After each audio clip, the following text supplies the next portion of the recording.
Vanina viena, o kita karpė. Oi, jo, Marija. Just because I have some, the notes there, which I...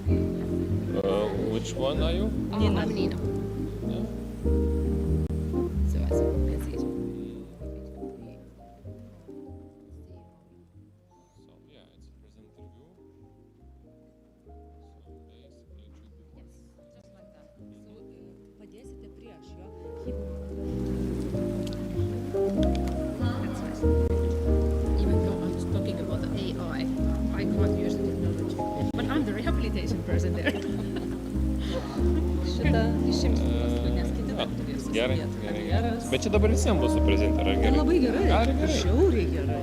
Žiauriai, tegul visiems būna ir nesuka niekas galvos. Gerai. Nebent kažkas bus kitaip pasidarę. Jo, nes man vieną kartą reikėjo ir man nepasileido, aš iš proto krausčiausi. Ir nieks nesugebėjo padaryti ten kažkur tai. Pati irgi nemokėjau,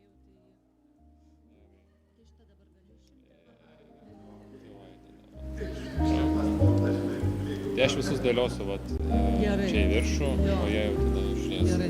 O dabar to Džono čia promauting jau yra. Gerai. 3 jau yra įdėti. Taip.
Yes. Upload your... my presentation.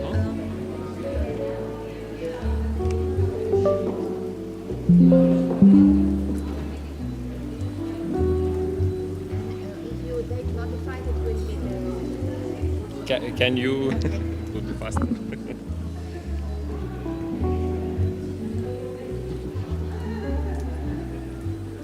let me just check if Okay. right it goes. And I have also a video, but probably it will not go. No, it will not go. So maybe during the break, I will try to connect to the internet and because Press again. Yeah. yeah, but I think that Because of the video.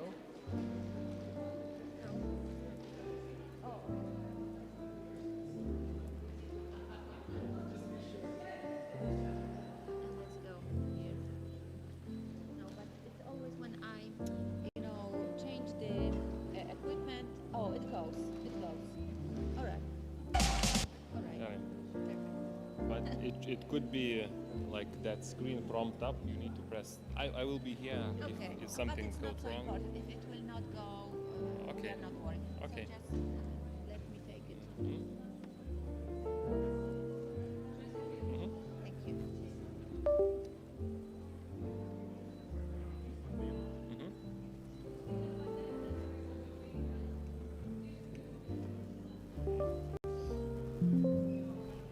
Oh.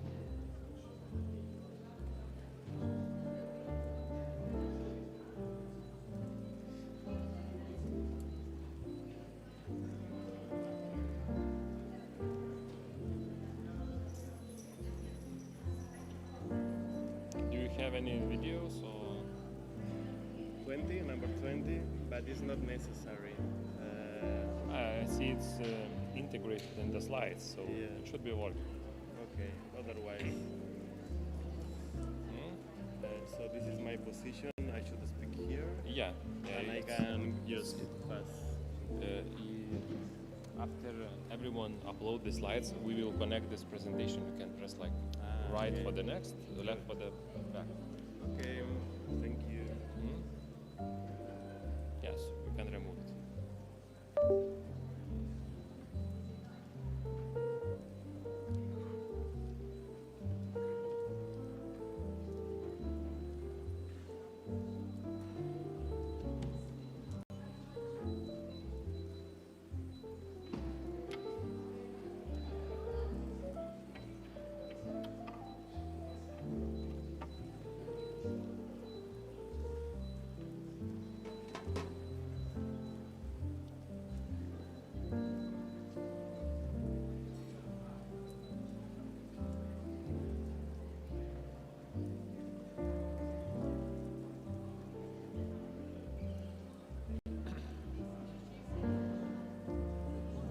Can I give my presentation to here?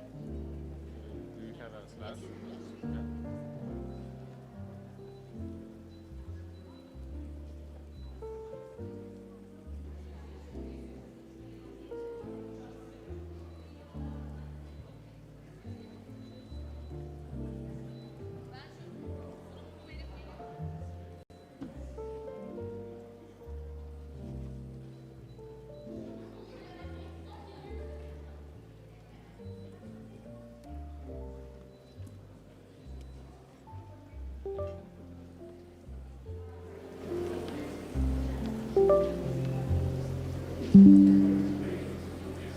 My glasses.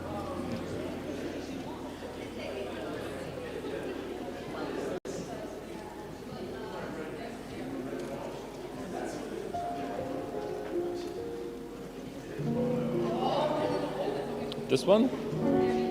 Yeah, this one is mine. Shall we also check? Do you have any videos No, or? no.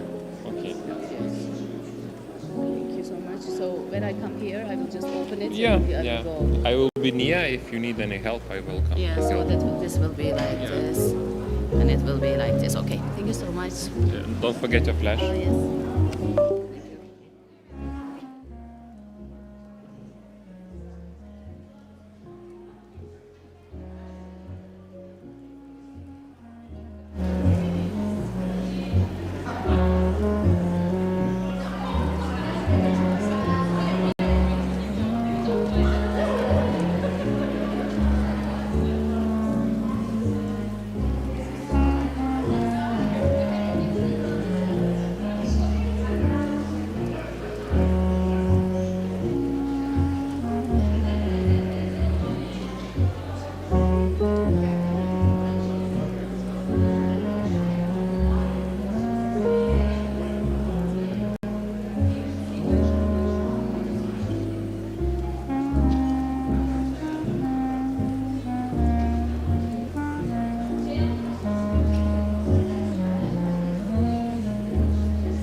The first one, yeah.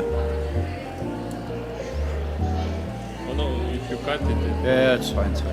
it's going to be long. No worries. Yeah, no. Copy and. No, I don't need it. You don't need it? No. Okay. It's not my USB stick, so. Oh, okay. Thank you.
Josephine Morris. Yes.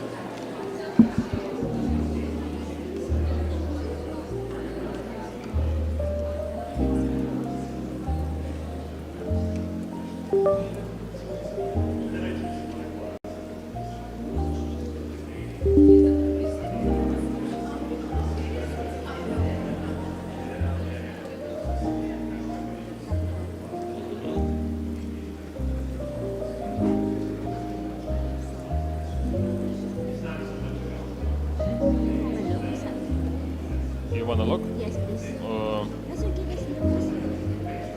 That is fine. yeah.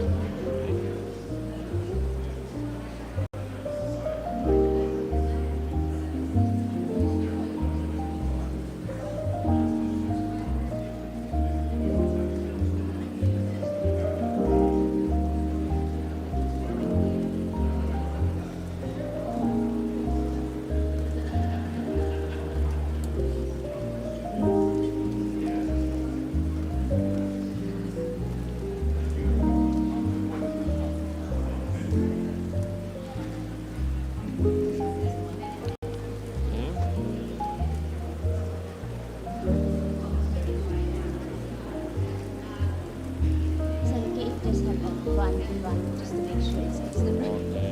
Okay. Just go just scroll back.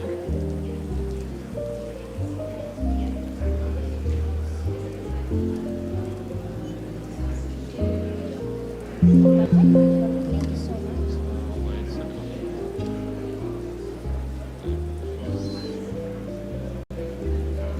Yeah, you can now unplug it.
Good morning, everyone. Can you hear me? Good morning, everyone. So we would like to start our conference and welcome you to the International Conference, Rehabilitation and Health Promotion Future Perspectives. And it's a big pleasure to see researchers, practitioners, guests from different countries. And today we face growing challenges in health, ranging from chronic diseases to mental well-being in the aging populations. Addressing these issues requires not only scientific innovation, but also collaboration across disciplines. This conference provides an important platform to explore new approaches in rehabilitation and health promotion and to strengthen connections between research and practice. So, wishing you inspiring conference, I invite University Rector, Professor Diana Reklaitienė, to open our conference and to give a speech.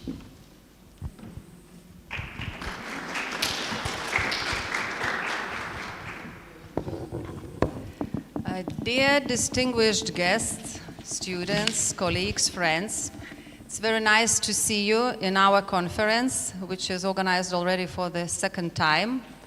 I hope that this conference will be traditional, and it's in our university, in Sport University, we were the first ones who established the program of physiotherapy. It was in 1991.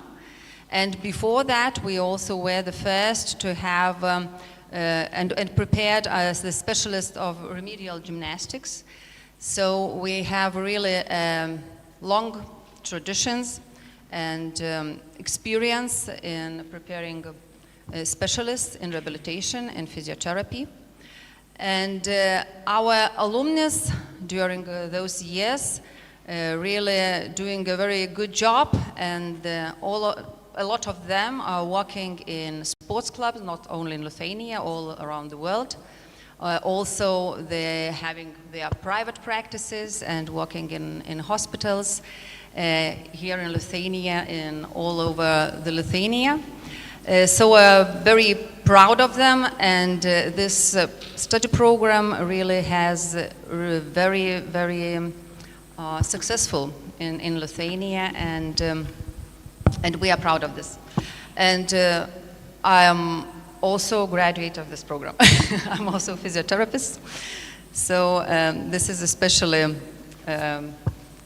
nice for me to be in this conference and to open this. And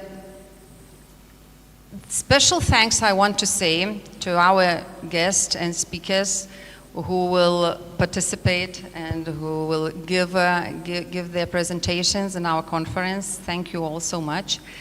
I hope we will have more students and those who will hear you. Thank you a lot for sharing your experiences and sharing your practice and all the knowledge with us. I think it's very important for our students and for our colleagues. I think this day when we began to organize this conference, it was almost a year ago. We didn't know that today also in Vilnius we have a very, very, very big sport medicine conference, so that's why I think a lot of people are there. But we didn't know. I think next time we will somehow think about the data.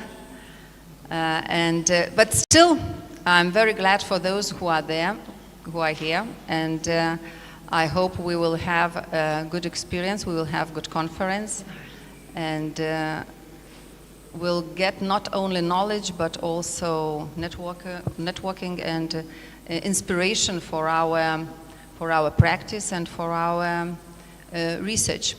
So thank you all, and let our conference begin.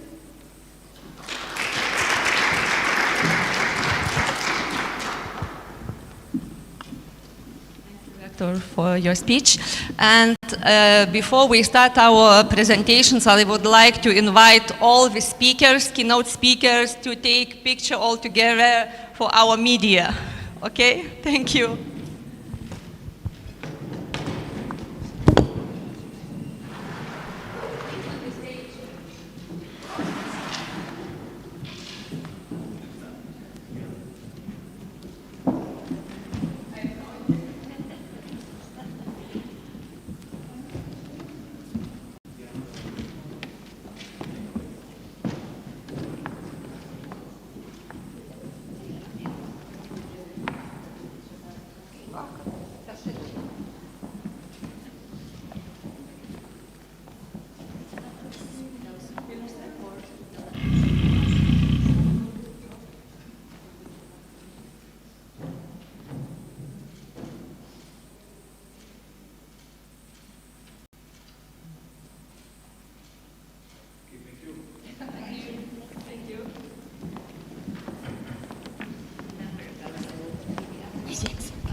Okay, for the first presentation, we will invite Javier Jerez-Roig. He is a professor at the University of Vic of Catalonia, and he is a senior researcher at the Lithuanian Sports University. His research focuses on aging and pelvic health, and he has extensive experience in international research projects, including Horizon 2020 and Erasmus Plus initiatives. He has authored over 90 scientific publications and actively contributes to advancing physiotherapy research and public health. Yeah. Good morning, everyone. First of all, I would like to thank you, Lithuanian Sports University, for the organization of this conference and also for the International Week. I think you did a very great job in the organization of all of this, so thank you very much. And thank you for inviting me to chat about my main project right now, which is Coco Bladder. Coco Bladder stands for Keep Up Your Bladder Health, and it consists of a digital solution to improve bladder health and prevent or manage urinary incontinence during aging. I'm Javier Jerez-Roig. I work as a professor in the University of Vic and also in Lithuanian Sports University. This is a collaborative project between 3 countries. In Spain, we are 1 university plus 1 research institute. In Manchester, we have the collaboration of University of Manchester and Coco Health, which is a digital company from which we get inspiration to do Coco Bladder. And then we have Lithuanian Sports University. We are increasing the number of healthcare collaborators in Spain, Lithuania, and Manchester. So, for example, here you can see 2 hospitals in Spain. This is the team, which is growing. It's increasing the number of staff, which is related with Coco Bladder. So, in Spain, we have myself as the PI, Andrea, who is here, Oscar, who is a PhD student, then we have Julia, a scholar. In Manchester, we have Emma Stammore, she's a professor, a nurse, Chloe French, PhD, and here you can see the Lithuanian team. In total, we have 3 PhD students with theses related to Coco Bladder, Oscar, Greta, and Atia, who is lacking in the picture, actually. We have also the collaboration of Rima Solianic, who is here, Erika and Greta. They are presenting tomorrow, so if you are interested in learning more, they are presenting tomorrow morning their presentations. Okay, regarding bladder health, which is highly important in aging, urinary incontinence mainly is the most important topic, which is the involuntary loss of urine. It affects close to 36 million people in Europe, so the impact is huge. And the mean annual cost per person, it costs around between 300 and 600 euros per person, not per country. This is a mistake here. The impact is around 69 billion euros per year in the year 2023, and it more or less means half of the cost of diabetes and 2/3 the cost of cancer. So here you can see more or less have an idea of the economic burden of this condition. Also, we know that sedentary behavior is directly associated with urinary incontinence, especially in older women. So the more time you sit, the more likely you will have urinary incontinence. And also this burden is expected to grow due mainly to the aging process of the population. We also know that pelvic floor muscle training and other non-pharmacological or non-surgical treatment is the main line of treatment and management of urinary incontinence. But on the other hand, we have difficulties in accessing the treatment, long waiting lists. In Spain, sometimes patients need to wait 12 months or more to get the access for physiotherapy. Also, the adherence is quite low because of the exercises they are usually not very attractive for the patients. So we need to think about gamification and other ways to increase adherence. And on the other hand, we have identified no co-design e-health solution for this population. So, the main steps of Coco Bladder, at least in their first 3 years, is first to co-design, phase 1, and then to test, phase 2, an e-health program to address bladder health, specifically urinary incontinence, in men and women aged 50 and over. So this is our target group. Regarding innovation of Coco Bladder, we based the e-health program on behavior change techniques. So for example, motivational quiz, alarms, reminders, etc. The intervention is co-designed with users, professionals, and experts, and this is very important. This is an innovative aspect of Coco Bladder. We also like to include gamification, not only thinking about a game, but also how to do the exercises more engaging for the users. The design is inclusive, so all the exercises are audio, written, visual, guided somehow. One of the 5 components of the first version of Coco Bladder consists of a virtual community, which is some kind of way of exchange knowledge between the users. We have one moderator per community in this case. So it's like a safe space to share knowledge and feelings, etc. Our evaluation is comprehensive, so we use mixed methods, quanti plus qualitative methods, and we are planning, still this is not possible because we need more budget, but we are planning to have the possibility to follow up by professionals, so they can, the professionals can download reports of their patients and so on. So phase 1 consists first on a rapid review that we already finished. And then we did last year a baseline focus group in which we got the preferences of the end users, experts and professionals about how or what should be an e-health program like this. Then we did more or less 1 year of digital development with engineers and developers.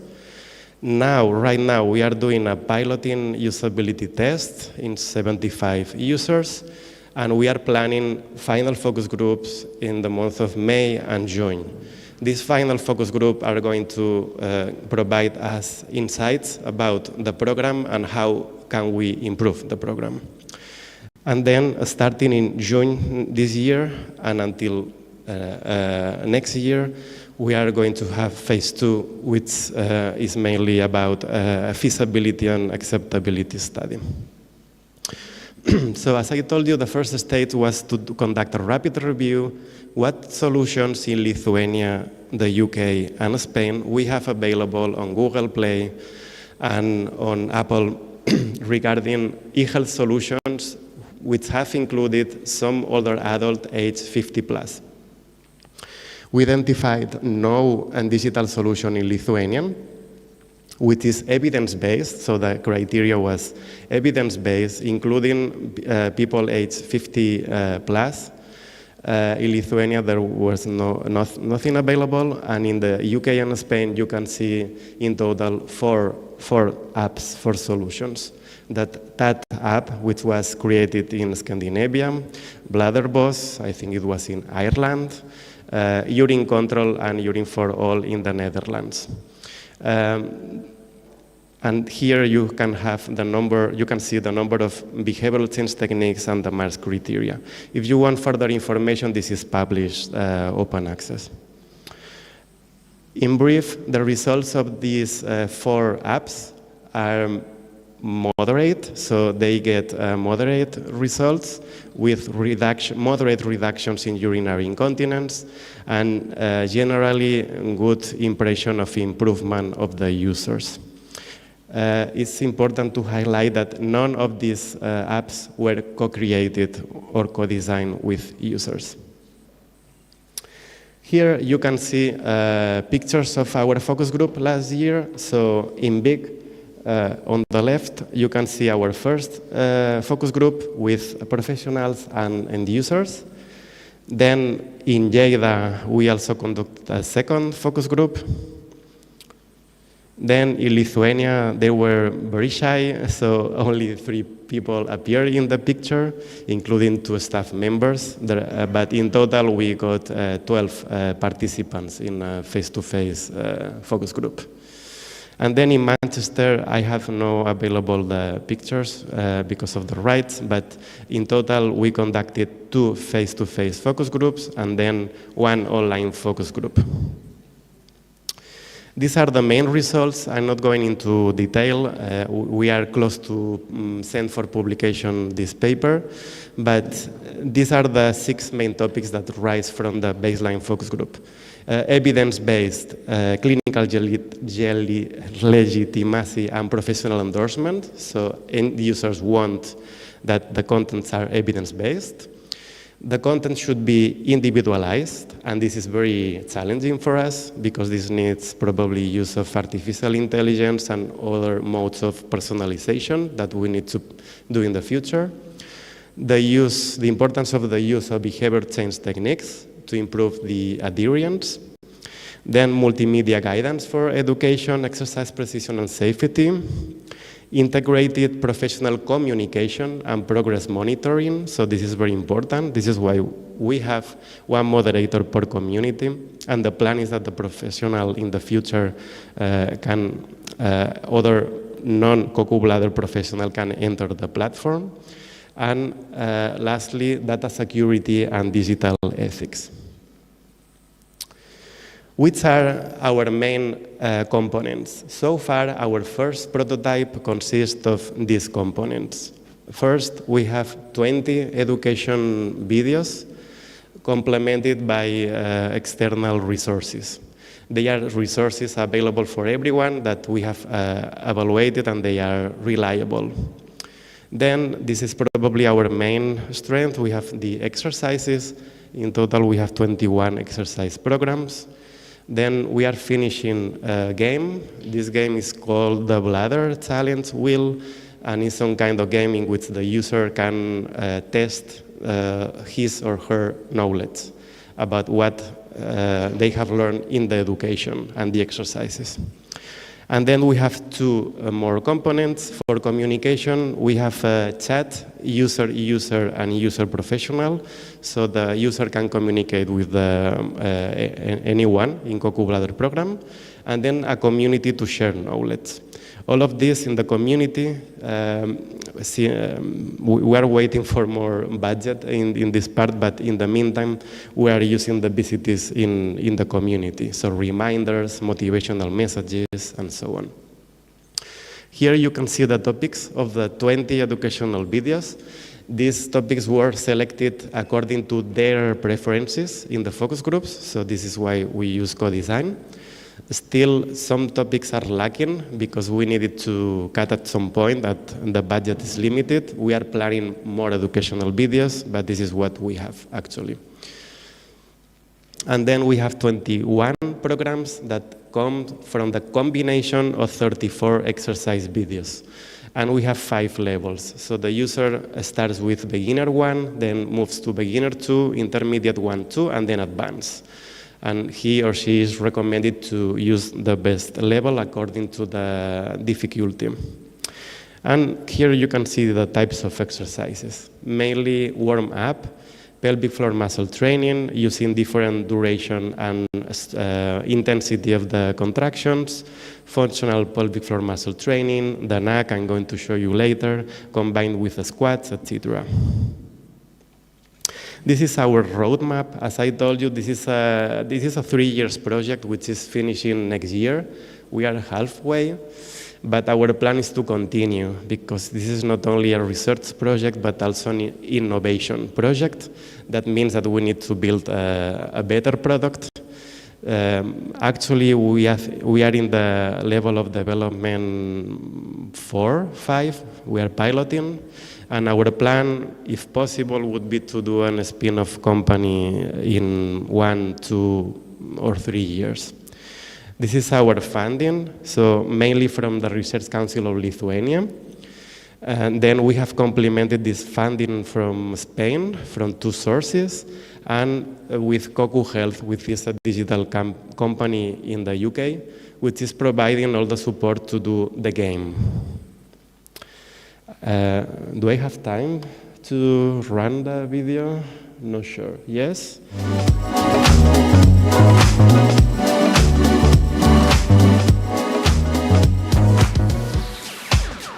Stand up. We are going to practice how to prevent urine leakage when abdominal pressure increases. For example, when we cough. You should contract the pelvic floor muscles before sneezing.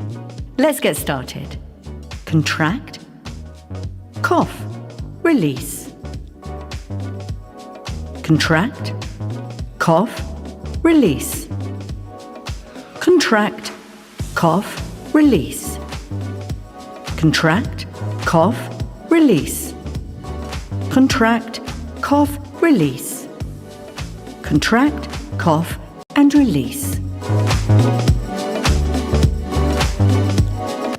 This is only one of the 34 video exercises, and this is one of the intermediate level. It's not that simple.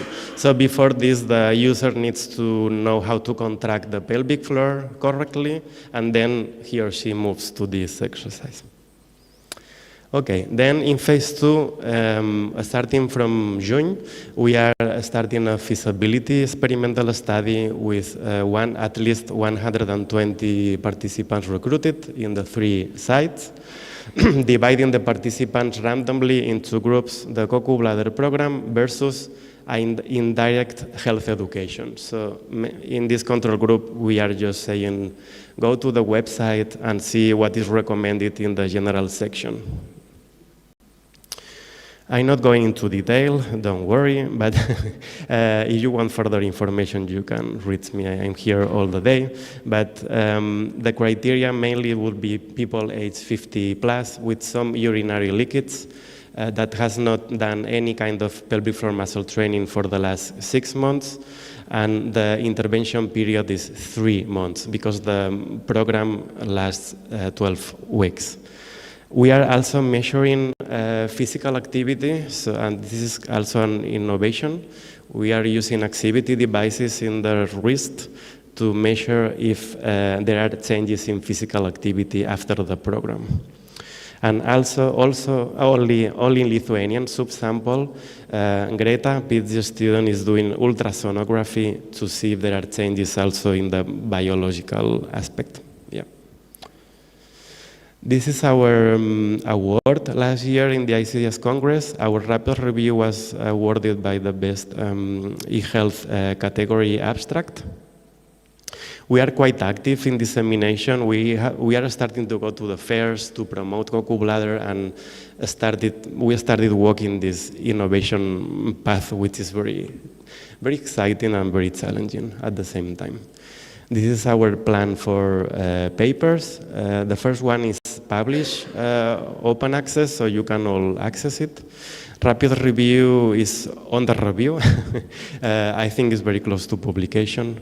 Paper 3 is drafted, and yeah, as you can see, since there are 3 PhD students, the plan is very ambitious.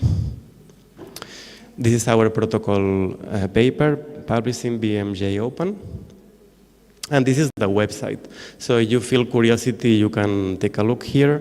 And also we are active on Instagram, and probably next year in LinkedIn too. So yeah, we are open for collaboration. And collaboration, I imagine it as participants, if you have access to potential participants, or you are a healthcare professional, or even if you are a researcher, we are open for PhD positions in the future, not now because we have 3, but maybe in 2 years or 3, we will need to increase the research aspect. So yeah, thank you very much.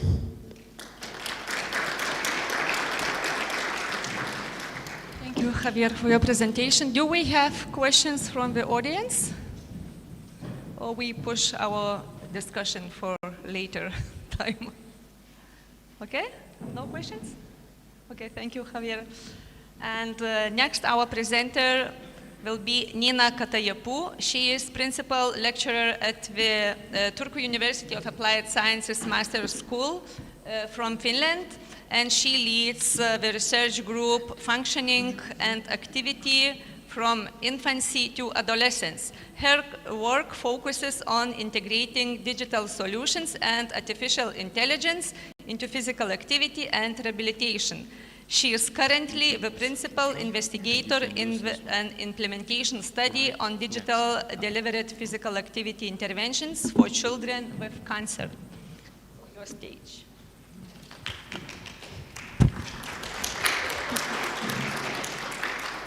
Okay, can you hear me? Yes.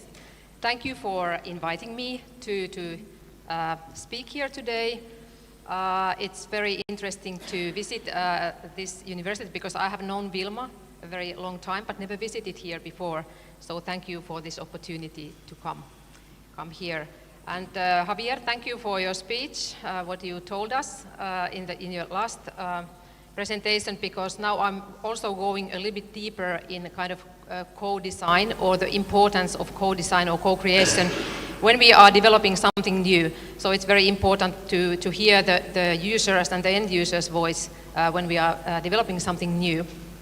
What I'm going to talk about today is the importance of the rehabilitees and rehabilitation professionals' voices when we develop something AI-based, because the AI-based solutions, they are quite new, even though I think that all of us in this room, we have used artificial intelligence at some phases or somehow, but still there is a lot of unknown fields in the AI development regarding to the rehabilitation, for example. So this presentation, it's based on the work what we are doing now with the International Hybrid Project, and it focuses particularly in multiple sclerosis rehabilitation. Yeah, I have to be a little bit behind the desk because I'm so short, so if I'm talking from here, you can't see me. So. Okay, so first some things about the hybrid rehabilitation and artificial intelligence. So how to describe what is hybrid rehabilitation, what is artificial intelligence. So anyway, rehabilitation services, they are increasingly delivered through hybrid modes. So we meet our clients or patients face-to-face. That's maybe the kind of the original way of doing our work. But also we can use the remote therapy. We can use maybe some wearables to get the data from our clients or from our patients. But there is still something we should or could do in between.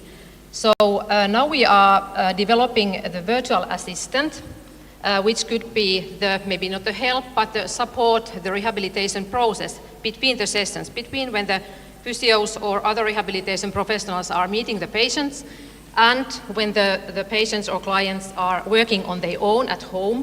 So sometimes they might need some help from the professionals, but we are not available probably due to different kind of circumstances. Maybe it's money, resources, whatever. So these AI-based virtual assistants could be a help or to support the rehabilitation process.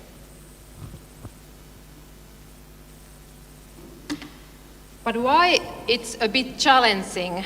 Well, at least we who are working in the rehabilitation processes, the processes are quite complex. They are very different. They can be short, they can be long. There might be some things which we have to consider concerning the provider, who is paying the rehabilitation and so on. Sometimes it's easy, sometimes it's a little bit complex. Maybe not that straightforward all the time. Also, the technical challenges are important in the AI-based solutions.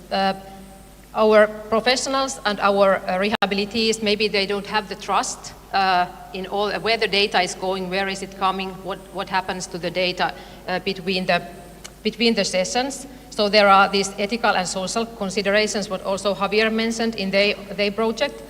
And that leads to the acceptability matters. How do we as professionals or how our rehabilitees, how they accept these new solutions, which are AI-based? So I think that there is a lot of discussions going on of the data security and that kind of things. Is the AI reliable? Are the virtual assistants what we are developing, can we trust them?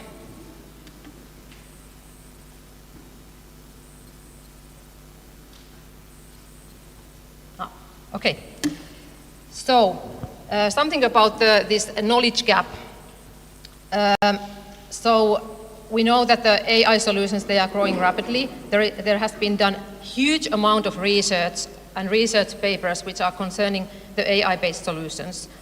But most of them, now when we have reviewed the papers a lot recently, they are mostly technological based. They are focusing on the algorithms and that kind of things, that what kind of algorithm can produce the most or the best solution to, for example, to do the evaluation at some rehabilitation context.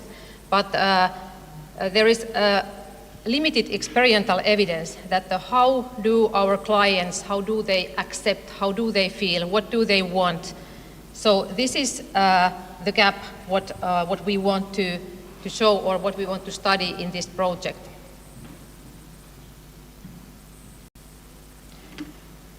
So the early development phase in our hybrid project, what we did, so at the beginning, in the development of the virtual assistant, what we are in Finland, we are developing for the multiple sclerosis patient and multiple sclerosis professionals. So we conducted the literature review so that we all can understand what the hybrid rehabilitation, what I explained first, what does it mean? What does it mean to you or me or someone else? How do we describe what is AI? Because it's a huge amount of different kind of things, the artificial intelligence. And how do we understand what is virtual assistant? For example, me, by myself, as my background is in the physiotherapy, I first was thinking when we were discussed that, okay, we are going to develop a virtual assistant, that it's some kind of, robot or something which is moving. But now I understand much better that what does it mean, or what does it mean?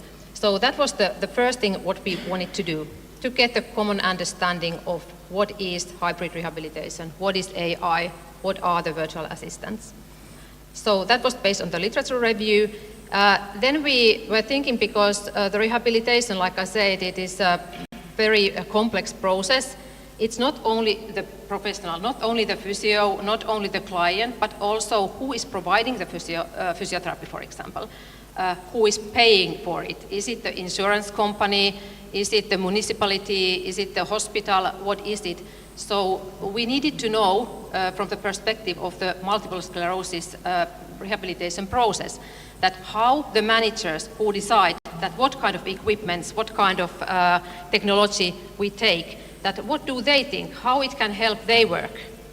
So that was the second phase of the early development phase. So we were listening to the managers, that how do they think about of these virtual assistants or the AI solutions in rehabilitation. So we started from that.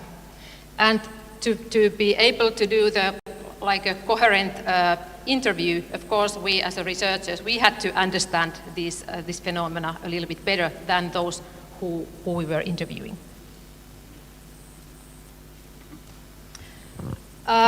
About this virtual assistant, so I say that it's a project, it's an international project what we are doing together with Sweden, Poland and Estonia, and then Finland. So we are actually developing 3 different kind of virtual assistants based on the demands or the needs of each country. So in Finland we are creating that for the multiple sclerosis. In Estonia it is concentrating on the musculoskeletal problems, mostly the orthopedic ones, and in Poland for the COPD rehabilitation. So at the end of the project we are going to have 6 different kind of virtual assistants, 2 per each country, 1 for professionals, 1 for clients, because they can't be the same, the similar ones. The first one, what we developed after the management interviews and the literature review, we used the large language model-based virtual assistant, and there we utilized also this, now I have to check it, retrieval augmented generation RAG model. As I said, I'm a physio, I'm not the tech person, so that's why I have to look at very carefully how I try to explain it now to you.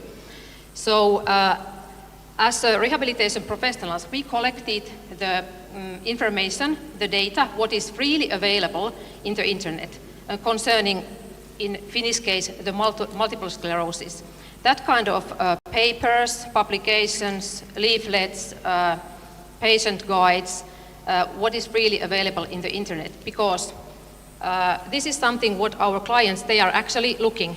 When you get your physiotherapy clients today, they know much more than you about everything what they have found from the internet. So that's why we use that kind of information in this RAG architecture, how we teach the virtual assistant. And that was utilizing behind it these LLM models. So that's how we did the first version.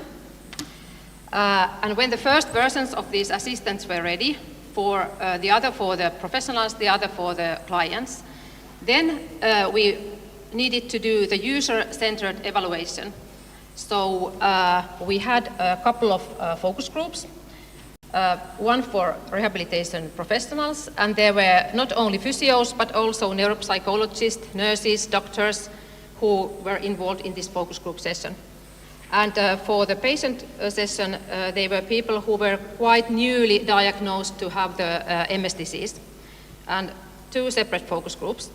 They had the possibility to use the kind of the old way of getting the knowledge of the disease. So we asked them to write on the paper a few questions that what is in their mind at the moment, what they want to know, what kind of information they need for the MS disease. And then they collected the information using Google or whatever they wanted, whatever was available. So that was kind of the original way of collecting the information. And then we discussed that, okay, how happy they were about that information they got. And then after that, we gave them this first version of the virtual assistant. And then they presented the question, the same question they had found the information from the Google, for example, to this virtual assistant. And they wanted to, or they could discuss with the virtual assistant about this challenge or what was in their mind. And then again, we discussed that how did they feel about using that kind of method to find the information. And that was kind of the A/B model, what is used when this new technology is implemented.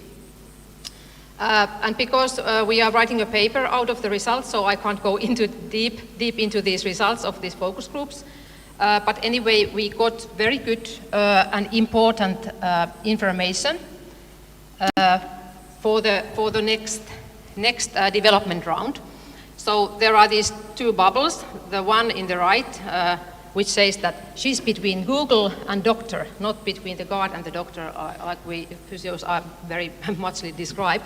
But they were happy about the virtual assistant, and they also were kind of happy that, okay, I can set further questions to the virtual assistant and continue the discussion. So they felt that it's kind of a friend, and quite soon they started to talk about she is doing something or he is doing something. So I have noticed that I do it as well when I'm discussing with the co-pilot, for example, at some phases. So they found it, the both groups, the usability was quite acceptable. That's how they found it. So there wasn't any kind of very bad technical mistakes or something very bad. But when we had the focus group with the professionals, so as we know, we as a professionals, we are quite demanding.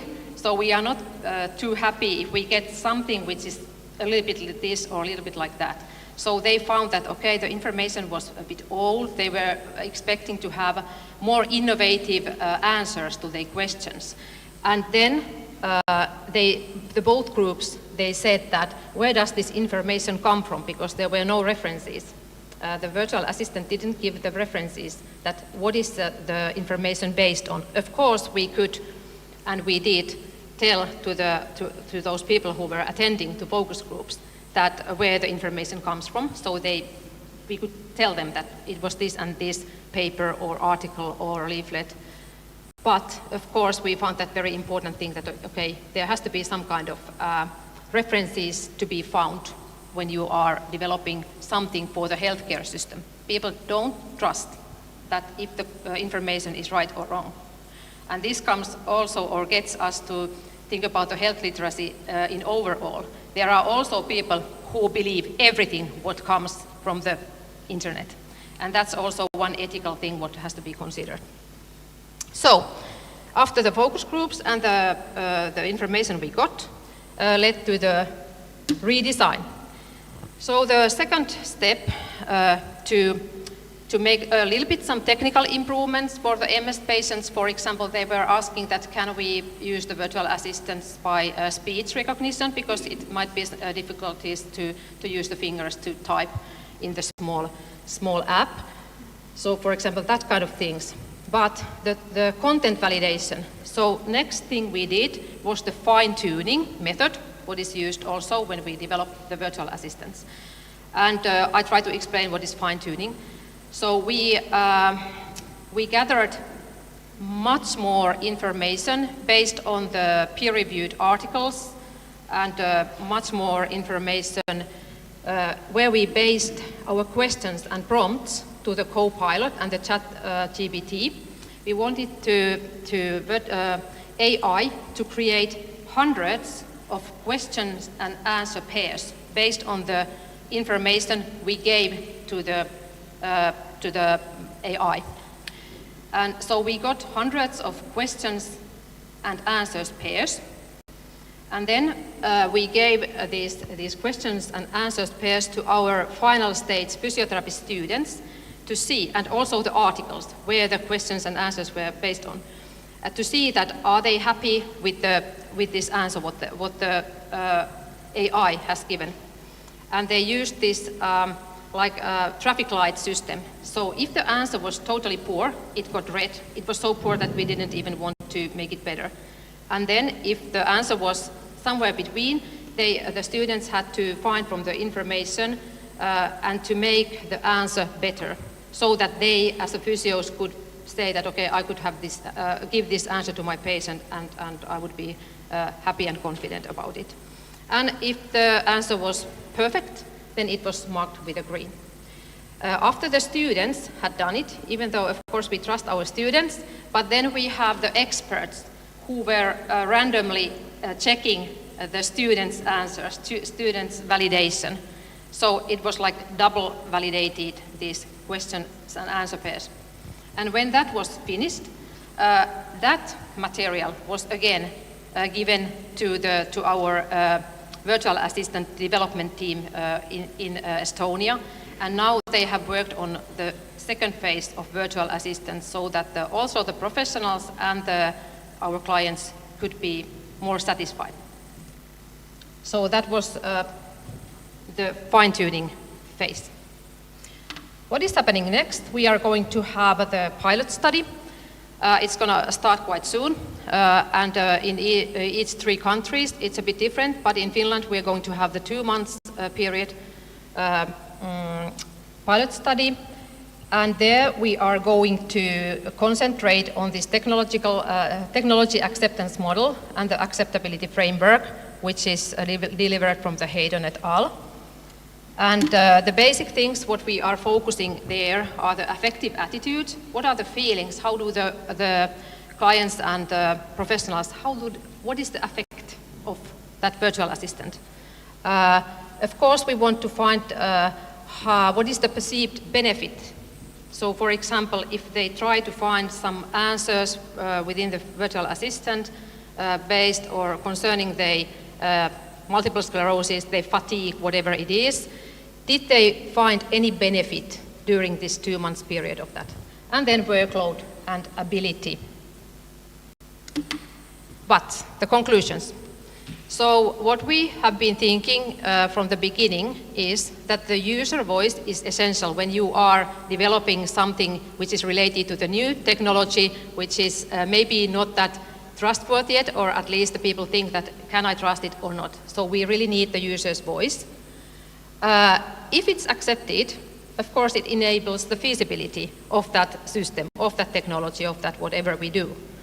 And then it might support the sustainable hybrid rehabilitation.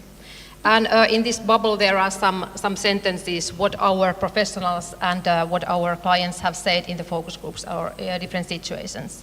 I want to see the references. Is it hallucinating? Because sometimes the virtual assistants, they are hallucinating. Can I tell to my physio, I have used the virtual assistant, because that was something what one patient said, that if I'm going to see my physio and I tell him or her that, okay, actually I was using the AI or virtual assistant, that can I tell it to him, her? From the professional's point of view, is it going to replace the professional? So that's a kind of some people are afraid of that. Is the information up to date? Because that's very important, it has to be.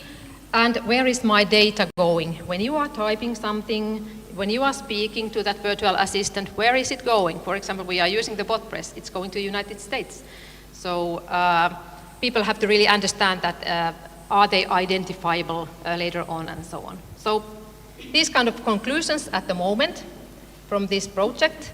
And here are the names of the Finnish research group who we are working within this project. And then we have our colleagues from Sweden, Mälardalen University, from Poland, and the Tallinn Technological University. Thank you.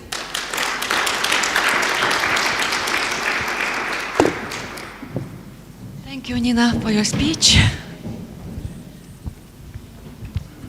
And now we invite next speaker, Professor Gizem İrem Kinikli. She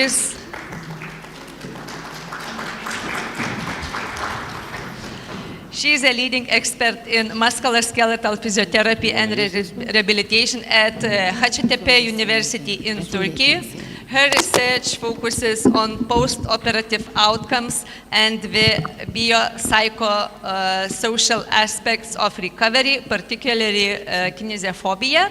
She is actively involved in international education initiatives, including COIL, she will tell about this, and contributes to simulation-based training in health sciences.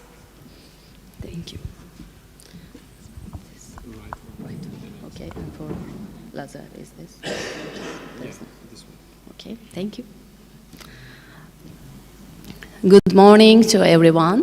And I would like to thank first to the organizing committee for this great organization. I'm so happy to be here in this Erasmus Week. And I also would like to thank to Professor Daugiau for her kind invitation.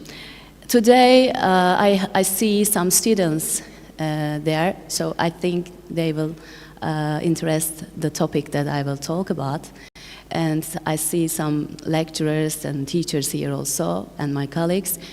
Today I would like to talk about a different educational methodology, which is called collaborative online international learning.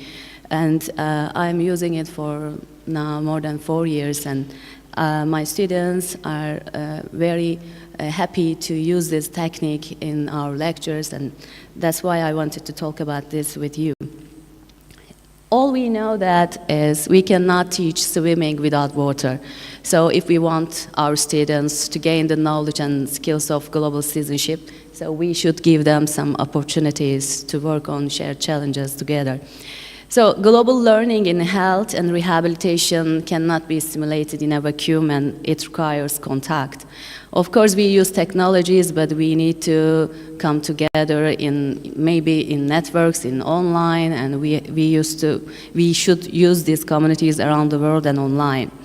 And we have to know that there are some necessities for shared challenges, like to gain the skills of global citizenship for our students. So they need to work with people different from them, like in our classrooms, in our communities, around the world and online. So the last 2 decades, you can see this terminology and umbrella concepts in everywhere. So we are talking always about globally networked learning, global connections, virtual mobility, telecollaboration, virtual exchange, and now today, collaborative online international learning. All these aspects are coming under an umbrella, and of course, they engage students in online with collaborative online learning and interactions.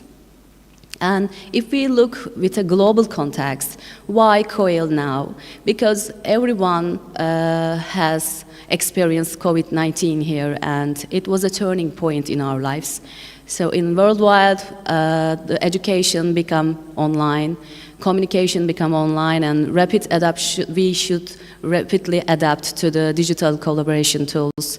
As teachers, we have to use technology during our teaching methods, and there was an urgent need to maintain cross-cultural academic connections after COVID-19. And we also use digital evaluation in education, like 2 decades. From 2005, social media came to our lives. Facebook, YouTube, social networks are a communication style of all of us. And after that, today, COIL is as a standard for internationalization tool for higher education institutions. Of course, there are some severe limits of traditional student mobility. It's expensive. And if we check the reports, non-mobile majority is more than 90% for students. So internationalization has historically related on physical travel, and this expensive exclusive model is now changing, because true internationalization requires internationalization at home. So this is embedding global experiences directly into the local curriculum. And these 3 global forces catalyze the virtual exchange model, especially for technological, sociological, and geopolitical. So faculty and students became comfortable collaborating online just as they grew hesitant about international travel. So its origins from 2006, a professor, John Robin, who is an educator, first pioneered COIL concept in State University of New York, and then there were other articles embedding COIL at higher education institutions, and now COIL adaptation accelerates worldwide as virtual modalities become essential. And why COIL matters for rehabilitation education? Because COIL aligns naturally with the competencies required in modern rehabilitation practices, such as interprofessional education, global health literacy, intercultural communication, digital competency, cost-effective mobility, or evidence-based practice. So if we check collaborative online international learning, it's a powerful methodology where teachers in different institutions, countries, cultures, partners to design experiences that challenge students to connect diverse knowledge. So from an institution A, from an institution B, it's independent from time, place, language, and discipline. So COIL involves 2 instructors from different cultures working together to develop a shared curriculum, emphasizing collaborative online student work and intercultural competencies, so typically lasting 5 to 7 weeks. It is collaborative because it's a joint work between instructors and students across institutions worldwide. And it's online because it leverages digital technologies, interactive platforms for connection. It's international because it's cross-border dimension with authentic global learning potential. And the learning part is fully integrated into curriculum as graded, credit-bearing activities. So as you can see, it's a co-developed shared syllabus with between 5 to 7 week experimental model with 2 different countries, cultures, academic calendars, and teaching styles. So in a syllabus with 16 weeks, you can use this model in your selective course, for example, for just 48 weeks. So it's, COIL is not necessarily a standalone course. It's an accessible form of global learning, often embedded directly with current course structures. So it can implement with face-to-face, hybrid courses, or fully online courses. And for the first phase, we call it team building, which takes 1 to 2 weeks. At first, teachers give introduction to students about the course, and we do an ice-breaking activity. So it's a cross-cultural online orientation for everyone, so it is important to develop trust across boardings. And another section, which is between 2 to 4 weeks, it's a comparative discussion. So it's a comparative cultural analysis between students and their countries. So we organize mixed country teams and we prepare a collaborative work for them. And in the 4th and 12th weeks, core collaborative activity is with problem solving together and applying disciplines together. And then at the end, they are presenting their reflections about their study and teamwork, which is also very important for synthesis and conclusions. And we help them to get to know each other and trust them, so they can use every social media platforms like WhatsApp and Messenger, whatever they want, so they can know each other before they begin to work together. So this phase establishes the psychological safety required for open exchange. And that's why we do an online meeting with our students and teachers together and getting to know and trust to each other. So before tackling complex health issues, students must bridge the personal gap. And there are some responsibilities for faculties and also for students in COIL concept. So as a faculty member, you should define shared student learning objectives at the beginning. And then you should determine the length of interaction and design comparative collaborative activities for them. So you should select methodology and technology tools, and you should always monitor students' work, learning progress, and we can also co-teach across institutional and cultural boundaries. And for the students, we expect them to build effective international, intercultural teams, and we should expect from them to discuss course assignments and academic content. Also, they should complete a project-based activity as part of their course, and they should reflect on academic content and intercultural exchanges, and communicate across languages, time zones, and disciplines. So there can be different pedagogical models for collaborative online international learning. So it is changes from collaboration level to typical activities, from strengths to challenges. Crisis model is the best one with the narrative sharing experiential cycles. And with the phase 2, the task must demand diverse contributions from every person. So it can be same discipline or complementary discipline, and we can compare the practices interdisciplinary. And this is important because teaming up to create holistic interventions in the phase 2. And the last phase, it should be a reflection and transformation. So the model concludes not just with a project deliverable, but with reflective activities. So there is where the raw interaction crystallizes into global competency. There are some critical components for the partners. So COIL model should be accessible, low cost and virtual. And language and research is another important part because we should research intercultural dialogue and collaboration. And it's also important because they can do this everything without any physical mobility. So COIL is powerful on its own, but maximizes potential when serving as a gateway to the world's knowledge network. And let's talk about my practice for 4 years. It was 2020, I think, and one of colleagues from USA sent me an email just telling that, would you like to do COIL? And I have no idea about COIL. I just Googled it and I checked YouTube videos what it is, and she gave me some papers to understand what it is. And then I wanted to do this because it was, again, COVID time, and we had also a very big earthquake in Turkey, and we had to go to online education. So it was the time for COIL, actually. So I chose one of my selective course, which is called Interprofessional Collaboration, to do COIL with Professor Ashley Warhol. And she was from Cincinnati, from my university called Xavier University, and she was an exercise scientist. She wasn't a physiotherapist, and we choose our 2 different selective courses for this, and we choose a topic for our students called Exercise as a Medicine Approach, and then we planned our syllabus for 5 to 7 weeks to do COIL together. And this COIL experience was about exploring global and cultural perspectives on exercise and physiotherapy. And we compared care delivery and similarities, differences through research and professional exploration. And we expected our students to identify how social and geographic location shapes movement approach with specific populations. And it's also important for international peers to communicate in different languages with different cultures.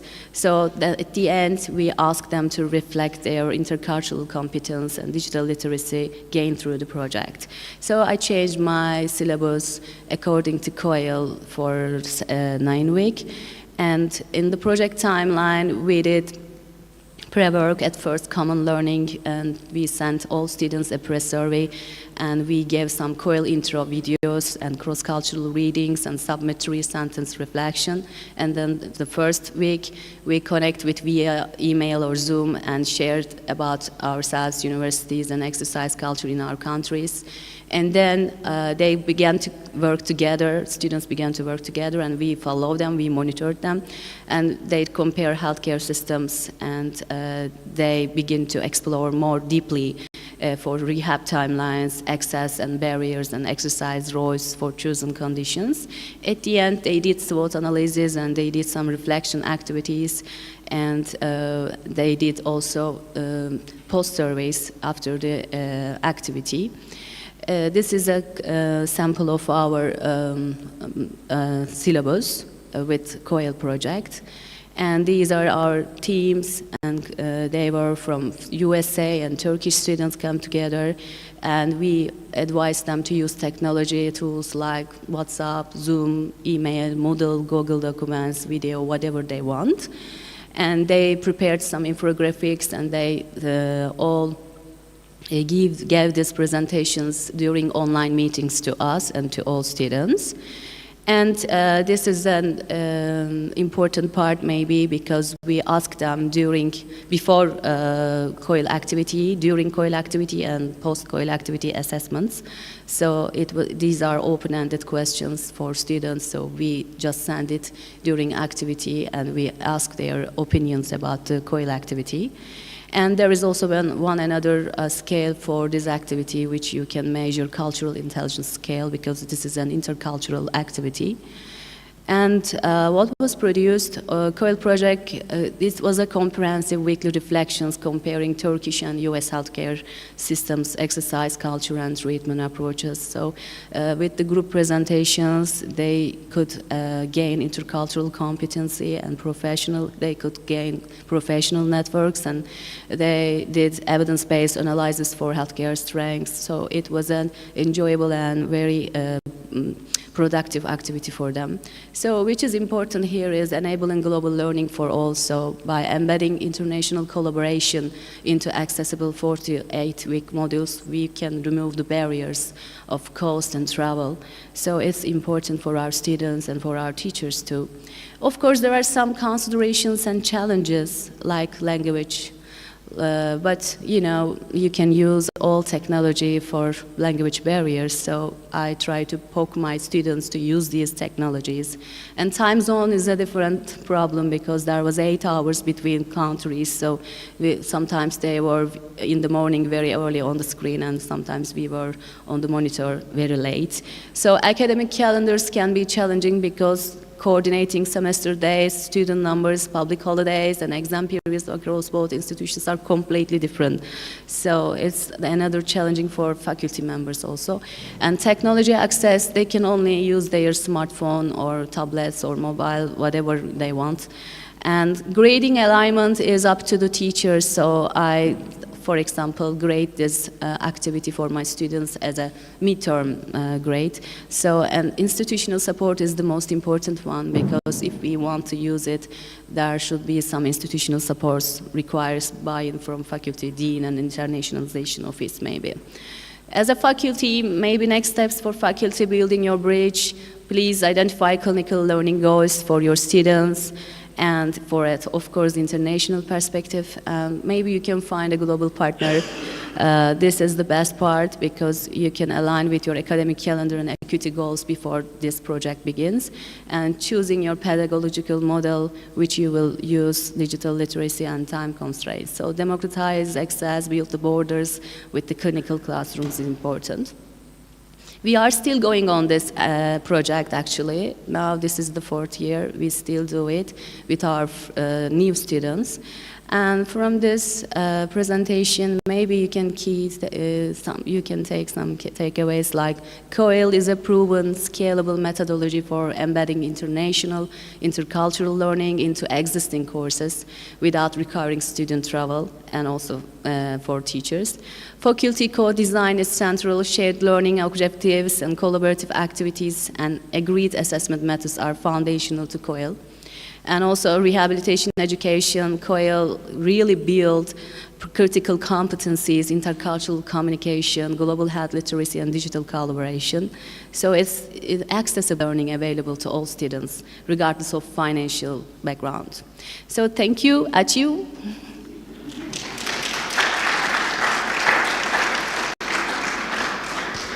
Okay, thank you, Gizem, for you. As we have like discussion time, so you are free to ask different questions from those 3 speakers who we had.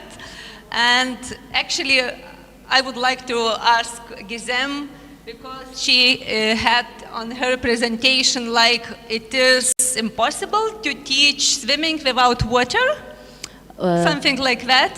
Yeah, but we teach. Yeah, swimming without water is. We teach.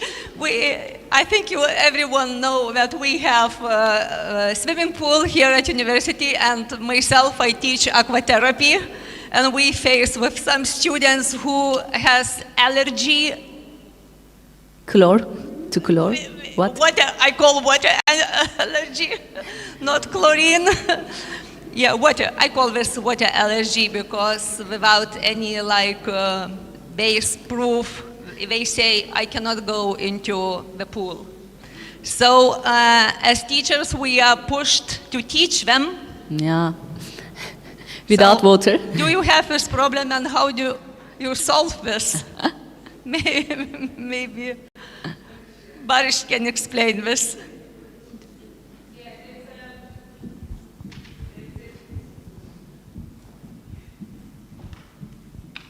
Thank you. Yeah, as an aquatherapy teacher back home, there's a big resistance for the students to come into pool.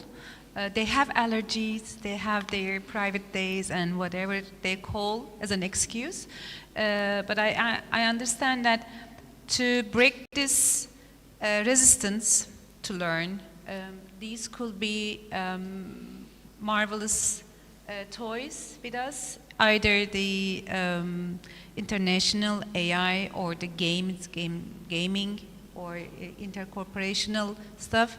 But what I do back home, I just push them into the water because this is how I learned. Yeah, in Turkey we don't have this human rights that much, so I have the right to push them, don't I? I do. So somehow we have to, you know, make them to do this. Thank you.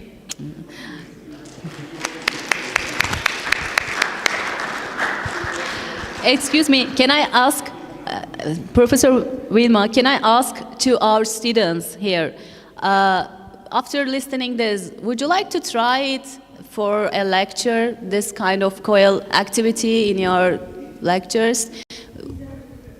Okay, teachers want, but what about students? Would you like to try, experience this kind of an activity in one of your lecture? No one? Really? Once? Yeah, thank you. One more. Thank you. Actually, our students also so resistive to this because of the language barrier.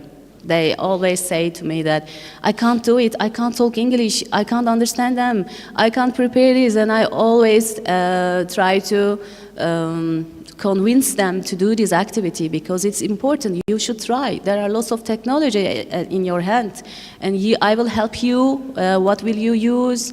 I give them lots of ways to do. So sometimes we push them, like Boris said. We should to poke you, I think, for these kind of activities. When they are inside of this activity, they all said at the end, I'm so lucky to do this COIL activity, and thank you for this opportunity. So, thank you.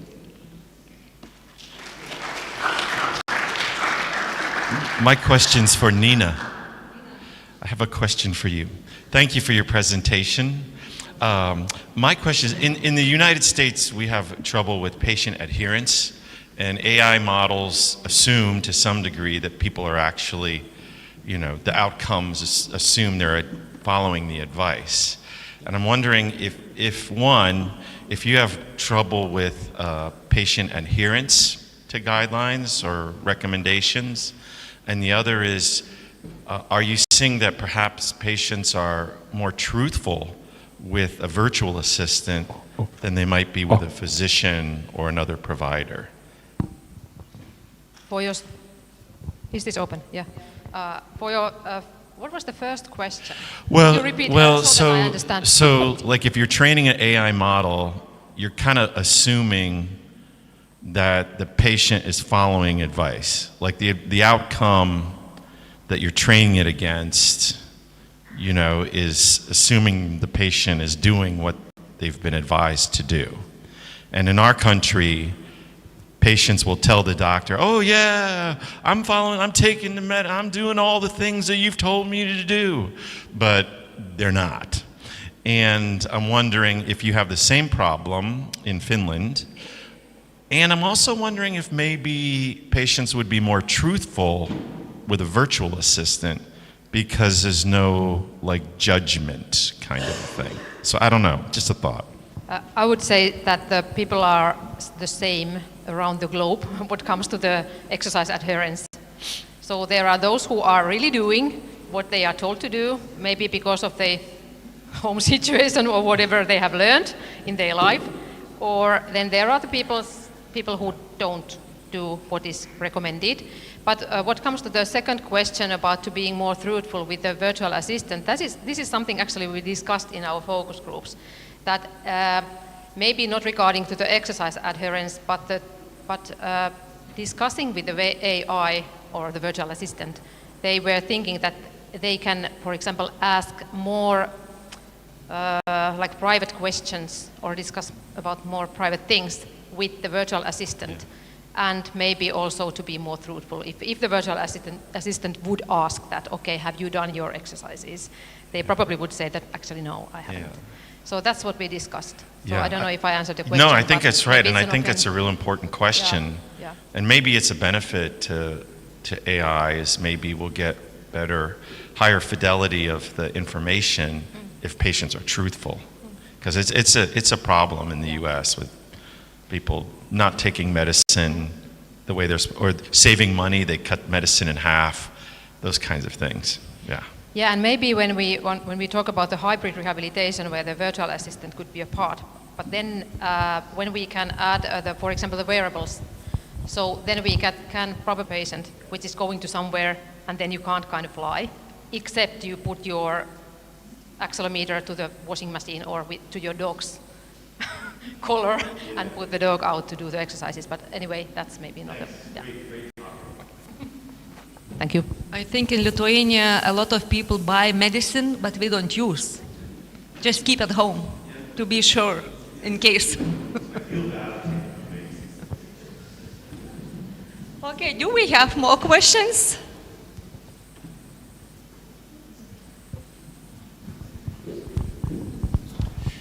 Hi, question for Javier, if you don't mind. Just a very quick, short question in terms of outcomes. So in terms of when you're piloting, what is your definitive outcome that you're striving for? Because you've got quite a complex study, so what is the main primary outcome? And then I might lead up with another question after that. Thank you for the question. So the primary outcome of the feasibility study is the urinary leakages reduction, so the reduction in the frequency and amount of urinary leakages according to a validated questionnaire which is called the ICIQSF questionnaire, which is the main used to measure urinary incontinence. But also, since it's not a trial still, we are more focused on acceptability and feasibility, so we are including adverse effects and the satisfaction with treatment. So indeed we are more interested in this kind of measures like the acceptability, as the colleague said, in the first stage than the huge effects on urinary incontinence, because our plan is to have preliminary effects and then calculate the size for a trial in the future. We also have measures for fecal incontinence, sexual function, satisfaction with treatment, what else? Physical activity. I don't remember now all the list. No, but it's fine. Yeah. No, the reason why I was asking it, just for one, it wasn't very clear for me. Secondly, the main purpose was the urinary incontinence, right? That's the kind of bottom line. But then it's this whole complexity around it to try to get to there. So if I'm going to do a Cochrane review and I'd like to see your study in there eventually, I'd like to know that you have that as an outcome, because at the moment you're at that early stage. But then the other thing from the TRL, you're saying you're doing pilot, but actually you're doing feasibility rather than pilot, right? So pilot will happen later, and then are you planning on an RCT? So there's a whole area to get to before you can really go forwards to level 7, 8, 9, I think, because if you don't have efficacy on this data for your primary outcome, then it's very difficult to say what is it actually doing. It's doing lots of great things, but the primary thing that you're trying to do, that wasn't clear to me how clearly it was included. But anyway, it's a fantastic study. I'm not, yeah. Thank you. It's because I didn't have time to explain all the outcomes. But yeah, in the protocol paper is published, so you can maybe take a look if you want further information. But anyway, yeah, we also have some interviews for qualitative data at the end of in a subsample intervention group. So, and we also have urinary symptoms, because we are also focusing on bladder health. That means improvement in the frequency and nocturia and all this kind of bladder health more related outcomes, because we know that is not everything urinary incontinence. Okay, and one other very quick question, practical question. In doing the videos, did that take how much time does it take to, like if you were going to do a similar thing, you wanted to educate through videos, resource-wise, how easy or difficult is it to make it professional looking like you have on your... How is this for the education or for the training? Or creating the videos, the practical aspect of creating videos. So let's say I want to do a study and I want to do educational videos like you have. What's the kind of processes and how much time do I need to do it? Like could a master's student do it competently, or do we need a PhD student? You know, that. It's very challenging. For us, it lasted close to 1 year. Between we took the topics from the focus group until we did the scripts, and then we reviewed the scripts. We used artificial intelligence for the first version of the scripts, but then they were not perfect, so we need to review, translate in 3 languages, because co-bladder is in 3 languages. And then we need to go to the studio, hire one pelvic physiotherapist to do, who is an influencer, to do all the speeches and record. Then later all the technical part is a lot of work, it's huge work. And also we need to outsource and to pay dubbing. So we did original dubbing, is not using artificial intelligence because still it was not very good quality. So it's huge work. Yeah, so in response to your question, we are very satisfied with the looks of our filming, and I think one of the key aspects to that is hiring professionals of audiovisual things. So that was our thinking process, that if the image and the sound and the voice and the general editing of everything is user-friendly, it would be more appealing. And we have dedicated quite a lot of economic resources also to that, especially dubbing with professional voices, yeah. But we're very happy with the allocation of resources to that, and we hope it will be worth it.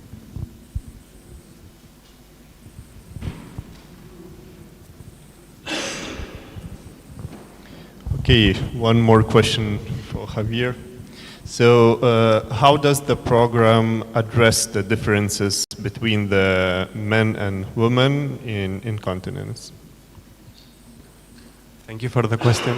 So majority of the participants are women, but indeed it's very challenging to recruit men in that case.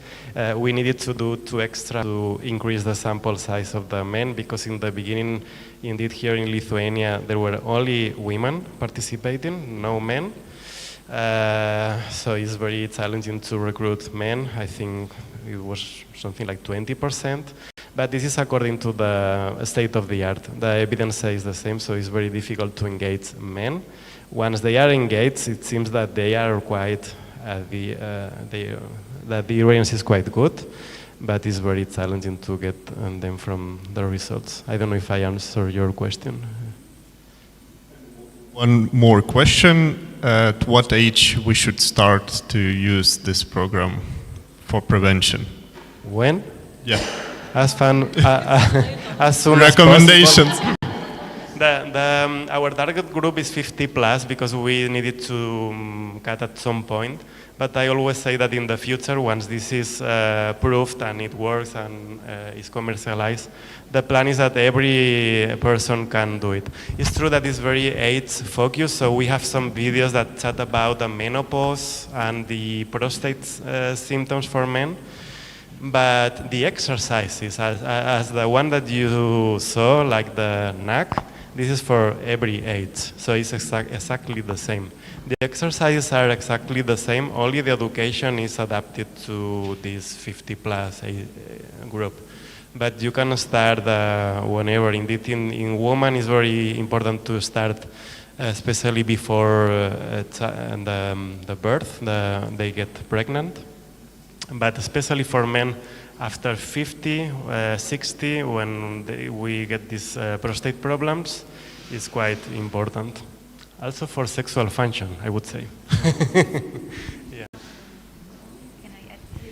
Yes, hello. Anna Szumilewicz, Gdańsk University of Physical Education and Sport in Poland. So I would like to add a comment to your question and to the discussion about pelvic floor muscle exercises performed by male population. So we've just finished a study in young athletes who are men, and they are around 20 years old.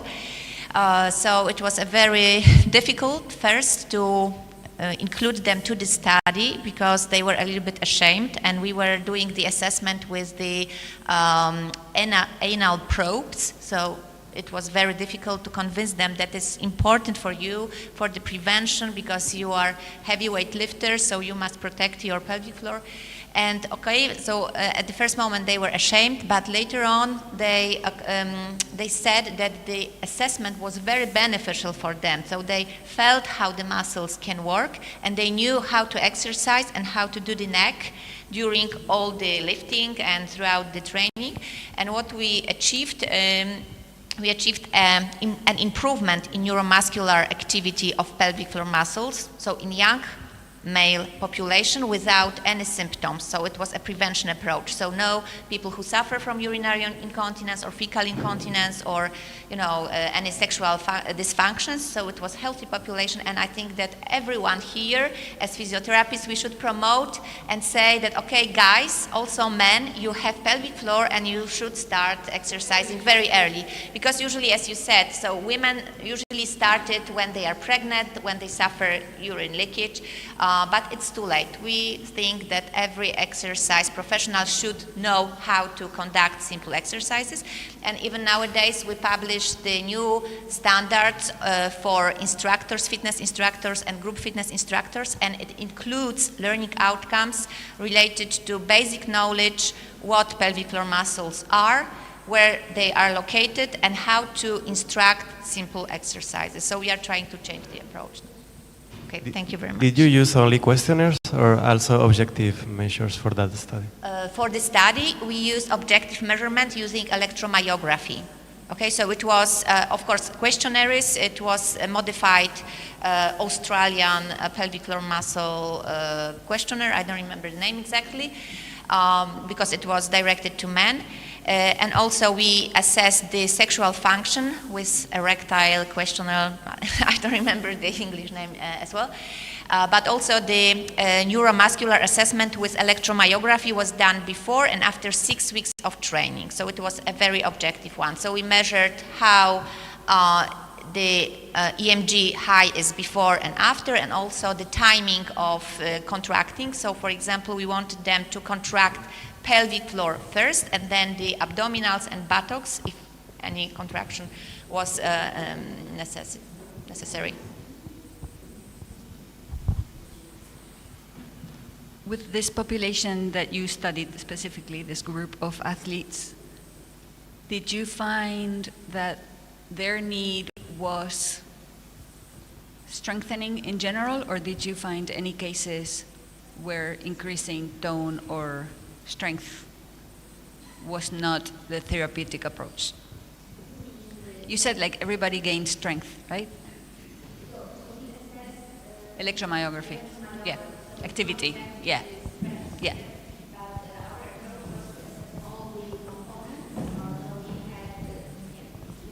So this is a Glaser protocol, and it is like we contract first.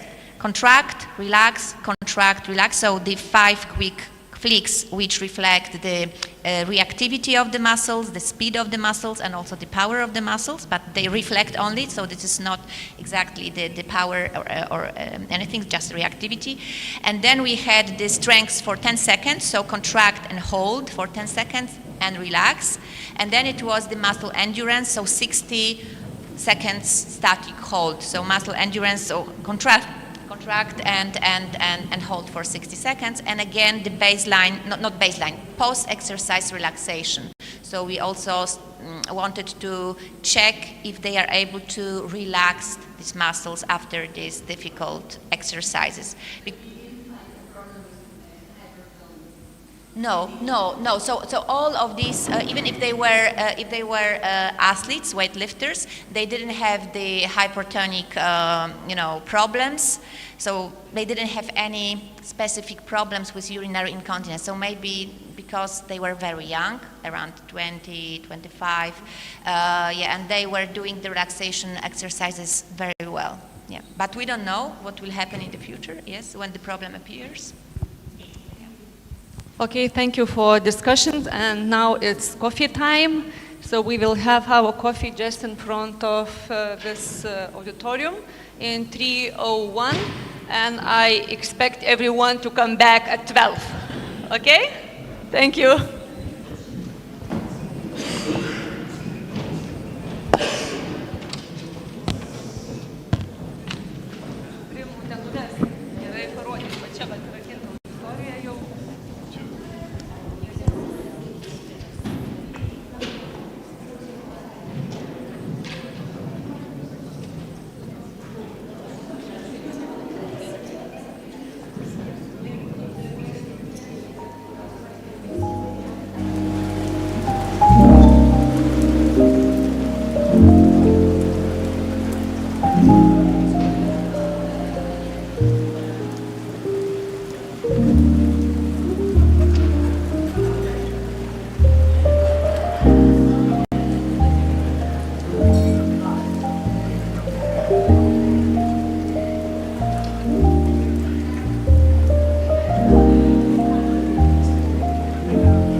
I'll just make sure if the videos are working.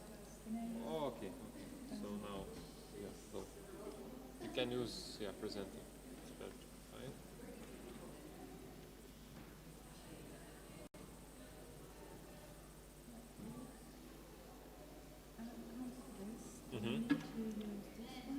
Try to press right.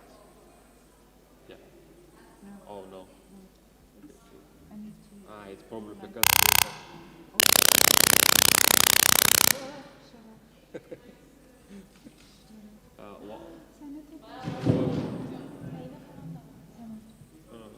Do you want to turn off the sound? Yeah, no sound at all. But this comes from your video? That sound? Yeah. Okay. Just I will.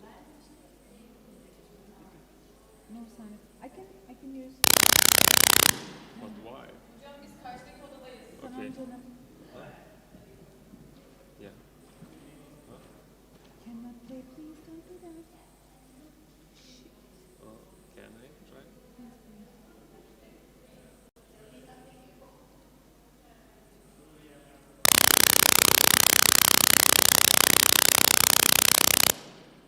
It's interesting. No, don't worry.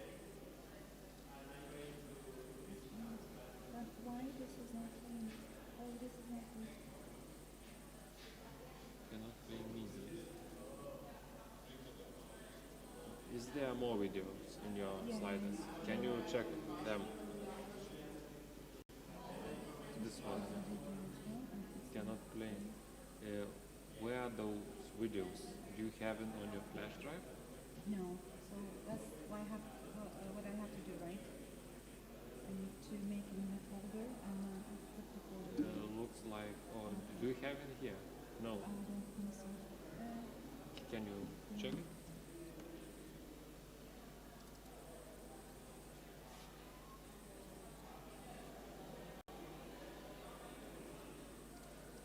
Some right here, probably. Okay, what I'm gonna do, I'll just go to the toilet and then come back and then reload this. Is that okay? Okay, perfect. When you save your file, can you Okay.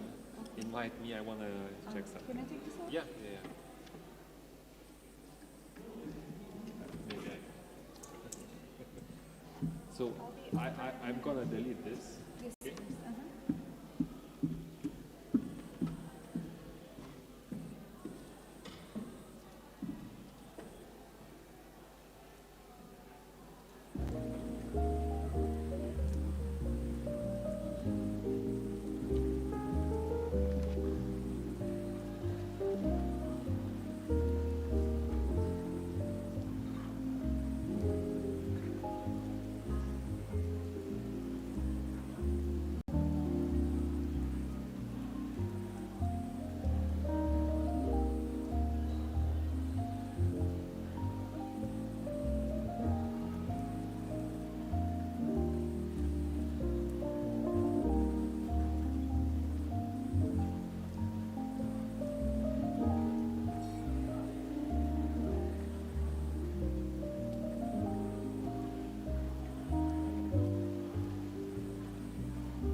Oh, no problem. Because I will have the timing. I am not sure if I can see. Okay. Okay.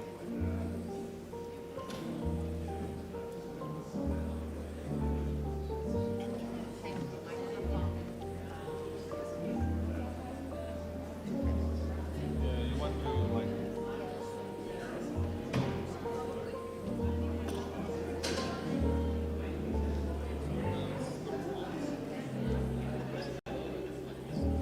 It's working. 1, 2, 1, 2. Okay, dear colleagues, it's time to start second round. And the first speaker in this round is Anna Shumilevich. She is an associate professor at Gdańsk University of Physical Education and Sport in Poland. Her research focuses on the effects of exercise, including high-intensity interval training, on maternal and child health, as well as the development of competencies in prenatal and postnatal exercise professionals. She leads international projects such as HIT Mama and NEPPE. She will explain everything about these projects. So, Anna, stage is yours.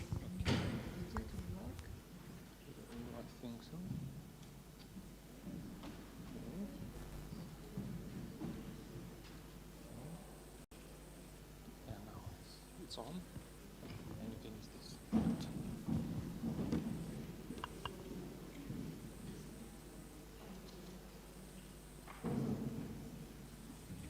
Hello, everyone. Thank you very much for this nice introduction, and thank you very much for inviting me to this important conference. I'm always very excited when I have a chance to promote physical activity during pregnancy and postpartum. And today I will be focused on intense exercise during pregnancy, especially on HIIT, high-intensity interval training. So I know that some people believe that it can be harmful, that we can cause miscarriage, or that we can have preterm birth due to too high-intensity exercise. And today I would like to convince you that it's not true. Before I will present the data from our project, HIT Mama project, which is run at the Gdańsk University of Physical Education and Sport, I would like to say a few words how I started. I would like to convince you that I am not a crazy person who started killing mothers and the babies. And I would like to share some outcomes which are really, really beneficial. And I hope that also I can present something interesting which is related to the opinions of participants, how they consider physical activity of high intensity during pregnancy. So this was the beginning. When I started, I had a few participants, and I was very strict to the recommendations. And on that time, I wanted to keep the breathing comfort as the limit of intensity. And when my participants were exercising too intensively, I was saying, please don't exercise so intense. I think that it was the most common sentence that I was repeating to them. I was really horrified. But after the first edition of my project, I could see that the mothers were happy with the exercise. They really liked to be tired after my classes.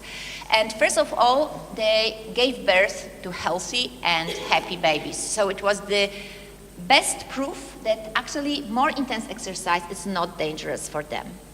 Another observation, another breakthrough observation was related to our cardiopulmonary assessment up to refusal. At the beginning, I set the limit of intensity of 170, which was quite intense at the time. But afterwards, I also could observe them that my participants wanted to exceed this threshold, and they felt completely fine. Of course, they were tired after the maximal exercise, but after a few minutes, they were completely fine, and they wanted to continue that at the gym. So probably you know these guidelines, 150 minutes of moderate, at least moderate intensity throughout the pregnancy. And I started to ask a question, what will happen when the pregnancy pregnant participants exceed current recommendation. What will happen if we change moderate to vigorous intensity to moderate to vigorous to high, and instead aerobic exercise, we will have anaerobic exercise. And this was not only the scientific research question, it was a response to a very market demand.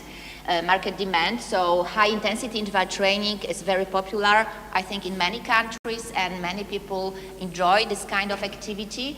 And of course, women, when they get pregnant, they would like to continue, or maybe they would like to start HIITing while they get pregnant. And I would like to underline that we have a variety of protocols, HIIT protocols, and it doesn't always have to be a very high intensity. It can be also vigorous, like 70–90% of their heart rate max. Of course, higher intensity is also possible here, and it's also desirable sometimes. So the open question was how the maternal body will react of this kind of activity, especially in terms of intervals, because we were so used to have continuous training, to have the breathing comfort, to use the talk test during the exercise, to have the possibility to conversate when you have some physical effort. So this is how the HIIT Mama project started. We started in 2021, so this is the 5th year of our project, and we invited participants to 2 groups. We had the HIIT group and the educational group, which was our comparative group. So these women were encouraged to perform self-perform moderate to vigorous physical activity on their own, so they were not supervised in line in current recommendations. The inclusion criteria were normoglycemia, normolipidemia, normotension, normal course of pregnancy, so pretty healthy women. And most importantly is that all of them, both in the HIIT group and in the educational group, they maintain all these normal parameters throughout the study up to the day of delivery. This is the study protocol. It was a long period of time, so 4.5 hours they spent at the laboratory. We measured many parameters. To understand today's presentation, I would like you to know that we took the blood and urine samples in fasting conditions immediately after the cardiopulmonary test up to refusal, and also around 1 hour after the CPE test. And after the CPE test, we signed the anaerobic threshold, heart rate for anaerobic threshold, and monitored the intensity with heart rate monitors. And you can see the red color here, so this is the intensity above anaerobic threshold, so not a lot, but still something. But also the orange color is quite intensive, so vigorous to high. And the intensity was decreasing later on, so we had exercises to correct body posture, body balance, coordination, and also we had some pelvic floor muscle exercises, birth preparation exercises, so the intensity was going down here. And the assessments were done before and after 8 weeks of intervention, and also we collected some data at birth related to the health of the babies, and also around 6 months after giving birth. And I think that, again, the most important outcome for all stakeholders was that we haven't observed any adverse outcomes of our interventions. The babies were healthy, the mothers were healthy. So this is important for the parents, the mother, the fathers, and also for doctors, midwives, and exercise professionals to feel more safe to recommend such training for their pregnant participants. In our publication, we discussed a lot of changes related to cardiopulmonary fitness, body composition, carbohydrate and lipid homeostasis, blood pressure, pain threshold, and mental health. So if you are more interested, I invite you to our publications. But today I would like to focus on one condition which is related to blood pressure and how we can hit prenatal normotension through HIIT. Why I selected this parameter? Because hypertension, which starts in pregnancy is very, very dangerous. It's very often associated with preeclampsia, a very severe condition, which is the main cause of maternal and fetal death worldwide. So it doesn't matter what quality of healthcare you have. The mother can die, the baby can die if the mother develops preeclampsia. So it's really something that we should avoid of. And what we know that we can use physical activity to reduce the risk up to 40%. We can reduce the risk of hypertension and also preeclampsia. But the only limitation here is that we know a lot about moderate intensity physical activity. So our input to this knowledge was to know what will happen in terms of using HIIT during pregnancy. As you can see in the graph, we decreased systolic blood pressure in the educational group statistically significantly. We reduced the diastolic blood pressure in the HIIT group. But these are statistically significant, but what I can say, the outcomes don't have clinical significance. The mothers were healthy at the beginning, so we couldn't reduce too much the blood pressure because it will be also not desirable. So what I could say is that all our participants maintain normal blood pressure throughout the study. But it was not the main interest. We wanted to understand what's going on inside the body of the future moms. And we wanted to assess various biomarkers which are responsible for the regulation of blood pressure in human body. So we selected insulin, leptin, resistin, and irisin. So these biomarkers are related both to cardiovascular health and metabolic health. And for today, I selected resistin. Resistin was interesting for me because we observed completely opposite responses related to HIIT and to MVPA. As I said, completely opposite response. That means that we observed more increases in resistin in the HIIT group, and the change was substantial. And we observed more decreases in this biomarker, and it was also substantial. And the question here is the increase in resistin during pregnancy good or bad? We don't know much about resistin. It's not so popular as insulin, for example, but this is an important biomarker to regulate insulin resistance and vasoconstriction. So that means that this marker is responsible for narrowing the vessels. And some authors observed that elevated levels of resistin can be related to gestational diabetes, hypertension, and preeclampsia. So at the beginning, I thought, okay, we increased the resistin level, so maybe it was not a beneficial effect. But we also must remember that through these activities of resistin, this biomarker is also related to angiogenesis, it's also related to vasculogenesis, and these processes are crucial to develop placenta and to improve the circulation between the mother and the fetus. So that means if we have more resistin, probably the mother will be able to give more glucose, more oxygen to the baby, and the baby could develop better. We didn't assess placenta yet, so it will be our next step, but so far we assess placenta growth factor. It is another biomarker. You can see here the placenta, so there are many structures inside placenta. We can see a lot of vessels, and also the levels of PLGF are changing. In normal pregnancy, it's higher level of PLGF, and in preeclamptic women, the levels of PLGF are lower. And what we observed after 8 weeks of HIIT Mama program, that the PLGF increased, substantial change was in both groups. But as you can see, the blue color here, the increase was a little bit higher.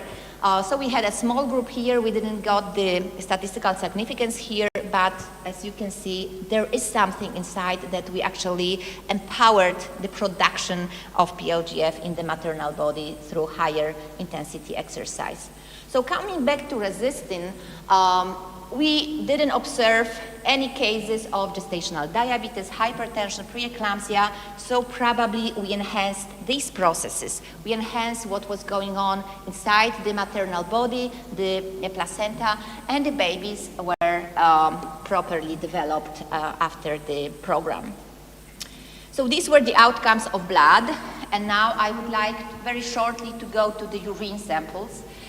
We used a little bit more sophisticated methods using mass spectroscopy in a pilot group of our women.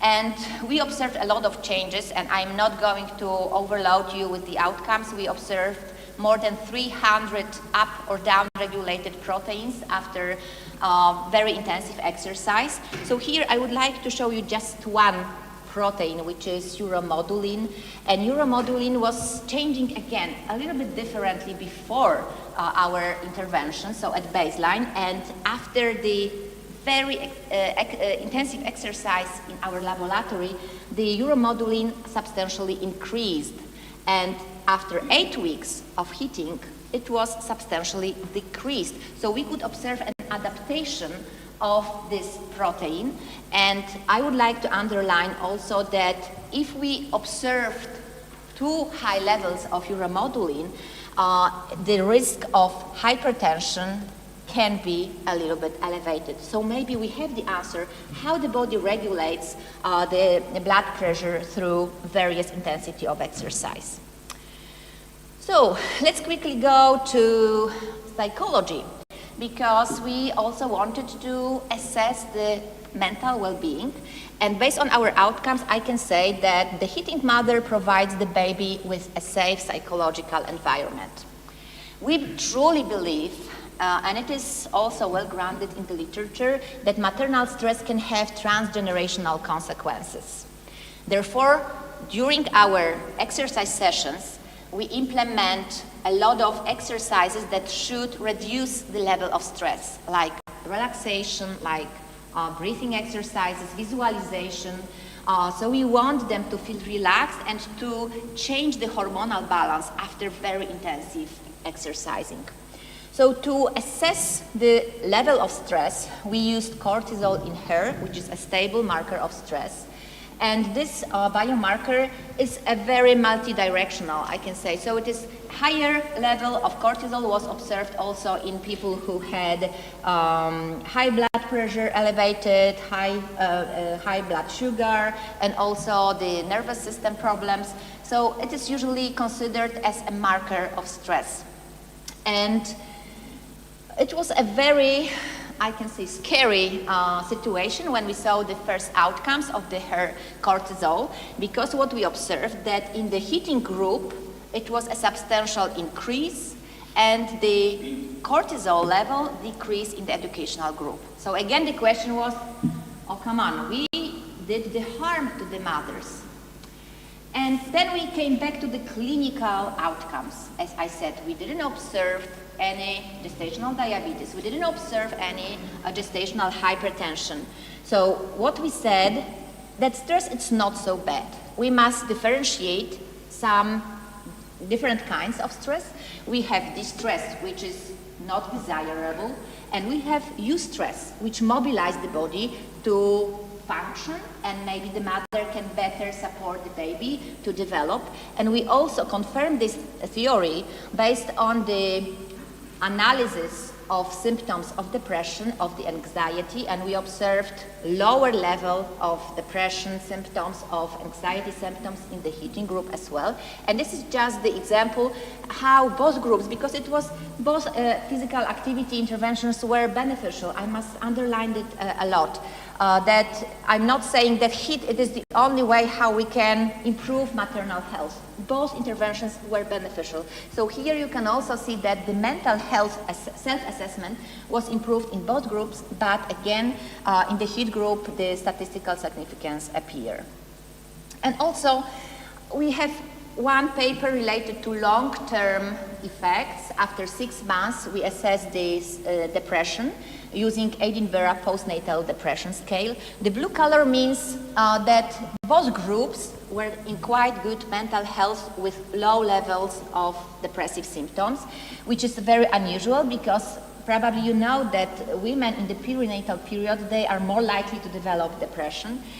But when we see the color at the end, the red color, you can see more red color in the edu group.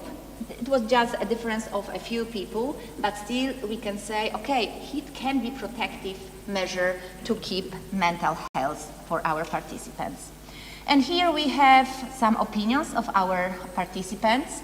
So very important, I liked that I could exercise intensively even though I was pregnant. So see how many people, how many participants were happy that, okay, finally I can work out how I want. It's not that someone tells you don't do this, you can have miscarriage. They really like this feeling, okay, I'm doing what I want to do.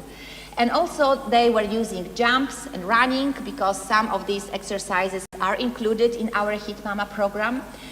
So around 80% were using jumps and running during the class.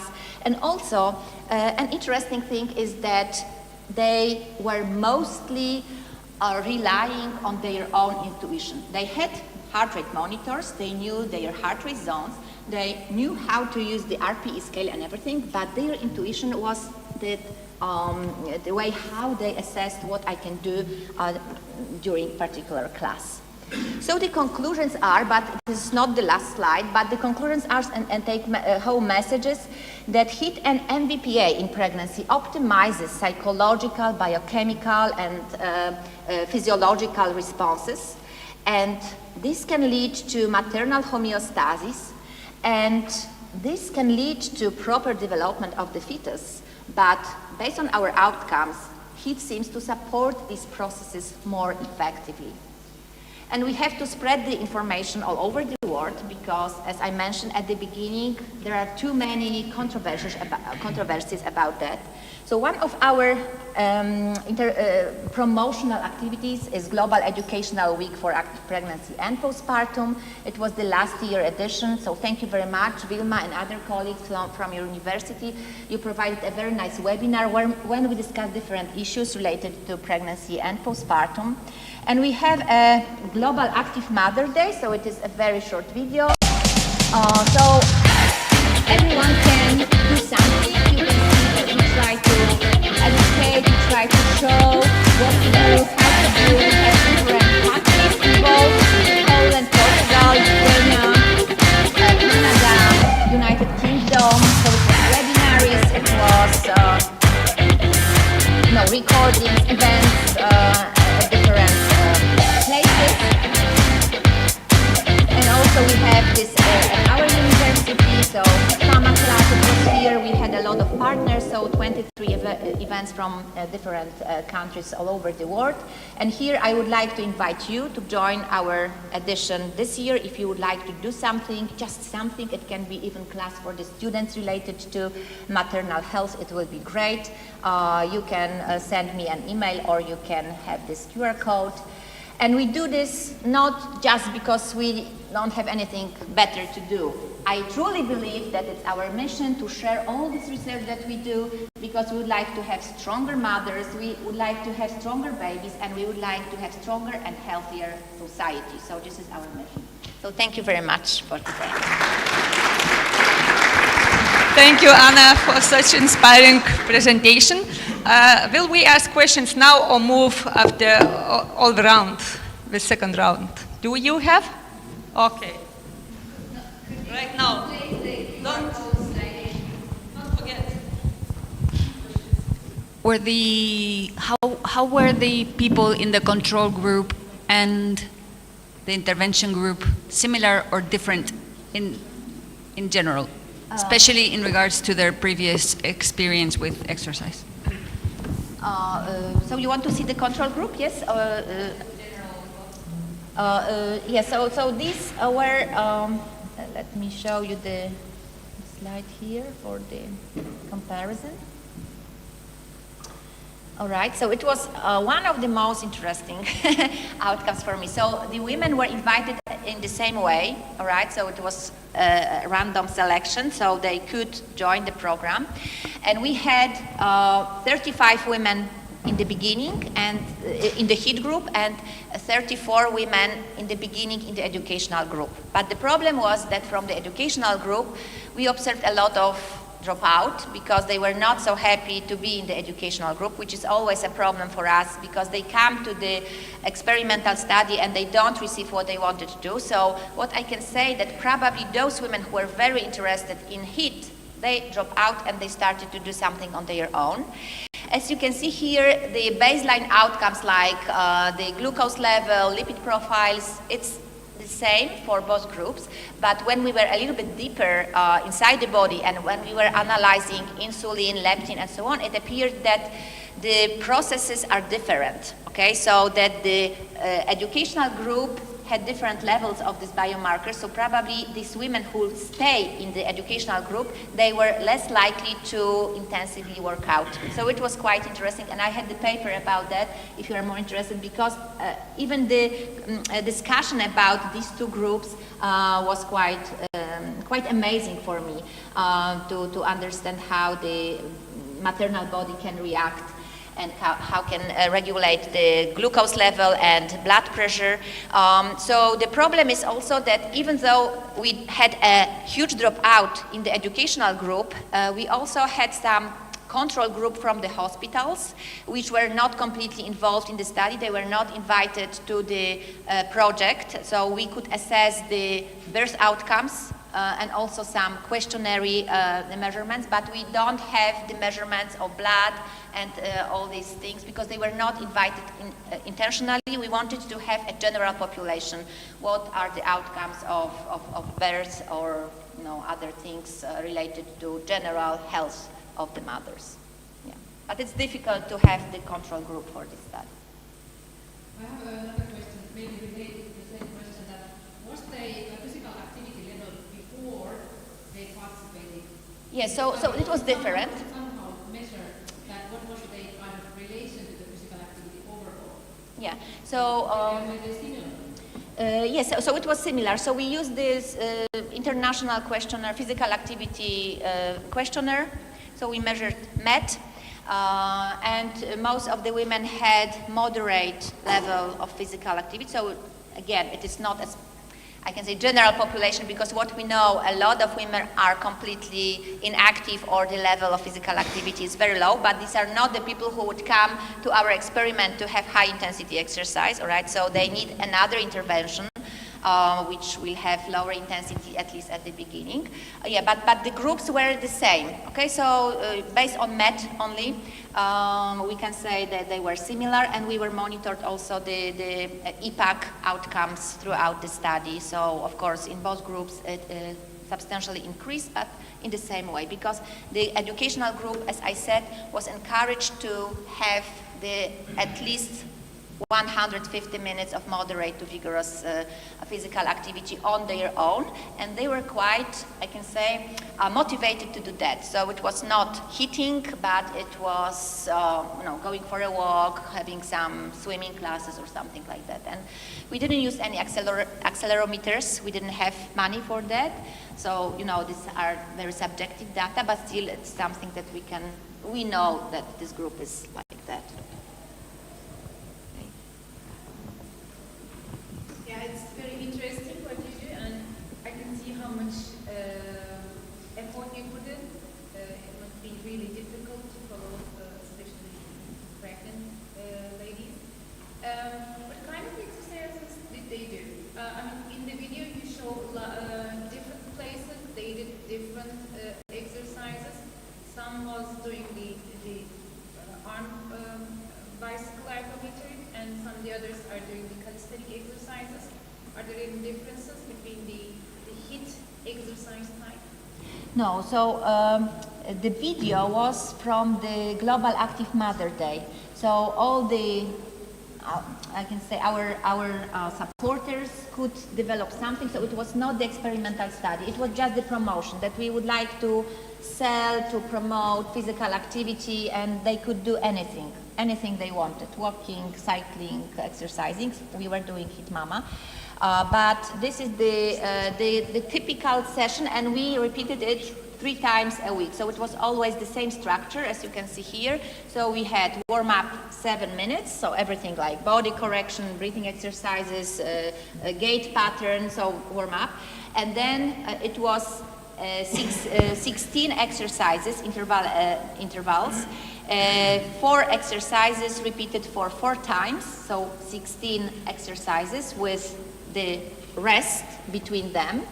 So this is the main part, and actually this is something that was supposed to impact the maternal health. And here the intensity was decreasing, so it was, as I mentioned, body posture, body balance, so it was in lying position, in sitting position. So it was not very intensive, but we wanted to have the maternal approach, because what I believe in, when they exercise very intensively, they forgot about everything, okay? So they are tired, but they forget that they have to contract pelvic floor, they forgot that they have to breathe properly. So it was the time here when we spent teaching them slowly without the pressure that we have to keep the anaerobic threshold heart rate. So we wanted to have this time spent very productively. And at the end, it was pelvic floor isolated exercises, because the pelvic floor exercises were started from warm-up throughout the sessions. And here we have time to isolate them, so in lying position or sitting position, and also the visualization of birth, so preparing mentally to releasing stress, relaxation. So it was always the same structure of the session. The exercises were changed from week to week, so 8 weeks with different exercises like squatting, like lunges, or any other exercises of the whole body workout. Yeah. But it was easy to monitor. We also have a paper about the structure of the class if you are interested. I'm not sure if the mic is necessary. I don't know. I am just having it. I'm not sure if I'm using it. Doesn't matter. But, First of all, I want to say thank you for this, because it's a very interesting research, and I hope there are going to be some follow-ups. I have a few questions, but I think they relate to each other. First of all, how pregnant were these women? Because if you have someone who is 6 weeks pregnant or 30 weeks pregnant, that's quite a big difference. Yes, that's true. That's really true. So officially, everyone was invited. So a pregnant woman could enter the study just when she knows she's pregnant. Okay, so even if she was 4 weeks of pregnancy, she could come. But what we know from practice, women are very afraid of a very dangerous myth that you cannot intensively exercise while you are during your first trimester, which is a disaster, because they should continue their exercising, throughout the pregnancy, as the guidelines say. And from practical point of view, most of them come when they are around 12, 13 years. So on average, they were like that. So 13, 14 weeks of pregnancy. We had one person who started in the 5th, so she was our case study. For that, someone who was in the 9th, but most of them just come when they feel more safely. But in our next edition, we really try to do our best to have them from the very beginning, because it's crucial to change their mind that you can continue your physical activity, or you can even start exercising from Because that's what I'm wondering. There's also very good research from the University of about cardiovascular disease and high intensity training, and they have the same problem. Like, how do you convince people that high intensity training is very safe to do? I can imagine if I had a heart attack and someone comes to me and says, "Yeah, let's do some high intensity training," I might be fearful as well. So how are you convincing them that it's completely safe? So first of all, we try to be very flexible, and we try to say, okay, this is your decision how intensively you exercise every session. So our recommendation is to keep the anaerobic threshold a little bit above or very close to that, and you have your heart rate monitor to check your intuition. And you could see on the slide that they really rely on their intuition.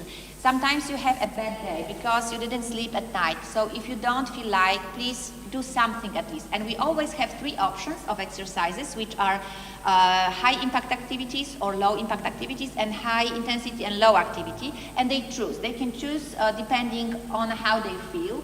So, of course, sometimes the sessions are not so intensive, sometimes they are more intensive, so more red color can be seen here, but sometimes it's more green.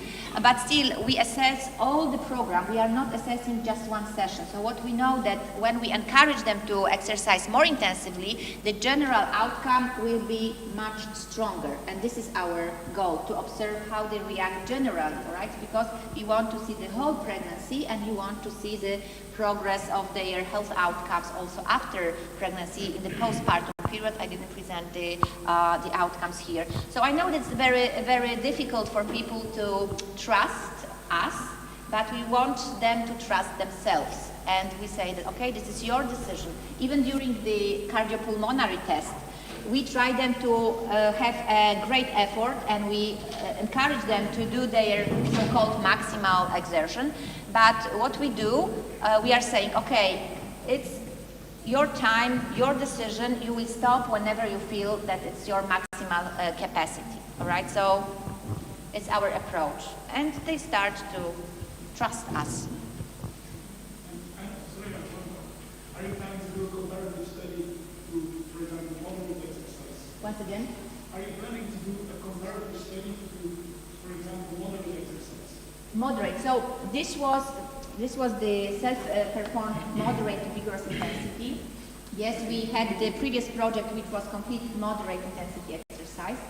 So the 3 groups were originally planned, and we have the registration in the clinical trial for 3 groups. So high intensity, moderate continuous training, supervised moderate continuous training, and also the comparative self-performed physical activity. But we didn't have resources for 3 groups because it's really very demanding, so we started to have these 2. Now I hope that we will have money for that. We applied for European funds to have the same trial protocol in different countries, in Latvia, Norway and Poland. And we will see. So we will have HIIT and moderate intensity supervised intensity. So we will compare.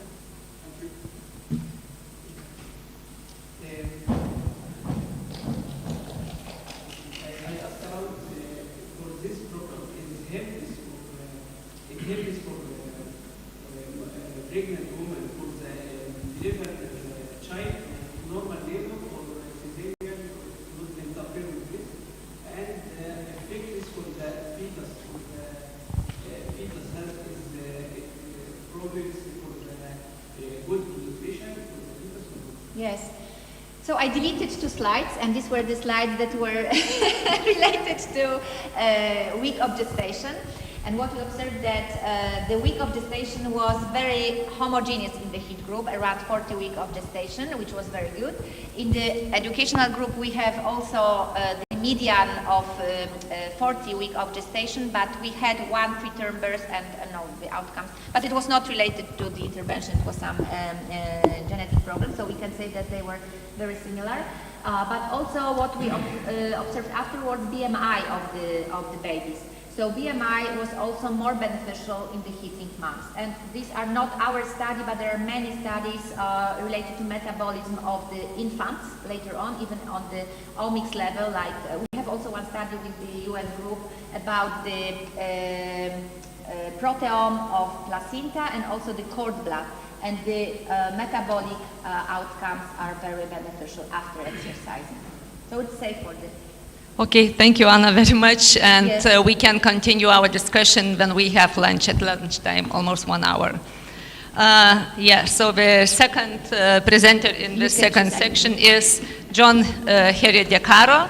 He is a senior lecturer and researcher at the University of Malta with over 25 years of experience in physiotherapy, education, and practice. His work focuses on physical activity, education, and research development, and he has contributed internationally through leadership roles in world physiotherapy, and he also combines academic work with clinical practice in sports and general physiotherapy. So, John, your stage. Thank you very much. Thank you very much. I would like to first congratulate Anna twice. Once for your very nice presentation, and secondly for being able to handle this very critical, intelligent, and motivated group of people. So Well done. So, yes, thank you very much, Vilma. It's a great pleasure for me to be here this afternoon with you to talk about some of the work that we are doing in Malta.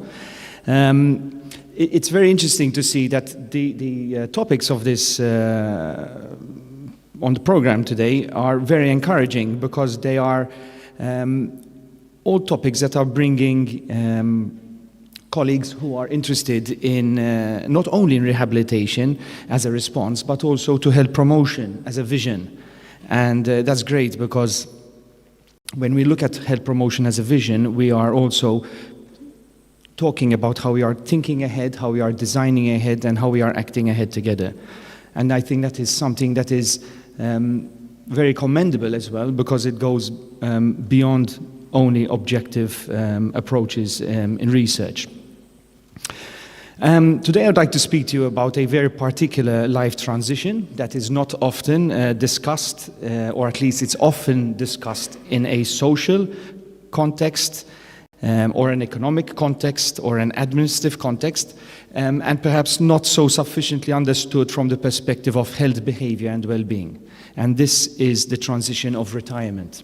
So we are going now from a delivery to a retirement, and we're looking at quite a big life change over here.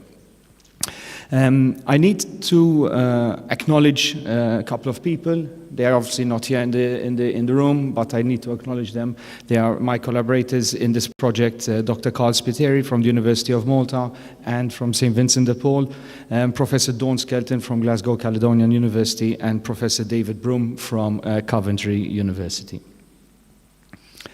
So the proposition I want to place before you this morning is very, very simple. Retirement should not be viewed merely as the end of working life. It should also be understood as a strategic opportunity for health promotion. And more specifically, it should be seen as a powerful moment for promoting physical activity and reducing sedentary behaviors. So one might assume that when people retire, they have finally more time, fewer obligations, and therefore they have more opportunities to become active. But as we know, human behavior is not a simple relation. Time alone does not create behavioral change, availability alone does not create motivation, and transition alone does not create readiness. What matters is how transition is experienced, how it is understood, how it is supported, and how it is shaped. And therefore today I would like to develop on these arguments based on the research we have been doing in designing a lifestyle intervention program for the promotion of physical activity in the retirement transition. I want to reflect on why retirement transition matters as a health promotion opportunity. I want to explore why promoting physical activity in this phase cannot be reduced to telling people simply you need to move.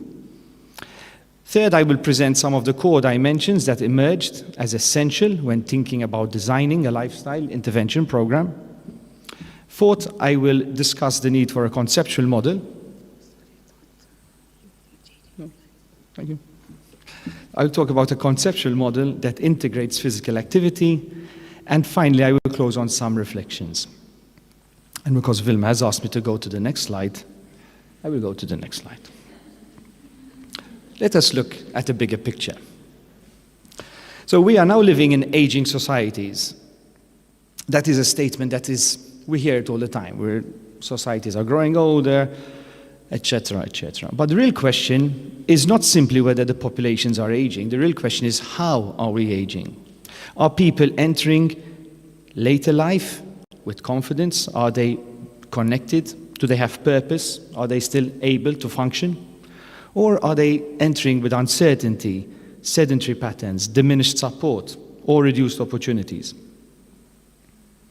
If we are serious about healthy aging, then we cannot wait until a decline is registered to intervene.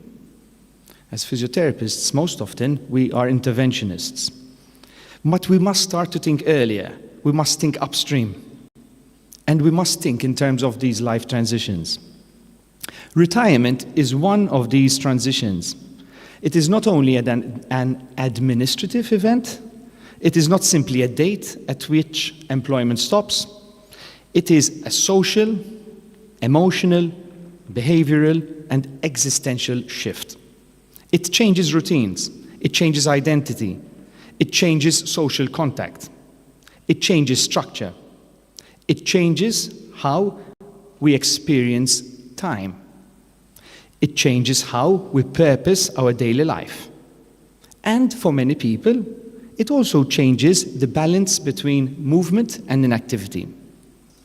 And therefore, that is why it's important that we look at retirement not only from an economic perspective, but also from those of us who are concerned with rehabilitation as a preventative, public health, behavioral, and an aging well perspective. In many settings, including in Malta, there is a strong rationale for this conversation. The need for physical activity in later life is clear. Older adults often do not meet the recommended levels of physical activity, and we know that sedentary activity or inactivity is increasingly normalized. At the same time, retirement creates a moment where previous routines are disrupted. And whenever a routine is disrupted, behavior becomes open to reorganization. And this is the crucial point. A transition can be a vulnerability, but it can also be an opening. Retirement is both. If it is unsupported, it will lead to withdrawal, isolation, loss of structure, and increased inactivity. But if it is approached intentionally, it may become an opportunity to establish healthier habits, stronger social engagement, and a more active way of living life. So the question becomes, what would it actually take to design an intervention that supports people to become more physically active as they move into retirement? Not in theory alone, not as a general recommendation, but as a real, workable, meaningful lifestyle intervention. And here where it becomes interesting, because the answer is not give people an exercise leaflet. It is not tell them walking is good for you. And the answer is certainly not assume that once a person will retire, they will naturally sort it out for themselves. Promoting physical activity in the retirement transition requires us to understand retirement not only as a chronological stage, but as a human process. This is a process of adjustment, a process of negotiation, and a process of reorientation. So we don't only want to ask, how do we promote physical activity? We want to ask, how are we going to promote physical activity within a transition that affects motivation, confidence, identity, emotional readiness, social connectedness, and daily structure? That is a very demanding question, but it is also a very good question. So what becomes immediately clear is that the effective intervention design must be grounded in the biopsychosocial understanding of retirement. People do not arrive at the retirement stage as a blank slate. They arrive with their own histories, their own beliefs, their own fears, their own resources, relationship expectations, and these are all very different for each one. Some people welcome retirement. Some people resist it. Some prepare for it. Some deny it. Some see it as a moment of freedom, but some experience loss. And for many of these people, physical activity is not the first thing on their mind. And that matters. Because when we speak as professionals about physical activity, we have to start from that value. We know that it matters for health, for function, for independence, for well-being, for quality of life. But individuals approaching retirement often managing a much wider area of concerns, like their finances, identities, family role, emotional adjustment, changing routines, and uncertainty about the future. do not have physical activity at the forefront of what they are thinking. So it has to make sense that we engage within a lived reality of retirement. And from that perspective, several core dimensions emerge as essential.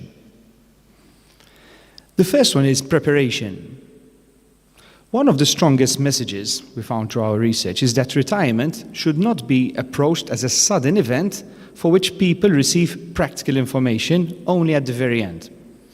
Preparation needs to begin much earlier. It needs to help people recognize that retirement is not just a pension issue or a timetable change, but it is a broader life adjustment that affects health behaviors. In other words, if people are not psychologically and practically prepared for retirement, then promoting physical activity will become much harder. We cannot build behavior change on foundation or of unacknowledged transition. Preparation, therefore, needs to include awareness of lifestyle change, awareness of risk, awareness of opportunity. It needs to create a space for people to ask not only when am I retiring, but also how do I want to live when I retire? And that is quite a different conversation. The second dimension is connecting physical activity explicitly with well-being. And this may sound obvious, but it is not always done properly. Many people know, in a vague sense, that activity is good for them, but vague knowledge rarely brings about a change in behavior.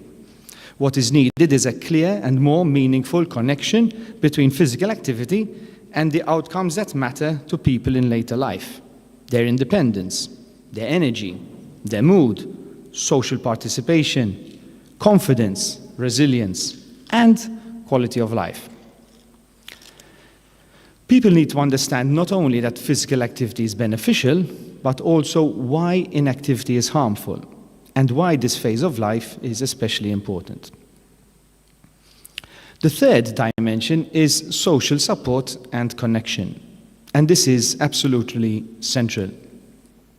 For many people, work structures their social life. Even when work is very demanding, it provides rhythm, it provides a role, it provides a point of contact, it provides a point of interaction. Retirement can therefore create an empty space. And if that space is not filled up with meaningful alternatives, then isolation can develop quite fast. And this tells us something very important about design intervention. A physical activity program for people in the retirement transition should not only be designed around the body, but around belonging. It should create opportunities for connection. It should involve peer support. It should involve the recognition and influence of family and close contacts. And it should understand that social engagement is not an optional extra. The fourth dimension is personalization. Retirement is universal in one sense that many people experience it, but it is deeply personal in another sense. Its meaning varies, its timing varies, its emotional impact varies, its practical implications vary, the level of readiness varies, barriers vary, and motivations vary. And therefore, intervention cannot be generic. A standardized program may be administratively neat, but if it ignores the diversity of the reality experience, it will fail to engage the people it is intended to support. Timing matters, language matters, and readiness matters. The fifth dimension is what I like to call the lifelong perspective. A strong intervention does not treat retirement as a narrow event lasting just a few weeks before or after the last day of work. Rather, it recognizes that the transition is part of an ongoing life course shaped by changing responsibilities, evolving motivations, work-life culture, and broader societal conditions. If that is true, then promoting physical activity in this phase must also be future-facing. It must support not just the initial uptake, but continuity. Not just enthusiasm, but sustainability. Not just exposure, but incorporated into everyday meaning. What is needed is actually a lifestyle intervention framework. So I'm just going to talk a bit about a few themes that need to get this into place. Because one of the strengths of our work is that it did not remain at the level of abstract reflection, but it moved towards asking what conditions are necessary for such programs to actually work. And there are 4 practical considerations that we feel are especially important. The first is workplace readiness and support. If retirement is partly shaped by the workplace, then the workplace cannot be absent from the intervention conversation. Organizations need to be ready to support employees approaching their retirement, and that may require cultural and policy change. It may require management recognition that participation in pre-retirement health promotion programs is not a distraction from work, but an investment in well-being. The second is societal awareness and community involvement. If physical activity is to remain meaningful beyond the workplace, then communities must be involved. Local councils, active aging services, well-being centers, retired persons groups all have an important role to play in this culture change. The third is inclusive and adaptive designing. People differ, and so programs must be flexible. Follow-up matters, hybrid approaches matter, digital options may matter, accessibility matters, adaptability matters, and importantly, maintaining contact after the initial engagement may be one of the ways to prevent dropout and supporting regulation over time. The fourth is incentivization and social engagement. Motivation is not only intrinsic, we know from behavioral science, and we can see it clearly in practice. People may value enjoyment, autonomy, and personal meaning, but they may also require external conditions that make participation feasible. Protected time, institutional permission, structured opportunities, and social reinforcement can all strengthen engagement. Social elements are especially important because they respond directly to one of the risks of retirement, and that is disconnection. So when we put all these strands together, a broader conceptual understanding emerges. The promotion of physical activity in the retirement transition succeeds only when we give equal attention to these 2 interacting domains. On one side, there is the intrinsic human factor that directly shape physical activity behaviors, especially motivation, knowledge, and self-efficacy. And on the other side, we have the retirement process factors, including information, emotional support, social connection, and workplace support. This, in my view, is one of the most important take-home messages. Too many interventions focus on a single behavior in isolation. But retirement does not occur in isolation. It occurs in context, it occurs in relationships, it occurs in culture, it occurs in systems. And if we design a program only around activity targets, then we miss this transition. And if we miss the transition, we miss the person. So at this point, I think it will be useful to step back now and consider what this means broadly for our field. First, it means that health promotion in later life must become more transition sensitive. We should pay more attention to windows in life when behavior is more open to change. Retirement, one of them. Could be bereavement, caregiving, relocation, diagnosis, recover, any major shift. These are moments of risk, but they are also moments of potential. Second, it means that physical activity promotion should be designed with, not just for, the populations that we serve. A multi-stakeholder approach is not simply a methodological point of view. It is ethically and practically important. Third, it means that policy and practice need to speak to one another to be more effective. It is not enough to advocate healthy aging in broad terms. Policies must connect, workplaces must connect, communities must connect, health systems must connect. And fourth, it reminds us that well-being is relational. In rehabilitation and health promotion, we often speak about independence, and rightly so. But independence should not be understood in isolation. People will remain active because they are connected, because they are encouraged, because they are accompanied and supported. And finally, it means that when we think about aging well, we should not only ask how are we going to add years to life, but how are we going to add movement, connection, confidence, and purpose to those years. So let me close with this. Retirement is often imagined as an ending. But from the perspective of health promotion, it may be more useful to think of it as a re-beginning of routine, a re-beginning of identity, a re-beginning of self-management, a re-beginning of social life, and potentially a re-beginning of physical activity. But re-beginnings do not organize themselves. They need structure, they need support, they require imagination, and they require collaboration.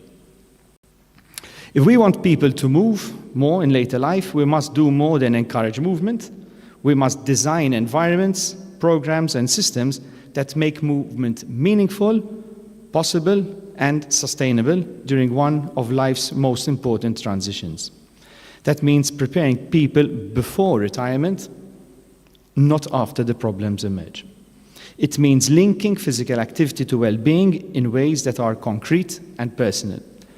It means reorganizing and recognizing that social support is not peripheral but central.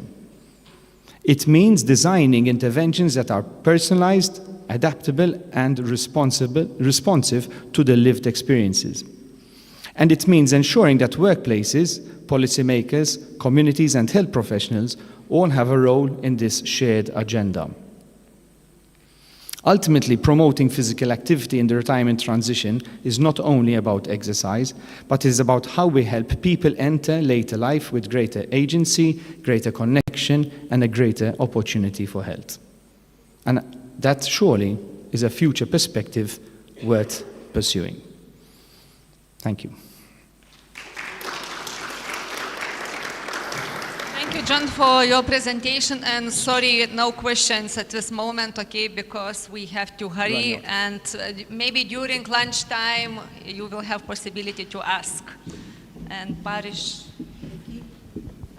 the last presenter of this section is Barış Gulpinar. She is assistant professor at the Izmir University of Economics in Turkey. Her work focuses on aquatic therapy, geriatric rehabilitation, and evidence-based exercise, particularly the impact of water-based interventions on balance, mobility, and healthy aging. She is the founding chair of the Aquatherapy Working Group of the Turkish Physiotherapist Association and an active member of the International Halvik Association. Thank you so much for this. Thank you. I really appreciate that I'm here seeing you all guys. Lovely Vilma, thank you for your invitation. Unfortunately, technology gods hate me. I have big problems with my presentation, but here is my hero, helped me. Thank you so much. And that will be a good translation of the subjects. I'm going to talk about what elderlies can do after their retirements, or how can we make them ready for their retirement and elderlies in late life. Water is a really nice agent to work with elderly people, and I'm going to tell you why today. And today I'm going to talk about why do we age and how does water helps not to age, and if we already aged, what else can we do in water, or how water can help us. Why do we age? Because of the inflammation. There is a really inflammatory markers and inflammatory processes is going on in every cell of our body. So, and this inflammation leads up to a cellular senescence, and that means a lot of more inflammation. So in this process, if we stop inflammation somehow, it means that we will have a good later life, and also we will age more slowly. So the inflammation is the key in our life. If we can control the inflammation, it means that we will have healthier life. How can we do that?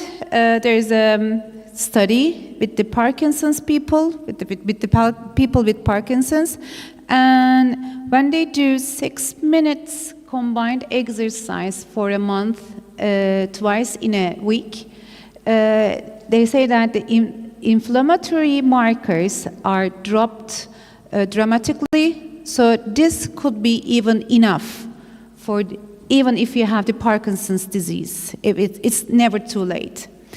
And aquatherapy and inflammation, when we look at this relation, it means that we have a lot of studies so far. Even we have systematic reviews, and in these reviews they have three groups.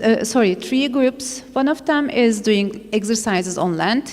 The other group is exercises in water, and the third group is just a control group. They do whatever they did so far. What was found, the LDL is a low-degree lipid profile, is decreased dramatically in water than on land. But they found functional outcomes were better on land. This is, I think, when you read the paper, you understand that there wasn't enough loading in water, because when you are in water, you are free of gravity, and your muscles doesn't have to work as much as on the land. But you have to improve something in water to have the same effect for the muscles, for the muscle strength. So you have to find a right load of work in the water. So I think in future we will see muscle strengthening in water will be as good as on land. So this is not the waterfall's fault. It is more than the kind of the sake of the researching. When we look at the enzyme, what changes in water and what changes on land, it says that this SOD activity, it is better in water. It has something to do with the increased blood circulation and also the warmth of water. So when we have people in water, we can have their blood circulation improved rather than on land, and there is something better in their enzymes.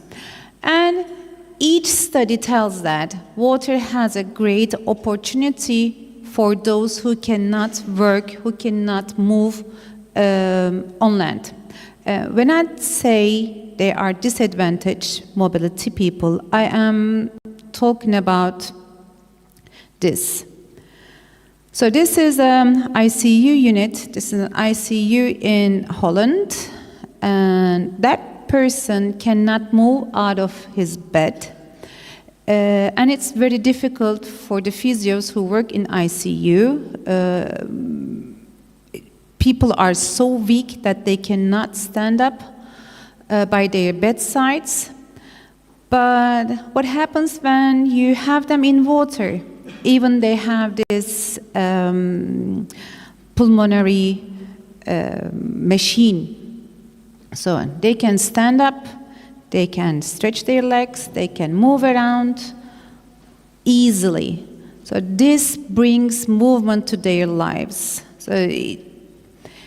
But you cannot see that kind of researches on the paper, because those people are very limited numbers, and there's not many ICU have their pool in their next door. So this is data that you cannot find in the literature. What happens when we are already aged? How does water help us? When we age, we have three main problems. One of them is deteriorating of the system, and the second is falls, the elderly's fall, and the third is the cognitive deterioration. So I'm going to talk about the systems first of all. And the musculoskeletal system is the system that is popular with us. So this lady has ankylosing spondylitis and also multiple sclerosis at the same time. When you see her walking, you can see that the hip joint doesn't work very well. She doesn't want to carry her weight in either of her legs, and she has to focus when she walks. She turns like in 4 seconds or so, and she is in pain. So that's very obvious that you see. So when she tries to walk on land, it is not very comfortable for her. She is in pain. So that's why she doesn't want to walk. She doesn't want to move at all. But when she is in the water, you can see the right hip is more freely going to flexion, and she doesn't have to use support. She can use her hands freely, and she can do multitasking activities at the same time. So this is a freedom for her to move around, and it's a motivation for her to move around. And what happens with the pulmonary system? To affect the pulmonary system, you need to have aerobic exercises, right? But when it comes to the elderly, it is very difficult and kind of dangerous to hop them around on the land.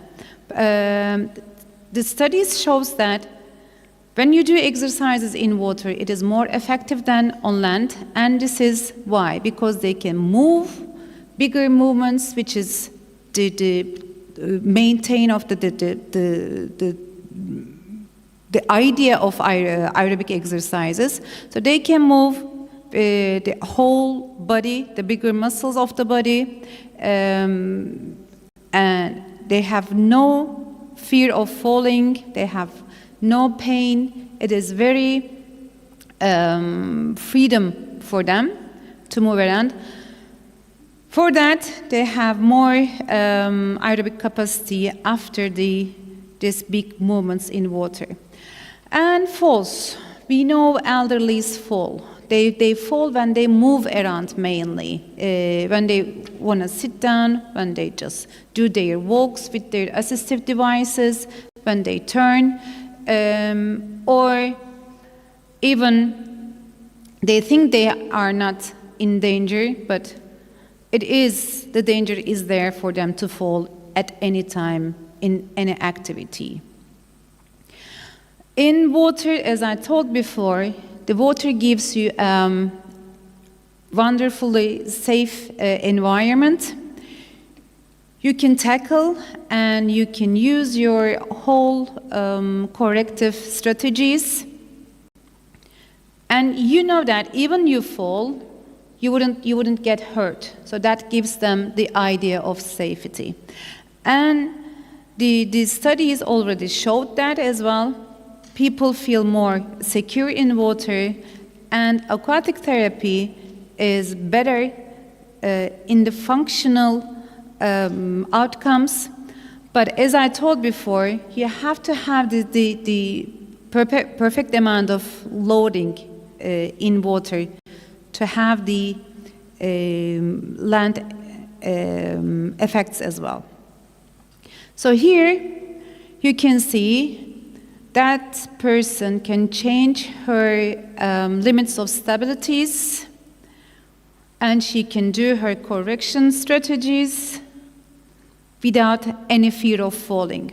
And this patient here, He had stroke a couple of months ago, and he cannot move. He was a wheelchair-bound patient, and we were trying to do sit-up and lie-down activities. So he can perform the exercises with a very minimal muscle activity, and he knows that he is safe while he is doing the activities. So that encourages him to do more in water. Now with the cognitive deterioration, I'm going to introduce Bill.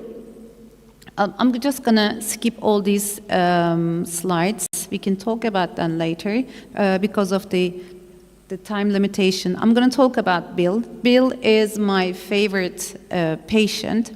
As you can see, he has the mask face because he has Parkinson's and he has Alzheimer's disease. He doesn't recognize his own daughter and his caregivers. He is living in a nursery home in America.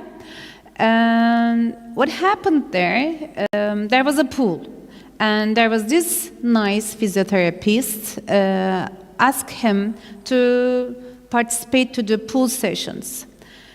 And they started to doing pool sessions. At the beginning, it was rough. I mean, Bill wasn't very good with the movements or grabbing, and he was shaky with the legs.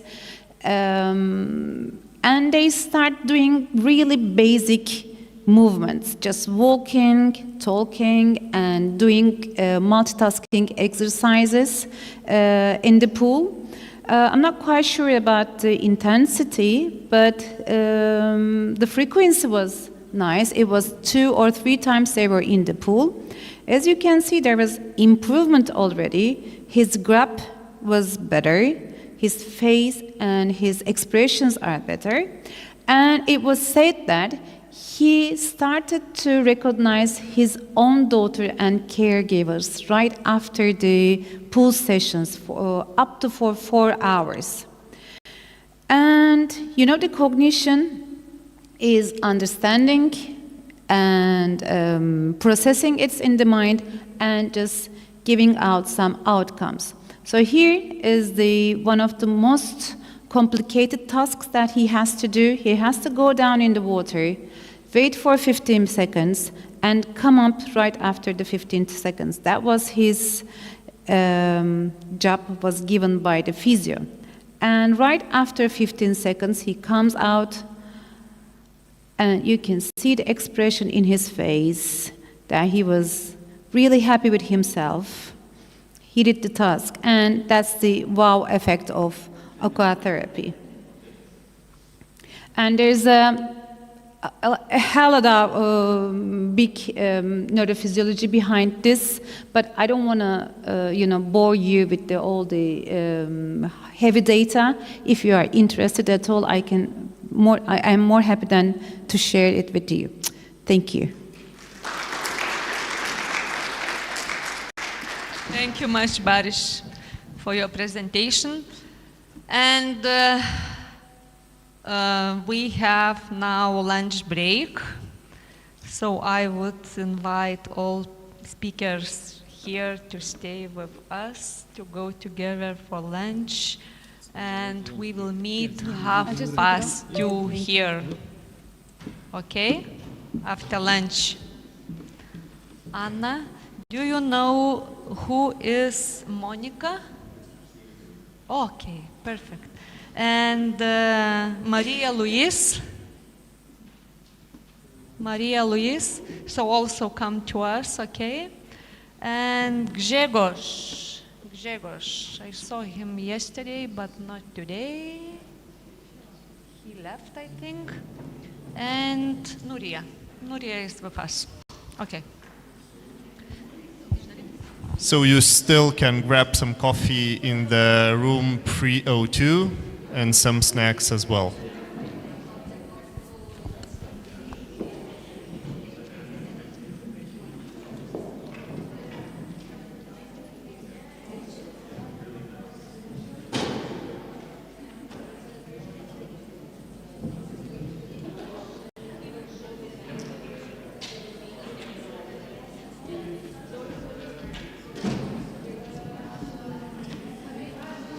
maybe move those. Yeah. You can delete that one. This one? Yep. It is yours? It's mine, but you can delete it. I can delete it? Yeah. Why? I have a new version. Okay.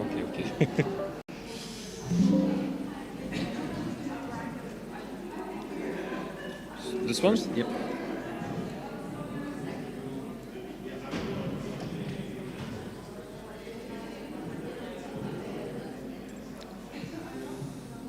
You can delete it here if you want. Okay. If you Go ahead. insist. Yeah, it's not mine, so. Delete it. Permanent, yes? Yeah. Okay. No worries. Thank you. Just a second. Yeah. Yes, sir. Yeah.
Aš jums e-mailą atsiunčiau.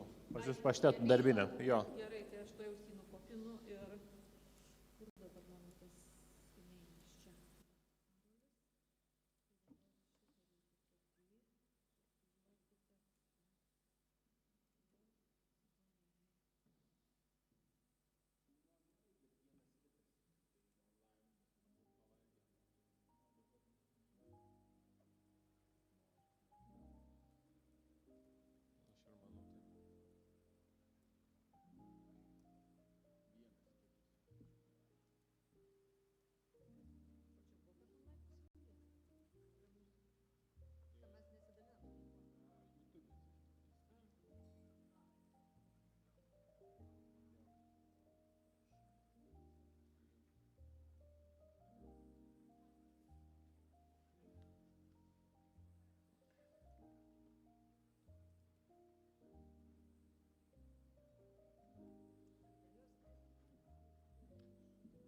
Prie kameros yra ta programa.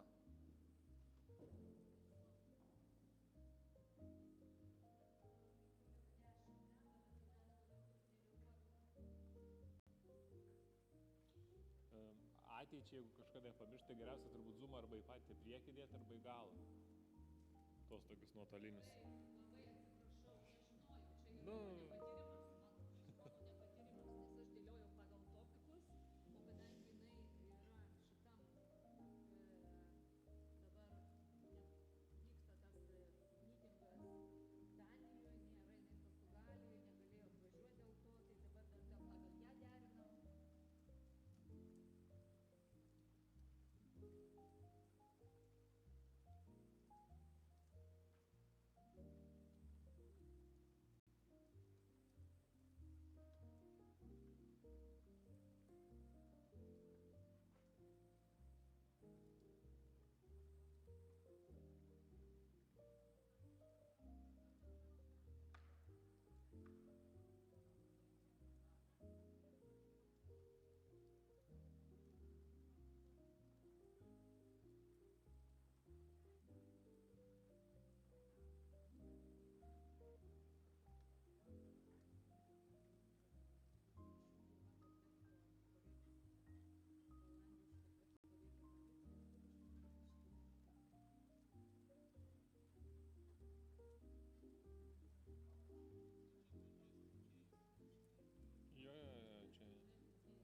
rodo programą.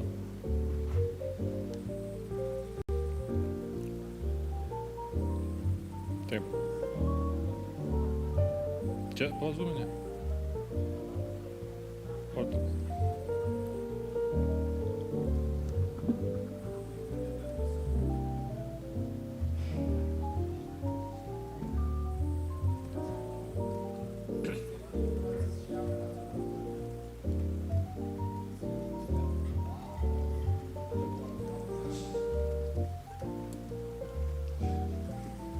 Bus daugiau laiko diskusijai.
keeping it for data. Keeping space.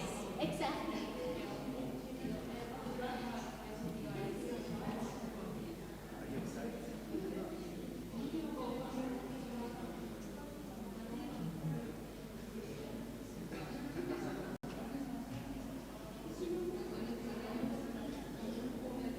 Okay, dear distinguished speakers, colleagues, students, we will continue the last round of our conference, the last session, and I will present the speaker. She is Marion Karpi, a senior lecturer at Turku University of Applied Sciences from Finland.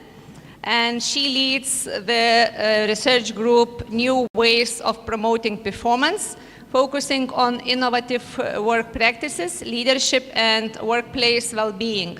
Her research centers on shared leadership in project teams and how it influences team dynamics, employee experience, and the development of more meaningful work. So the stage is yours. Thank you, Wilma.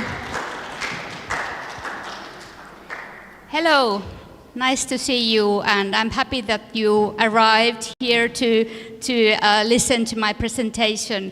So this morning, I think we have heard excellent presentations on health promotion on individuals, and in my presentation, we focus on a bit broader concept. So, as Wilma introduced myself, I do loads of work on work well-being, and in these projects, we don't focus only on individuals, we focus also on teams and organizations themselves. And today, I'm going to tell you a bit about one of my projects, which is health promotion in professional kitchens.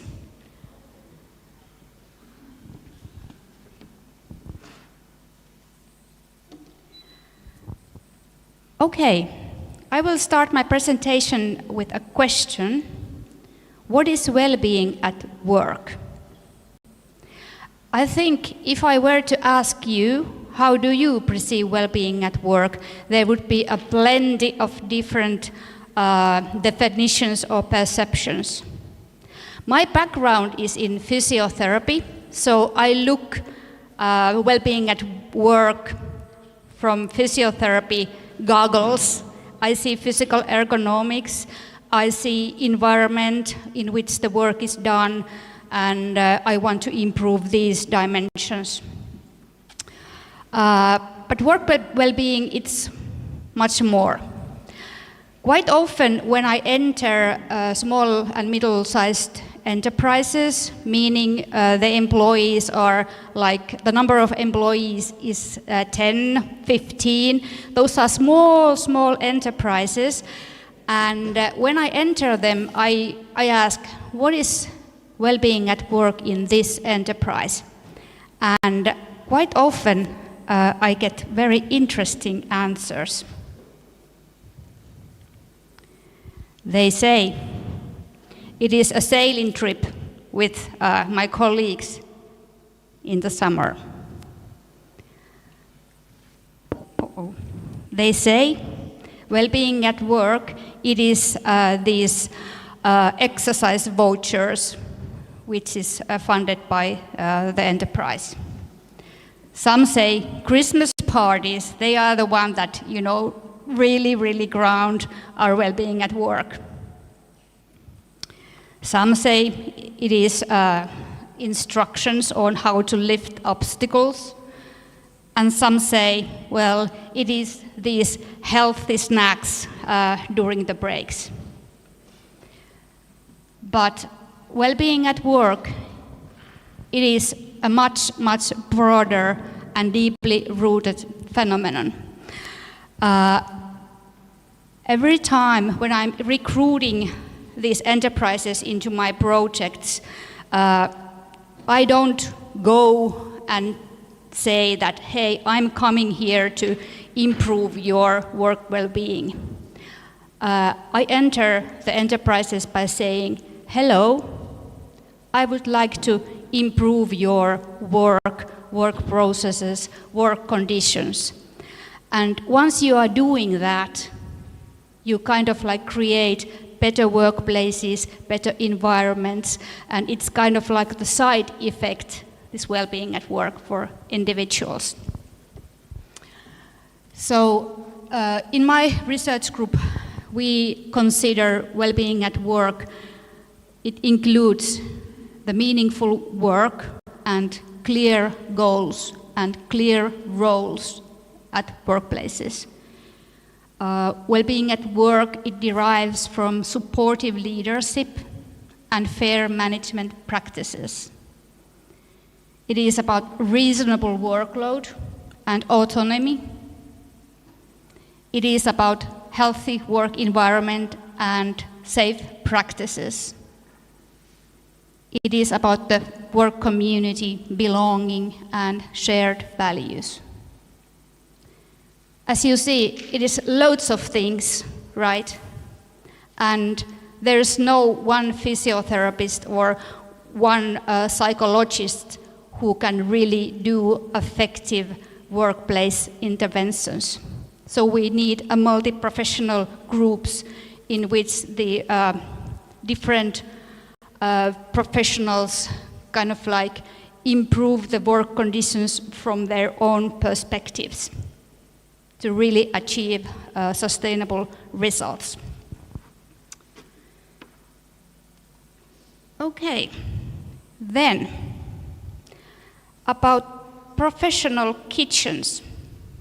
When you are doing workplace interventions, you really have to know the context. You have to know the work the workers are doing, the work environment, and you really have to get into that area. In my research group, we have done quite a lot of projects on knowledge work and office workers.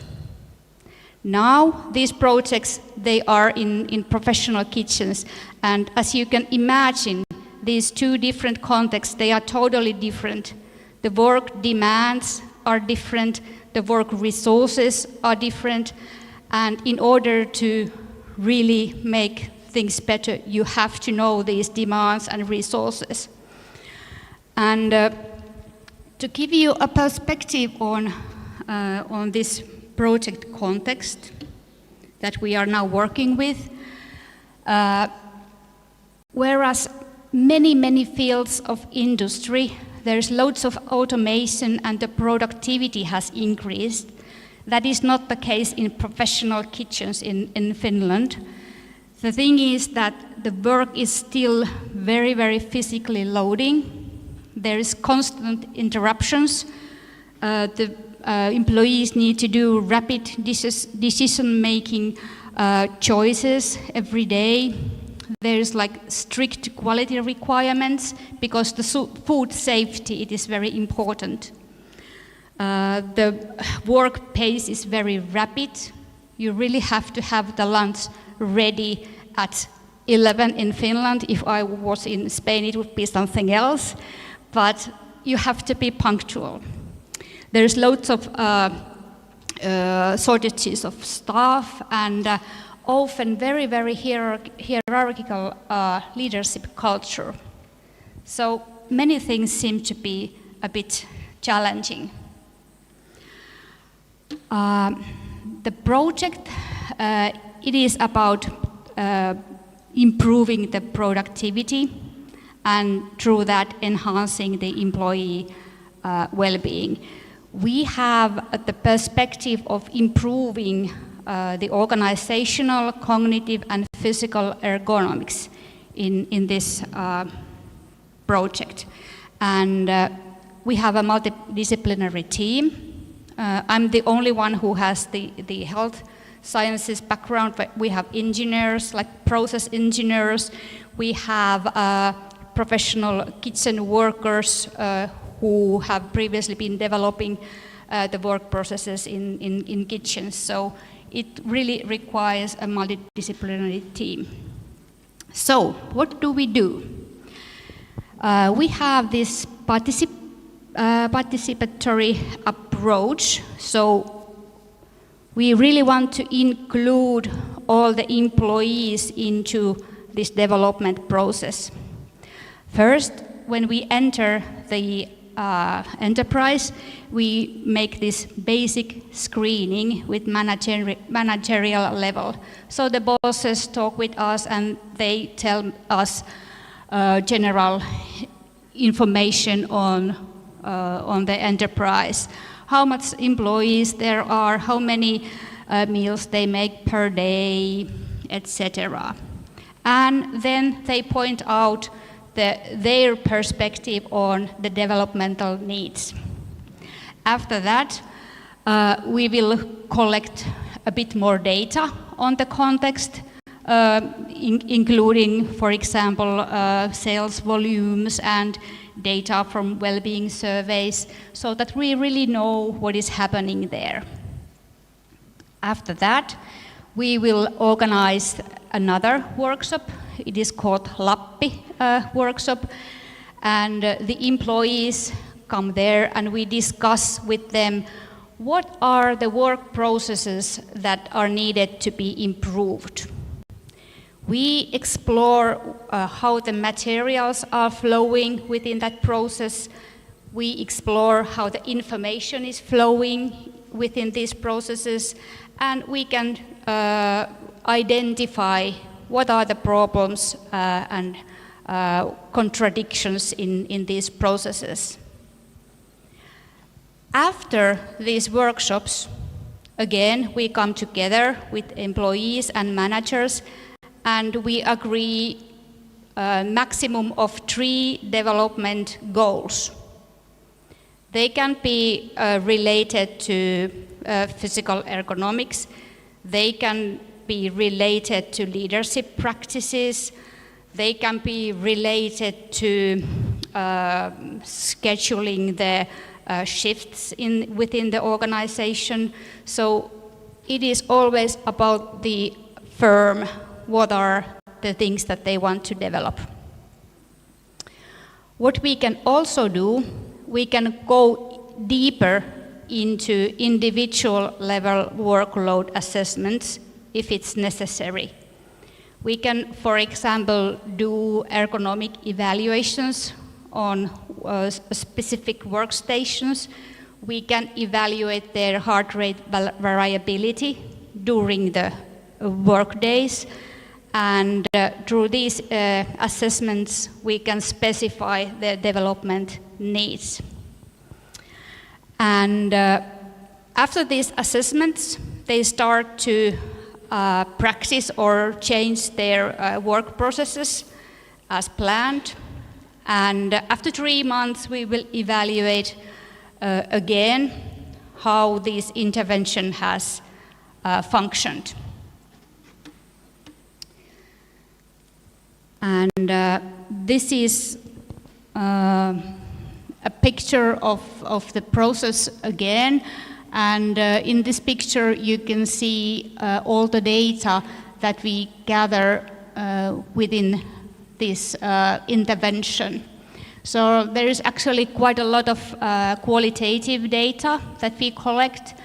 And in the end of the process, and actually in the end of the whole project, we will conduct a research that is inquiring that how, why, and in what kind of circumstances this kind of development process is relevant and really like bringing good results.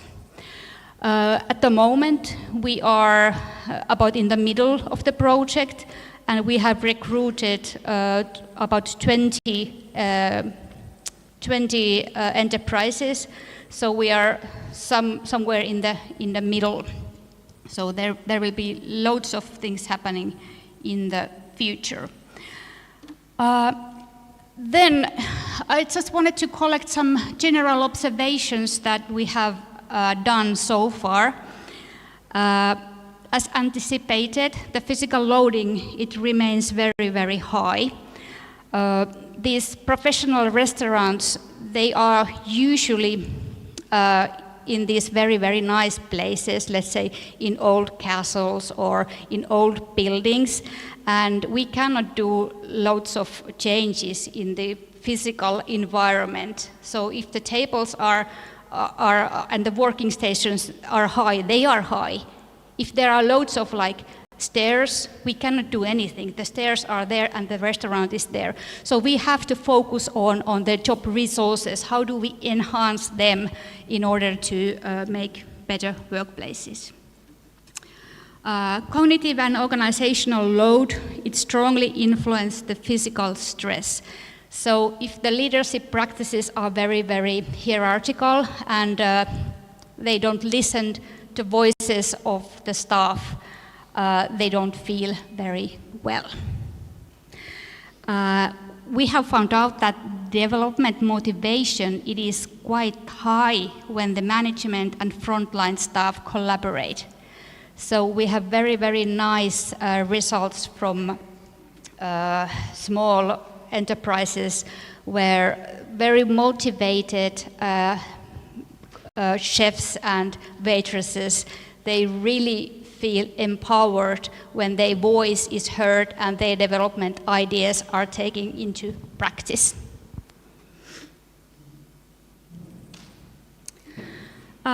Automation potential is underused, and this is actually what we already knew before this project. And I think this is a larger structural problem within an industry, which cannot be like solved within our project. But early effects visible, we have really noticed that once the processes are more structured at workplaces, the better the work is flowing and the employees are more motivated. We have managed to create clearer task allocation, and I think what is the most important, that we have increased the awareness of the ergonomic risks and risk factors in the workplaces, and especially the importance of recovery during work days and days off. Okay, I know that my time is flying. So in conclusion, bottom-up development processes, it really engages the employees and leads to sustainable results. And employees, they are the key actors to assess blocks in workflows. Really engage them, they know best how the work is done. Our multi-professional approach has really been successful, and you know, later on I can discuss with you more about that if you want. And my final concluding word is that small changes in practices, they really deliver great improvements. So no massive improvements are required to really make the work lives better in these firms. So thank you for listening.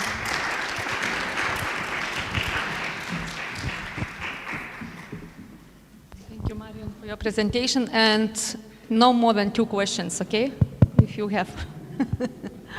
We are very strict because we have to follow the timeline. Do we have questions? Okay.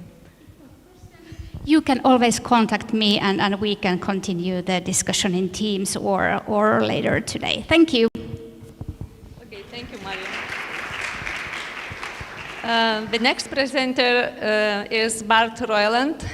He is a professor at Vrije University in Brussels, in Belgium, and he leads the Human Physiology and Sports Physiotherapy Research Group and is active in several academic, editorial, and leadership roles with a strong publication record in sport and exercise science. His research focuses on brain-related fatigue, especially how mental and physical fatigue interact alongside on-site work and on neurophysiology, technology in sport and applied exercise neuroscience. Please, Bart. Good afternoon, everyone. Thank you for the nice introduction, Vilma. And thank you for inviting me, also from the organizational team, of course, from both the International Week as the conference itself. As you can see here, this is my lovely campus. I explained to some people already yesterday, we are in Brussels, so we are on the border between the Flemish and the French part of Belgium, which also means that this part here is the Flemish part, and this part here is the French-speaking university in Brussels. But other than that, we are very good friends.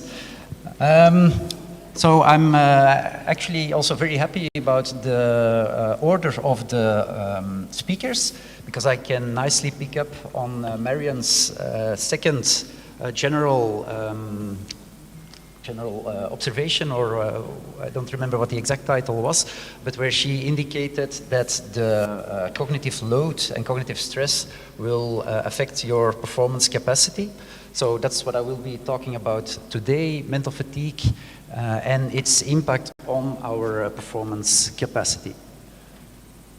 So first of all, my research group, Human Physiology and Sports Physiotherapy Research Group. What do? We do research, of course, education to the physical education and physiotherapy students, and we are also a test center where athletes have their exercise tests. And in terms of research, we have three big research lines that I'm coordinating. So it's health and the brain, technology and the brain, and disease and the brain. As you can see, the general theme is exercise and the brain in health and disease. So that means that all the things that we are doing in some way traces back to that general theme. I'm going to skip that, yes. So in terms of mental fatigue, I can say it's quite a novel topic. It's emerging. I mean novel, it's been around for a while by now, but I would say if you put it in PubMed, well, here you see since 1898, where the first publication on mental fatigue took place, up until end of 2025, there's 16,000 hits. But if you just go from 2009, then you see that's 13,000. So meaning that almost all the publications have come to surface in the last decade and a half. Now, how do we define mental fatigue? It's a psychobiological state that arises during prolonged, demanding cognitive activity. So that's important, prolonged, demanding cognitive activity. And what does it result in? Well, it results in an acute feeling of tiredness and or decreased performance capacity, either a physical component or the cognitive component, or the combination, of course. Now, how do we induce mental fatigue?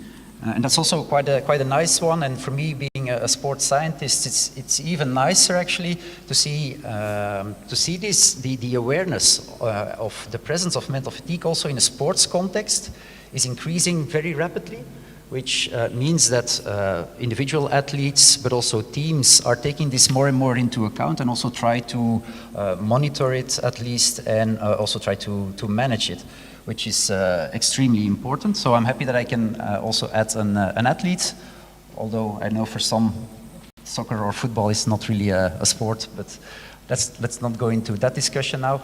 Other example, scientists, professors, whatever, sitting behind your computer the whole day, writing projects, writing papers, reading stuff, all these things, they will also induce mental fatigue.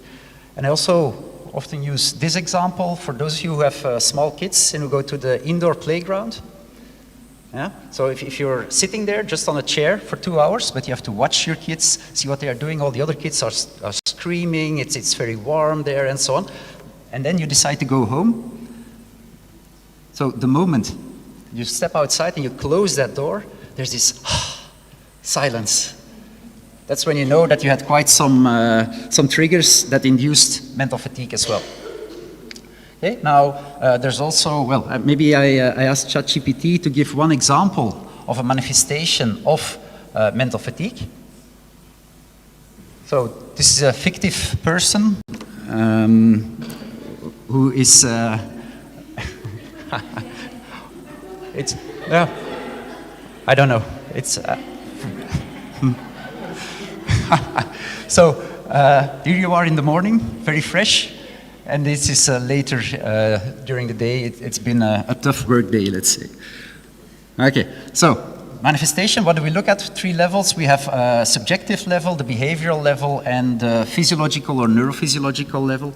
Subjectively, we can say we look at increased feelings of tiredness and fatigue, decreased feelings of vigor and alertness. Behaviorally, we look at increased reaction times, so longer reaction times, and decreased accuracy. Physiologically and neurophysiologically, that's still, I would say, rather under debate. There's some reports of increased heart rates, but quite some other studies have shown that that's not the case. And there's also changes in brain activation that occur when people are mentally fatigued. But again, more work is needed there. Now, what are the effects of being mentally fatigued on your physical performance capacity? And if you remember one of the first slides where I showed the amount of publications, or the number of publications, I selected 2009 as a start date. I did that with a reason, because in 2009 this paper was published by Sam Marcora. And what did he do? Well, he gave his participants, or let his participants do a 90-minute cognitive task. And in that cognitive task, or so 90-minute cognitive task, and after that task, they had to do a fixed intensity exercise until exhaustion on the bike. Yes? So what do we see on the right side here? In a mentally fatigued state, they rode the bike about 2 minutes less long. So their physical performance capacity decreased. Now, what else did they observe? Well, they observed a higher RPE. That's what we also see here on the figure. So the RPE, the rating of perceived exertion, so how hard the exercise felt, was continuously higher in a mentally fatigued state than in the control state.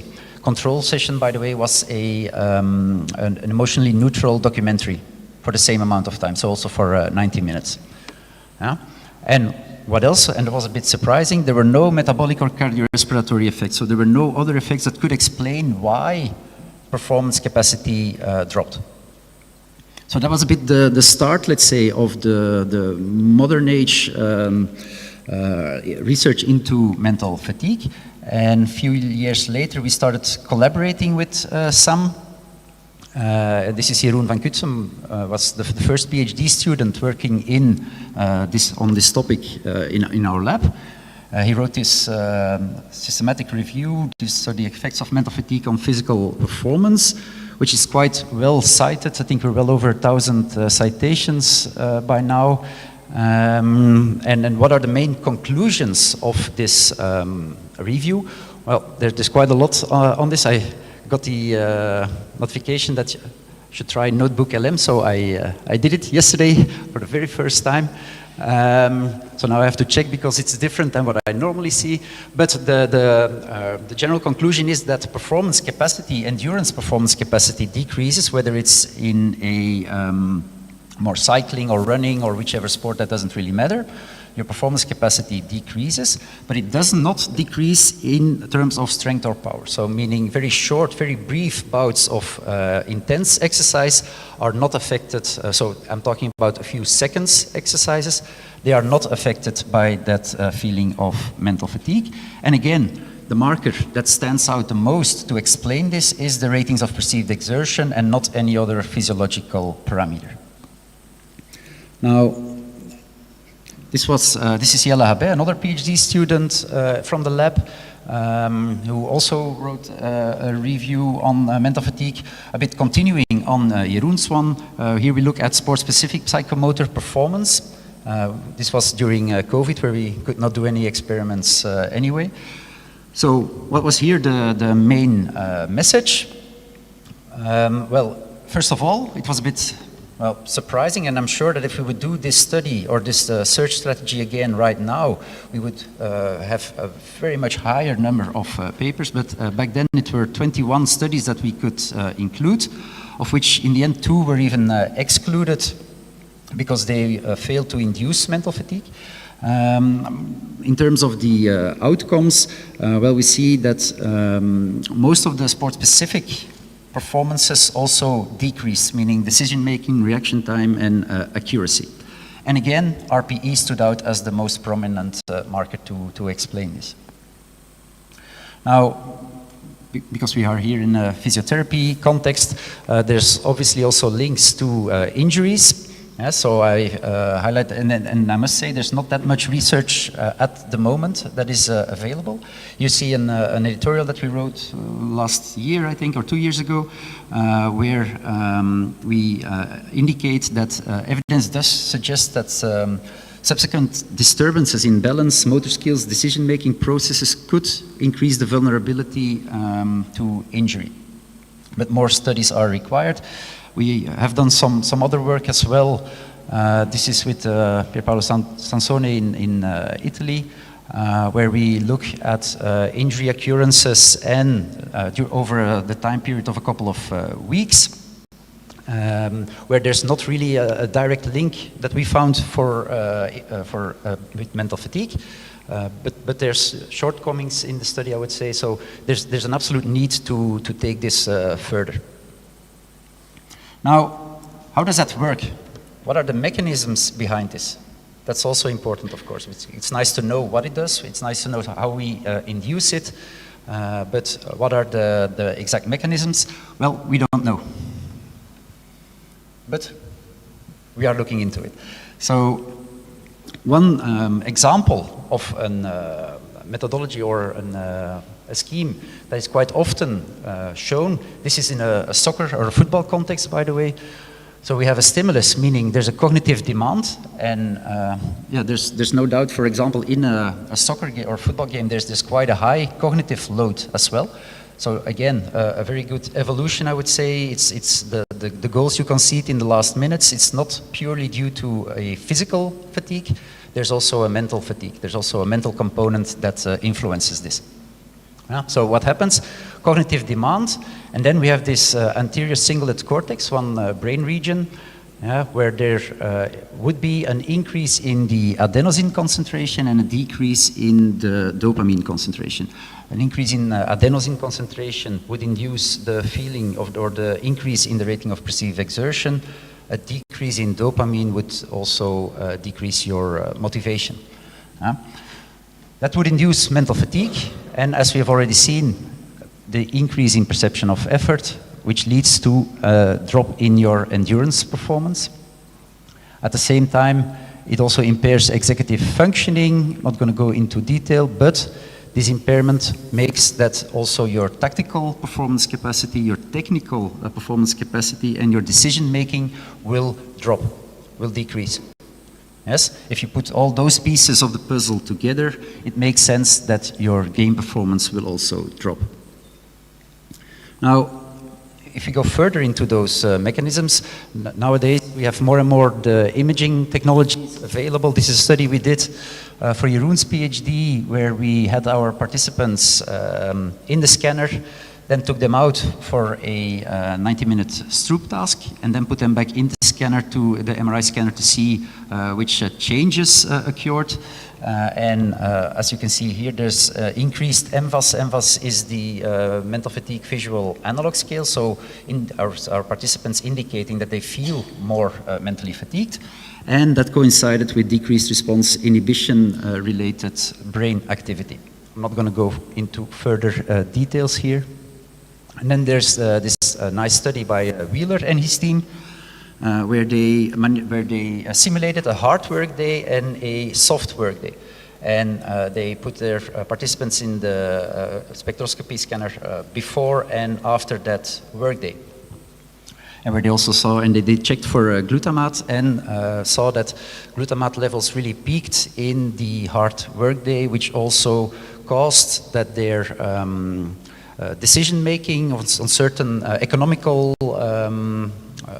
calculations was decreased. Now, this is just an overview that I put in. These are all projects that we have been doing in the recent past or that are ongoing now, and I highlighted a few. It's not really very visible. A few, these are the ongoing PhDs in the lab at the moment. So we are looking in fencing in the sport, inter-individual differences in response to mental fatigue, because we really notice that this response differs from one participant to the other. We are trying to monitor and to predict the outcomes or the effects of mental fatigue during using wearable devices. We are manipulating brain neurotransmission to see how dopamine, how noradrenaline are involved in the onset of mental fatigue and in the negative outcomes of mental fatigue. We are also following up on that first MRI study in which we, so that's this one. So what we are doing now is that we put our participants in the scanner, we mentally fatigue them in the scanner, and at the same time look at what happens in their brain. And this is a fresh one, I would say. So we're working together with a company that developed this helmet with EEG electrodes that claims to give a real-time fatigue score. So we are now also looking further into that. Okay. The answer is already on the slide, I guess. Can we? I was just standing in the room next door, and there were a lot of people going for coffee.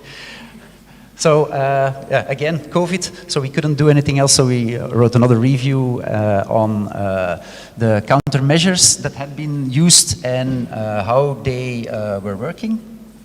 Not going to go into detail, but in terms of the outcomes of the study, what did we see? First of all, there was a wide array of physiological, behavioral, and psychological countermeasures, and the most promising ones in that list were caffeine, odors, music, and motivation. And one other conclusion was that there's an absolute need for further standardization of the studies and inclusion of neurophysiological markers, because, and that's what we see at the moment, there's a lot of studies, and we are looking into, okay, what happens or what does mental fatigue do, but it never says how it does it. So we need more information, we need information from our brain to really try to explain what is going on exactly. I also wanted to show you this one, a study, again, from Jeroen's PhD. What did we do? We had our participants do a 90 minutes Stroop task, and every, I don't know, 12.5% of the Stroop task, they got a caffeine maltodextrin mouth rinse. Okay, so they had a 20 milliliter solution, which they had to take into their mouth, rinse it for 20 seconds, and then spit it out. So they didn't have to swallow it. That's what we see here. So we have the 90 minute Stroop task, we have the mouth rinse. So one time the mouth rinse was all the caffeine, and then in the other trial it was just a placebo, which we adapted in terms of the taste so that the subjects wouldn't know the difference. We had a flanker task before and after as a manipulation check. Now, what were the outcomes? This is the mental fatigue visual analog scale, so indicating how mentally fatigued our participants felt. And what we can see here is that in the caffeine mouth rinse trial, throughout the Stroop task, they feel less mentally fatigued, so significantly less mental fatigue. And then, I know too much numbers on the slide, but this is what matters. So this is about the accuracy, where we see that, well, we put the accuracy at the start, the first block of the Stroop task at 100%.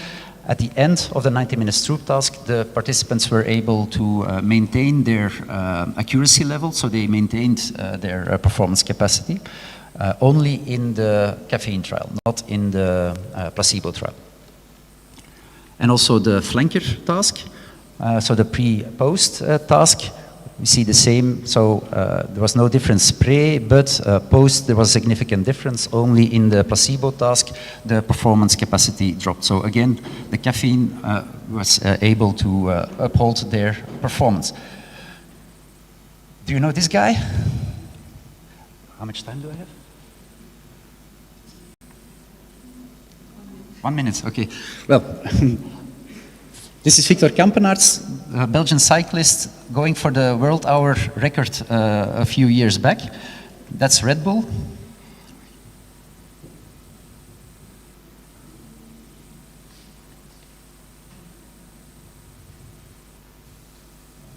Don't ask me what the white things are, that I don't know. So, but he clearly read our study and tried to improve his performance, right? No, of course he knows that there's also physical improvements with the mountains. Okay, the very last thing, because, well, I already mentioned it before, this is another paper we recently wrote or published. Why did we do that? Well, first of all, there's this increase in the mental fatigue research, so more and more papers are coming out, and I see that in my mailbox as well. I get requests to review papers every day, but there's very much inconsistency in the methods that are used to induce and quantify this, which makes it difficult to compare studies. So what did we develop? We developed like a framework for the induction of mental fatigue on the one hand, where we look at the difficulty level of the task, the duration of the task, and the nature of the task. At the same time, our next framework is the quantification of mental fatigue, yes, where we look, as I explained in the beginning, physiological data, behavioral data, and subjective data, where the indication is, and that's how we also do it in the lab, we need at least 2 out of the 3 that are giving a positive signal before we would say that someone is mentally fatigued. And in the end, we also created the specify guidelines, reporting guidelines.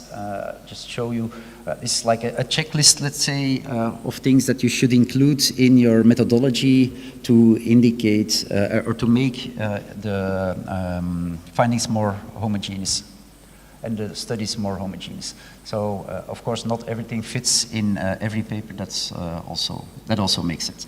Okay, take-home messages. So I think we can agree that there's an important role for the brain and brain neurotransmission as well, although I didn't go into detail on that one today, in the onset of mental fatigue and its effect on physical performance capacity. Mental fatigue reduces also cognitive performance capacity. There's a wide array of countermeasures that has been suggested, has been studied. There's quite some heterogeneity, so we need more, for example, the specified guidelines, and following the specified guidelines would improve this. And as every conclusion, I guess we need more research, more fundamental research, and more applied research as well. And then there's one more thing that I have to do, because we have the social media queens in our research group, and they have created Instagram, Facebook, and LinkedIn accounts where we post whatever findings we have. So please, if you are interested to follow us, then you can use these QR codes, and you will immediately start following us. And other than that, thank you. Thank you, Bart, for a very interesting presentation. And I think there are questions, and there will be questions, but can we postpone those questions, because we now having one speaker online, and she is hanging already. So now we will have a speaker from Portugal. Sorry, did you want to say something? Everything is okay? Okay, so the next speaker will be Andrea Ribeiro from Instituto Superior de Saúde from Portugal, and she is a president of the International Physiotherapy Institute and a board member of European Network of Physiotherapy in Higher Education. And at the moment they are having a seminar in Denmark, in Aalborg. That's why she is online. Can you hear us? Hello, everyone. Yes, I can. Now I can. Hello, everyone. Hello, Andrea. We can hear you properly.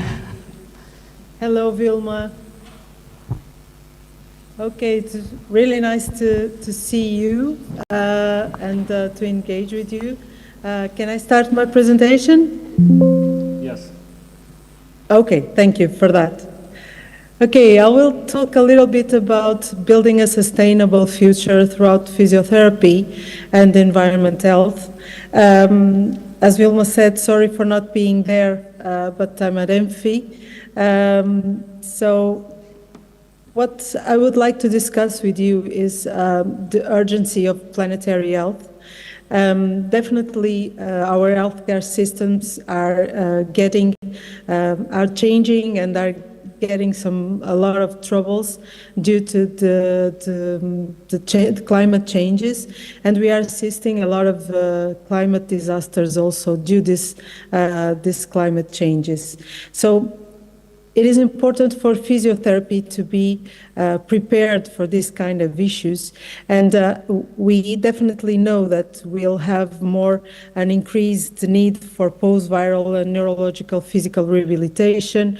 We also are very keen that psychosomatic impairments and stress-related fatigue can be happening, and also intensification of movement-evoked chronic pain and osteoarthritis symptoms are also quite relevant for us in physiotherapy.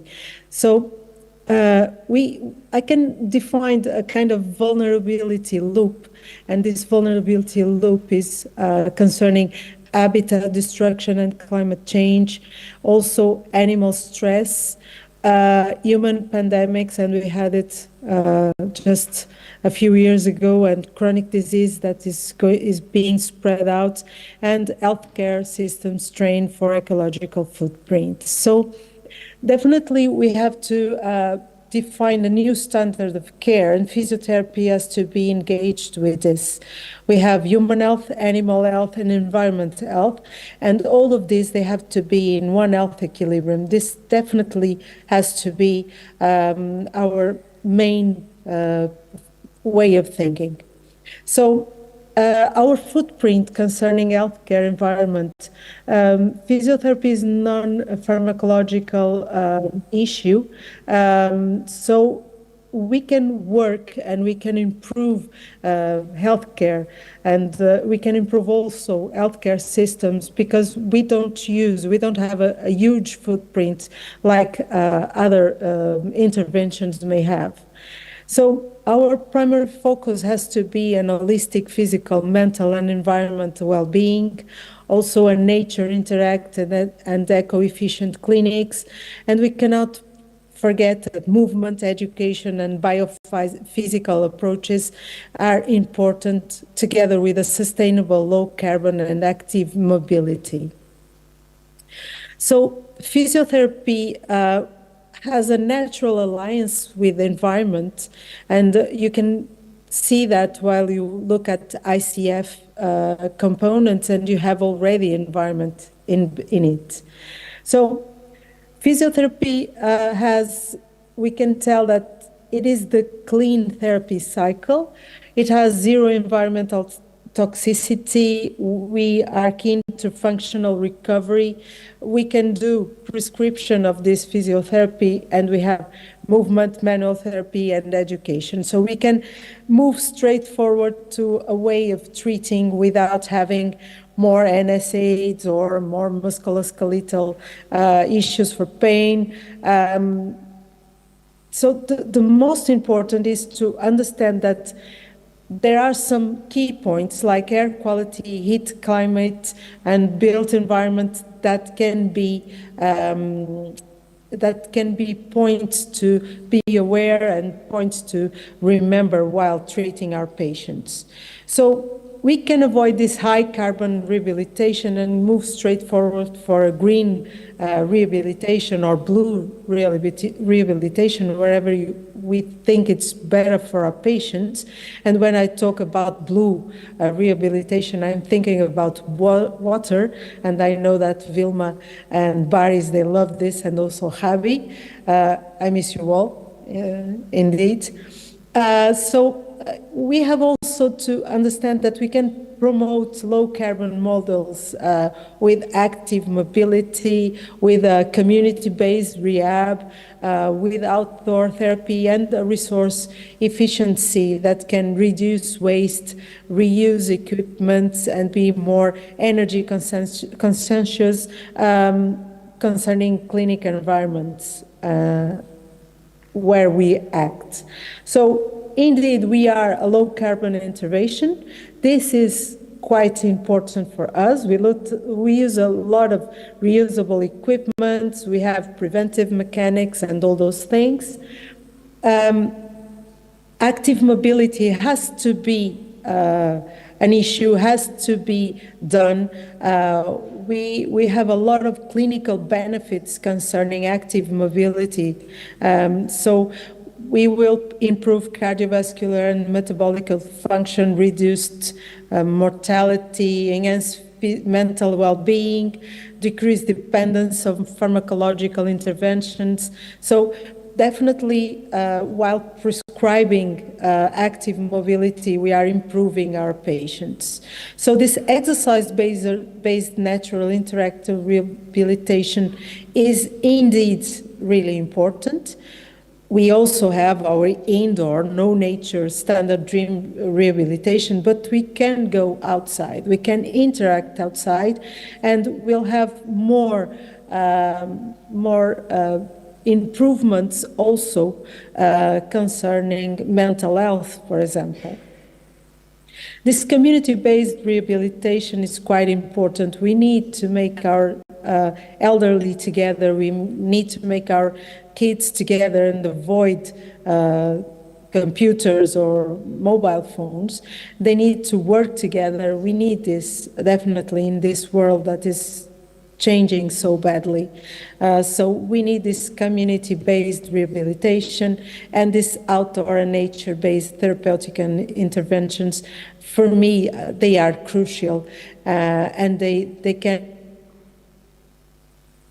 improve among youth, elderly, whatever, and they can be a way to address other determinants of health. And this picture shows a little bit of our today's world that is changing in the wrong way, I believe. So air pollution has a direct connection with respiratory rehabilitation and respiratory challenges, but these changes concerning air pollution, they are changing also our bodies, they are changing all our cells and not only the respiratory field. So heat stress and climate adaptation is an issue. We are having a lot of heat islands that are changing our way of living with the heat, and we have to assess our population and check if they are available, if they are capable of living in these heat islands, what we can change, what we should change, definitely. And of course, the climate-related disasters and the disaster rehabilitation.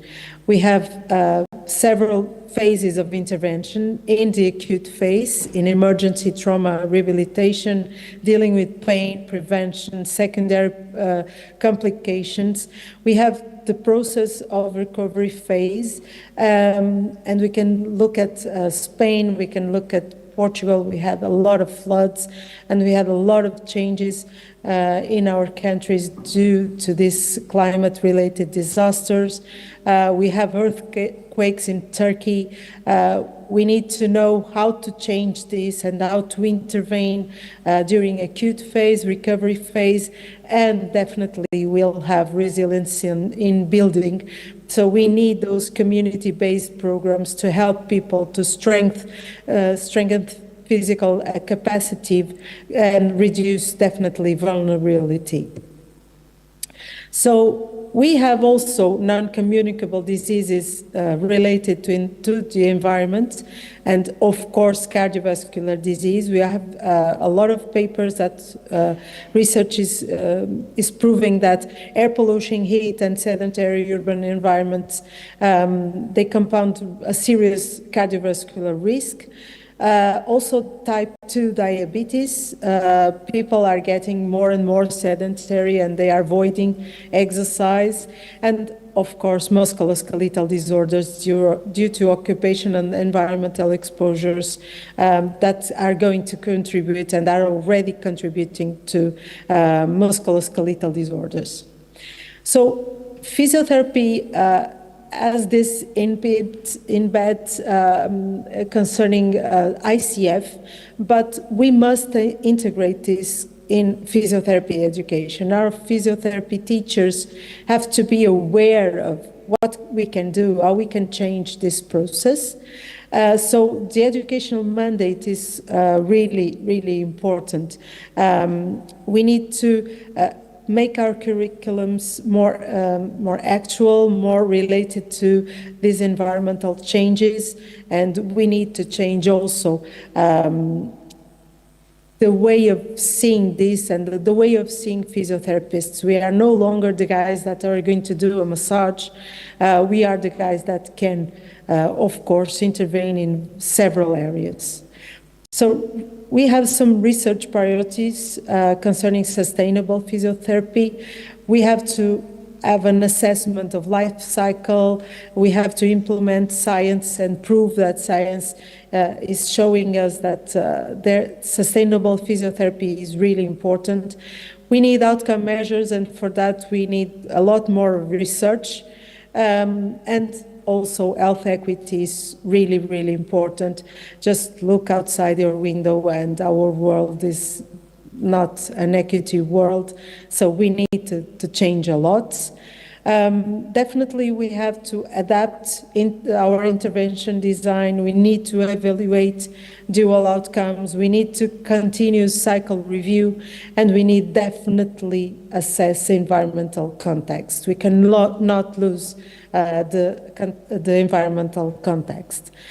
So if we want, we can choose a sustainable pathway, community, home, outdoor settings, etc. So we have several tools. We can do digital records, we can use AI, hello Bruno, hello Bart. We can use AI, we can use a lot of things to help us.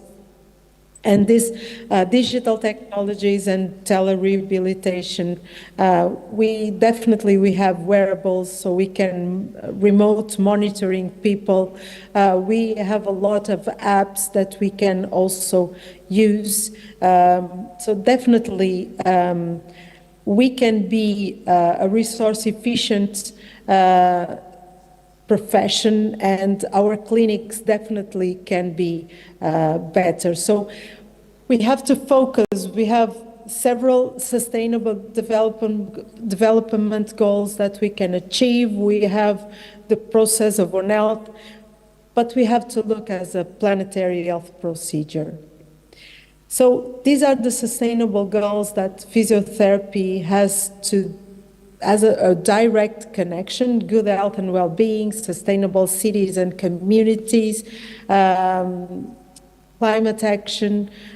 So definitely we have a lot that we can do during our process, and quality education is what we should do also to our students. So this can definitely be an integrative framework that can help people during the physiotherapy process.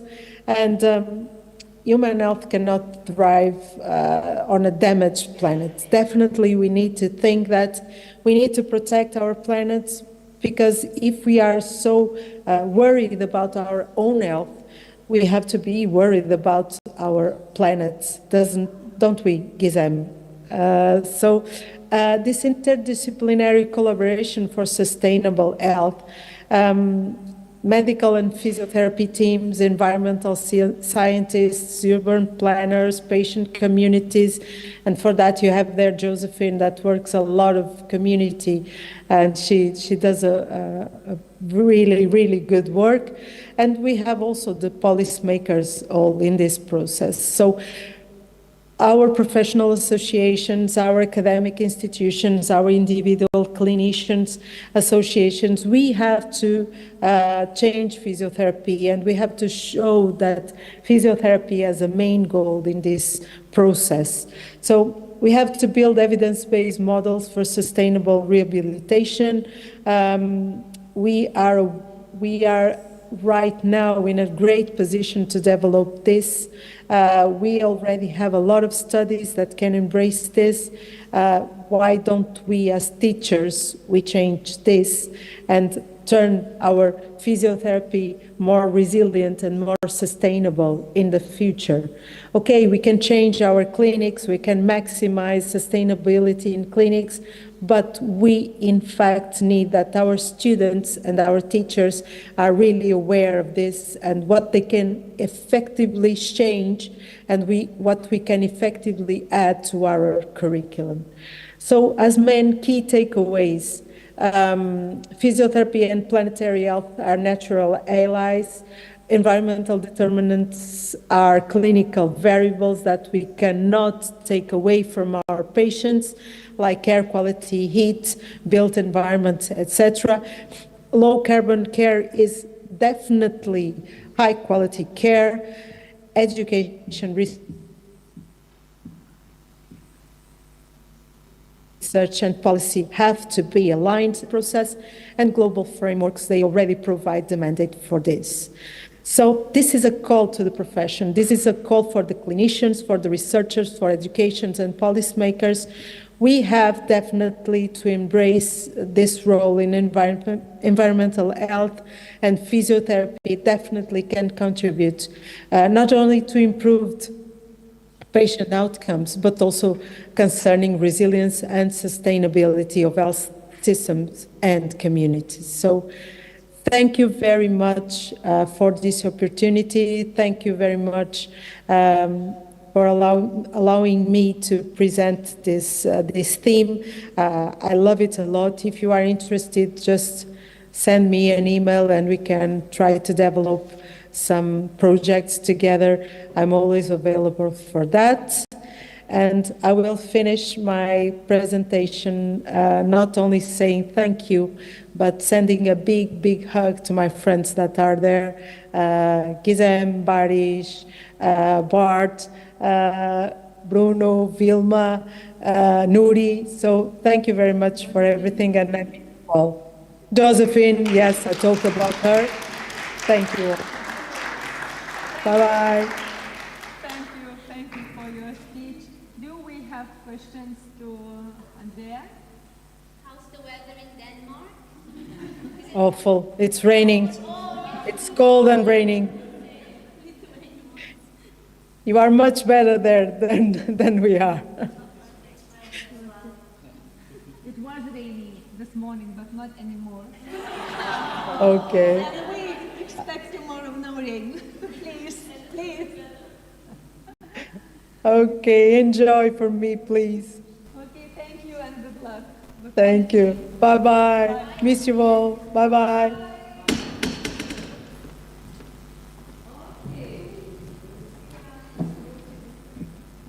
And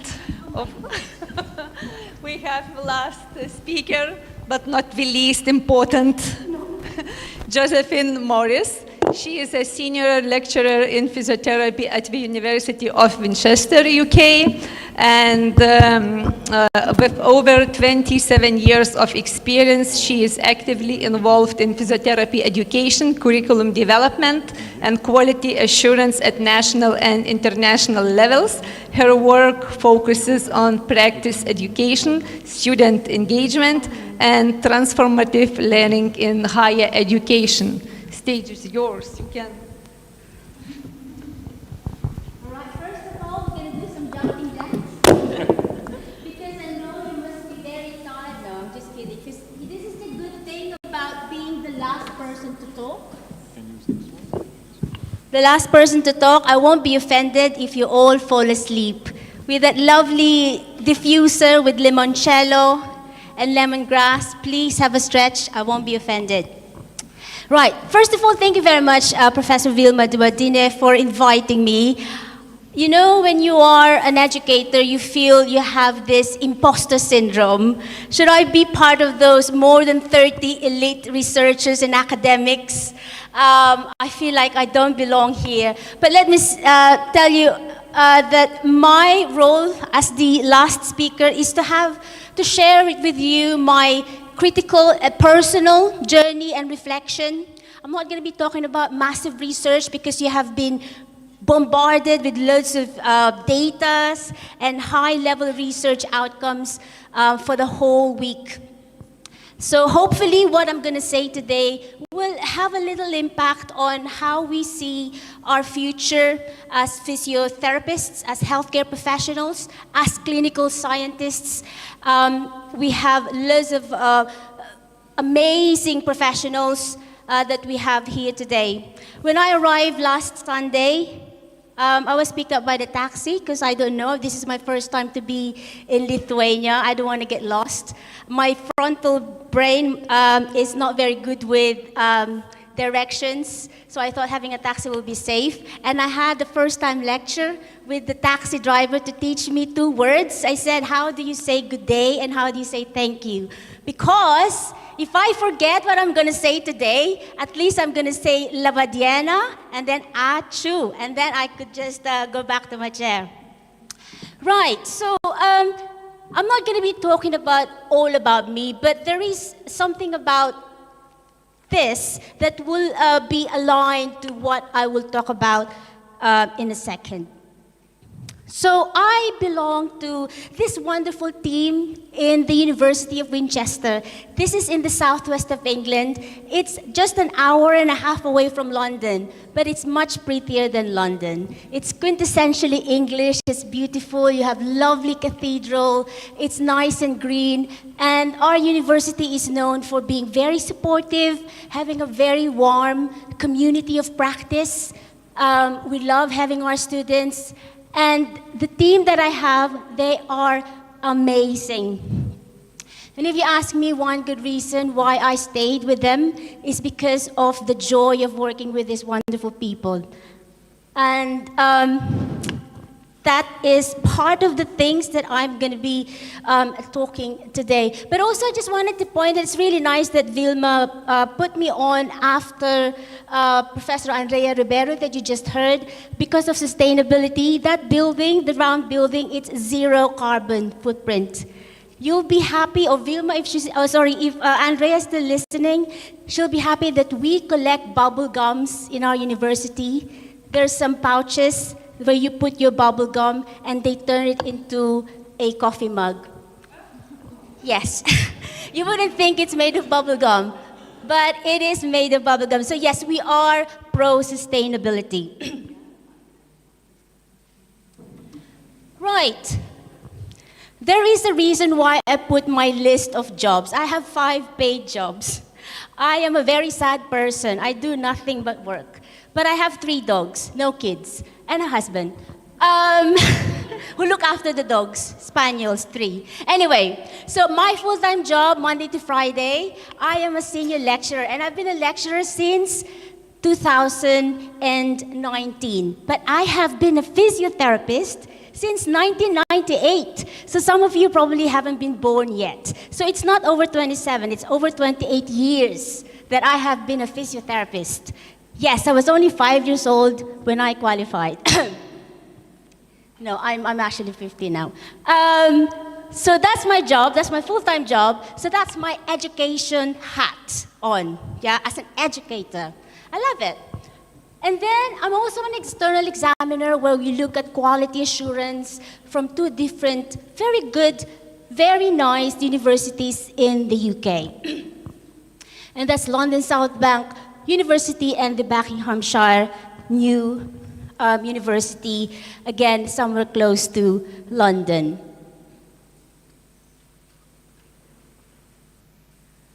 So after those education hat, I also have my leadership hat on. My leadership hat on is, you can see this badge here, this lovely badge. This is our Chartered Society of Physiotherapy. So if you've got that, that means you are the one who follows the principles, the guidelines of what it is to be a good physiotherapist in the UK. So that is like a badge of honor that you are doing what you're meant to be doing, following the values of your profession. And I'm very lucky because it's a national role. It's a voluntary role. It's not paid, but I love it. It's a leadership role, and I am one of the education consultants in the UK. Then on an international level, I'm very proud to say that I am the UK coordinator for the European Network for Physiotherapy in Higher Education. And it's wonderful because this is the reason, one of the reasons why I'm here, networking with European academic colleagues. And then it doesn't end there.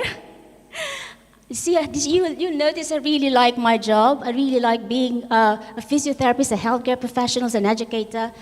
I also run this Global Minds in Motion. So this Global Minds in Motion, the idea is that I bring university physiotherapy students, and I know that some of you, I don't know if they're here. Is there anyone here who've attended one of the Global Minds online? Yes, from Turkey, wonderful, from Izmir, I love them. And I know that there's also some from Lithuania. Hi, would you like to come here and join me?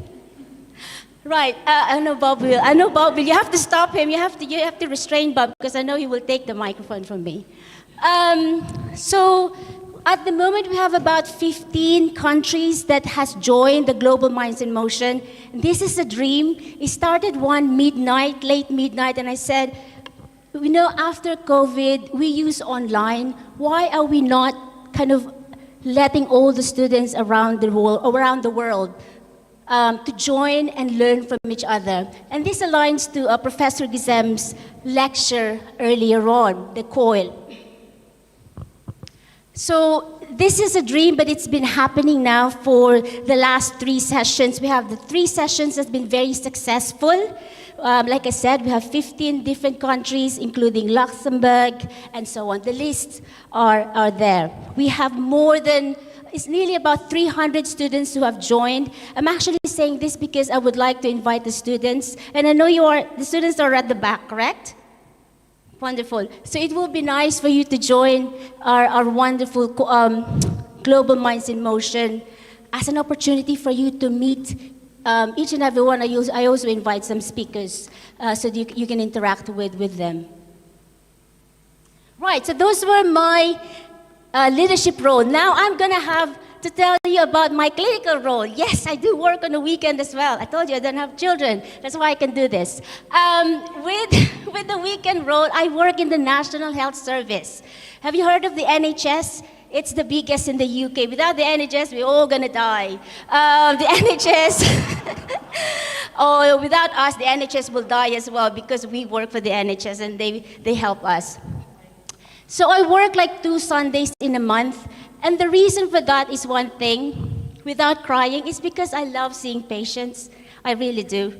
You have to believe me, Dr. Andrea, I really do love seeing patients.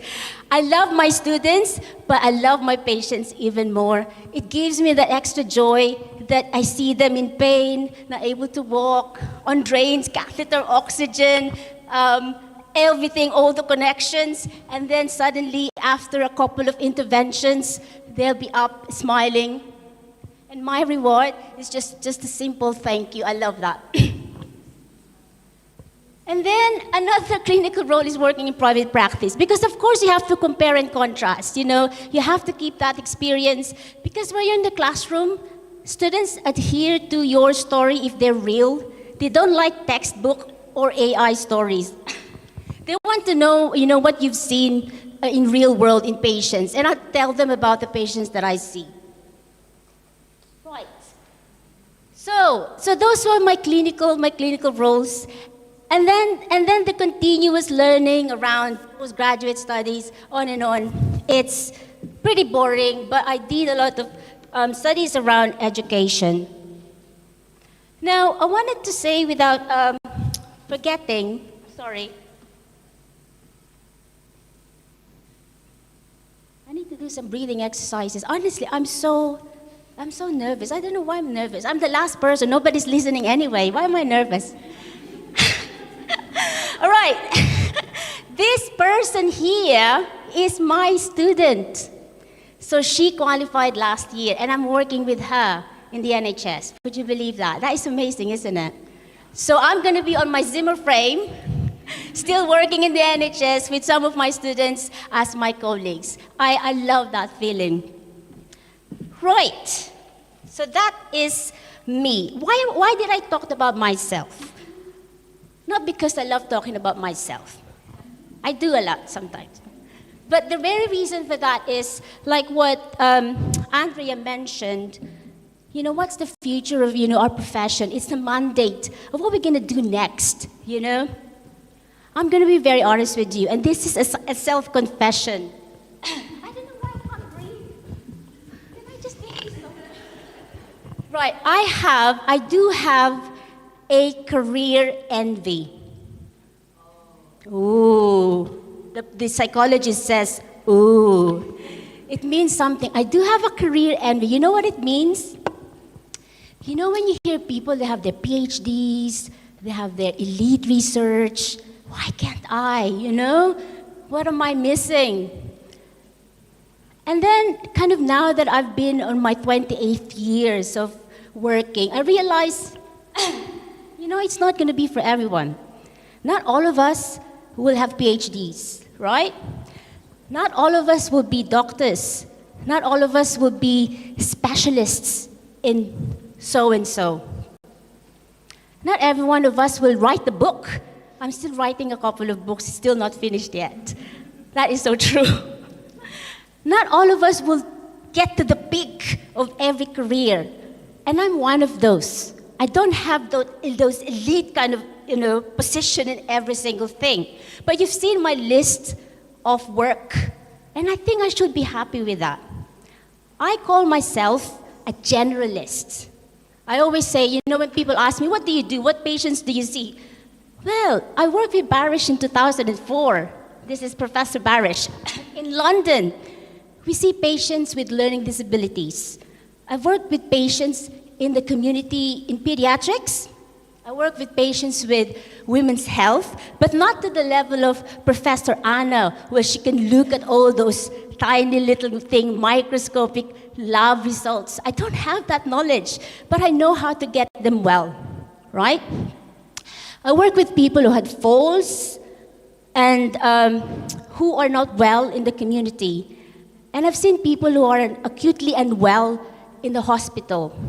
They just had surgeries, they can't breathe well, they can't walk, they're in pain, and so on. So I am a generalist.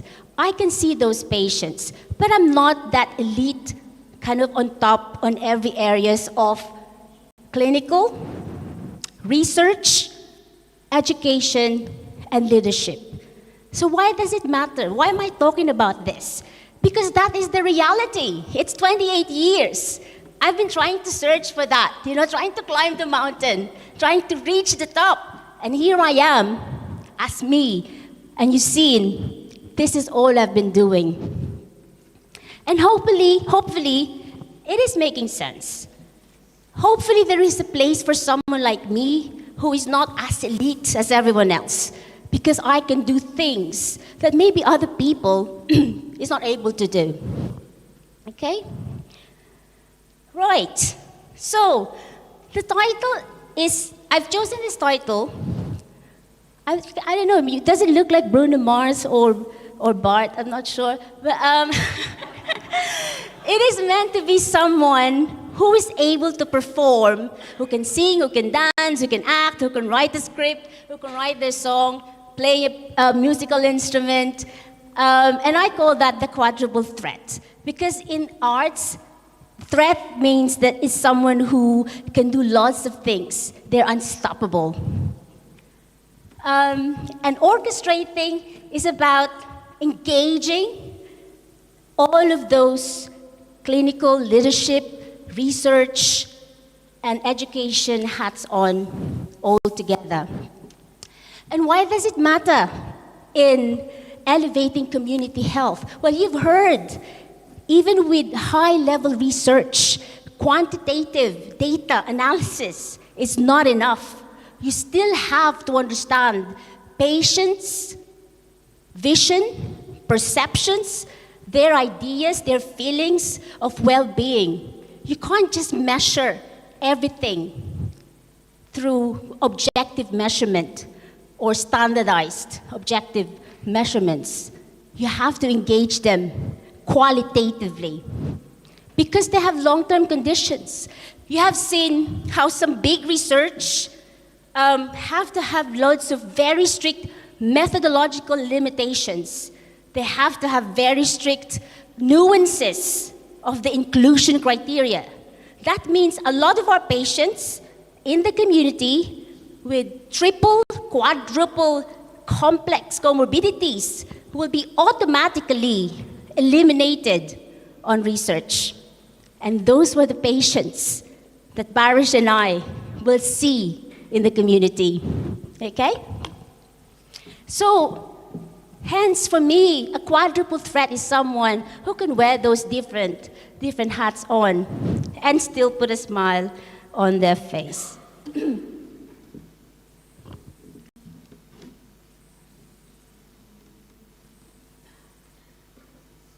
Honestly, I'm so hot. Right, sorry, it's just really, really warm. Now the problem is, the reality is that there are some restrictions, no matter how ambitious we are that we want to bring everything together. The reality is wherever you go, different countries, or every nations, every type of healthcare systems will have the same type of threats. Money, political, social, economical problems. Those were the internal and external pressures. But it's up to us to actually see how we can utilize them so that we can enhance patient and staff satisfaction, service enhancement, clinical effectiveness, health, and well-being. It's about reframing our mindset on how we could utilize what we already have.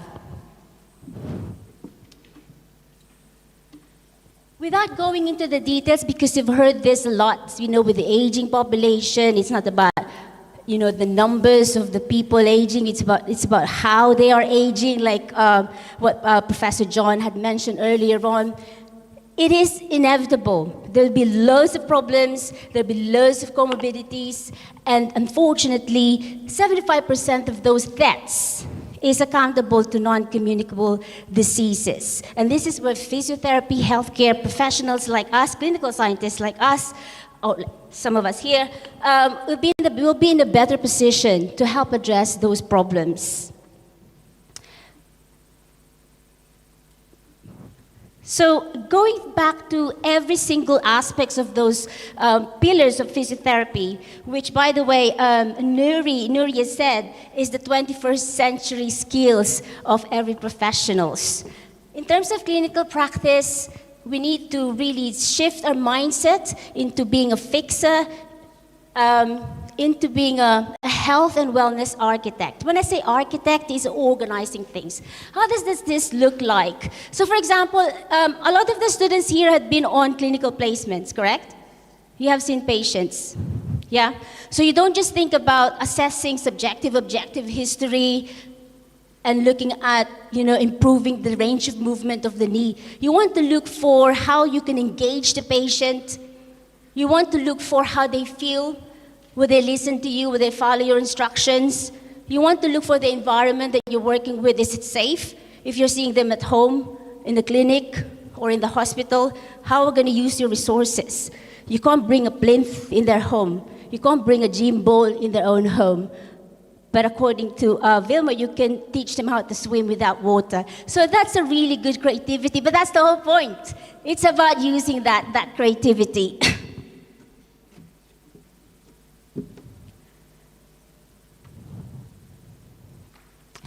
And then we talked about some behavioral changes earlier on. There was a speaker who talked about that is important with patients' engagement.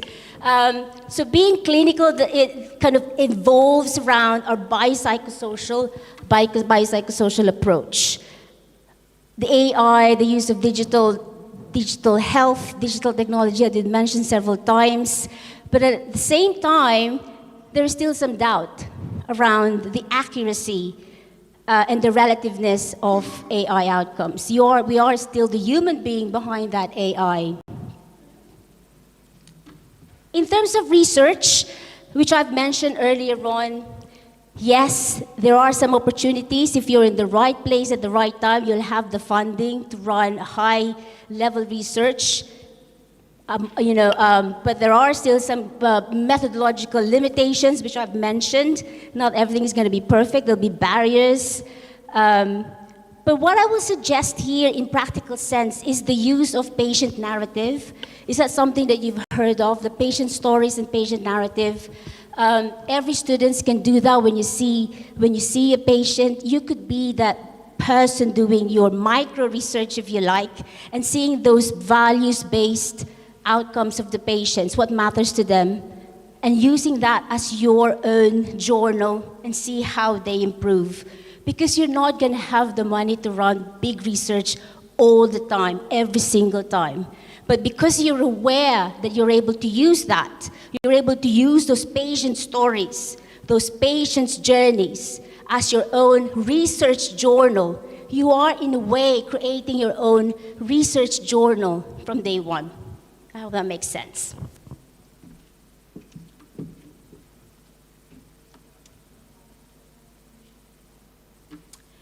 In terms of education, I told you, I am very passionate about education. I have co-written a chapter of a book in education, in higher education. I teach, aside from teaching physiotherapy, I also teach, I'm a program lead for master's level in practice education. And what I do with my students from day one is to teach them how to teach. Because if you can teach, you learn twice. And we know for a fact that with every intervention, patient education is so important. So your way, your manner of communication, the way you engage your patient, your style of teaching them, either it's exercises or patient education about their condition or self-management techniques, it's about education. So it's something that you need to start thinking about. Who are you, not just a clinician, but also as an educator?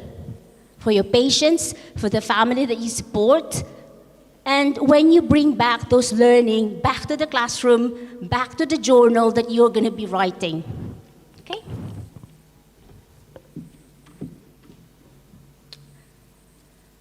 And then lastly, in terms of leadership, this is where with my students, especially, particularly the undergraduate, they find this a bit bewildering. I'm a student. What are we talking about in terms of leadership? When you see a patient at home, when you advocate for their needs, for example, you talk to a social worker and ask for an equipment that the patient needs, that's advocating. That is leadership. When you ask for the service manager to look into the quality of the patient resources, of the length of waiting times that you have for seeing patients or discharging them. You're trying to create some audit, some service improvement, some work developments within the organization, within the service. That is leadership. The fact that you raised the question and you wanted something to change or to review things or to develop things within the service, that is a form of leadership. You don't have to have a title to be a leader. Everybody could be a leader, and that starts from being a student and to whatever higher level you are. Yeah. And it's about being able to engage the stakeholders. When we say stakeholders, the people that make decisions. Of course, the higher your position you have, and the higher the level of stakeholders you're going to be working with. But as students, you're going to be engaging family members, social workers, other multidisciplinary teams when you're making your referrals. So that is the form of leadership that I was talking about. You're probably doing this, we're probably doing this all the time, but it's about explicitly thinking about this, that this is the leadership hat on that you are using. So what must we do? When I talked about the goals, the simple goals, these are the simple things that we can implement. The first one is around educational evolution, which I'll kind of give an example in a sec. It's clinical and communication integration, and then the economic advocacy. Simple things for academics. A lot of people here teach in the classroom. It's about scaffolding, and I'm sure it's something that we've heard of. If you're an academic, you're an educator, scaffolding is a pedagogical or is a way of teaching. That means you don't just teach case studies in a module, you spread that across. So even if you're just teaching anatomy, physiology, you start thinking about presentation of patient cases. And then you scaffold that, you make it more and more complex as the student learns how to assess subjectively, objectively, how to implement some of the outcomes of research and modify that to that particular patient. So these are my mandate, if you like, for the teachers, the educators, the lecturers, to make that as a norm, to scaffold those clinical case managements throughout. And this is what I try to do because I teach anatomy, physiology, I also teach research, community, and rehabilitation in my physiotherapy degree.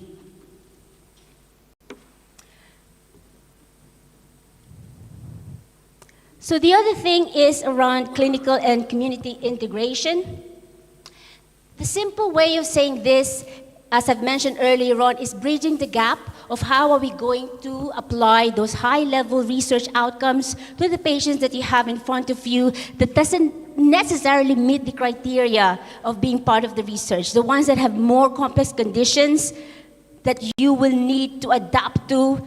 You know the word person-centeredness, adapting your assessment, your treatment to patients. How many times has it been mentioned throughout the day-to-day?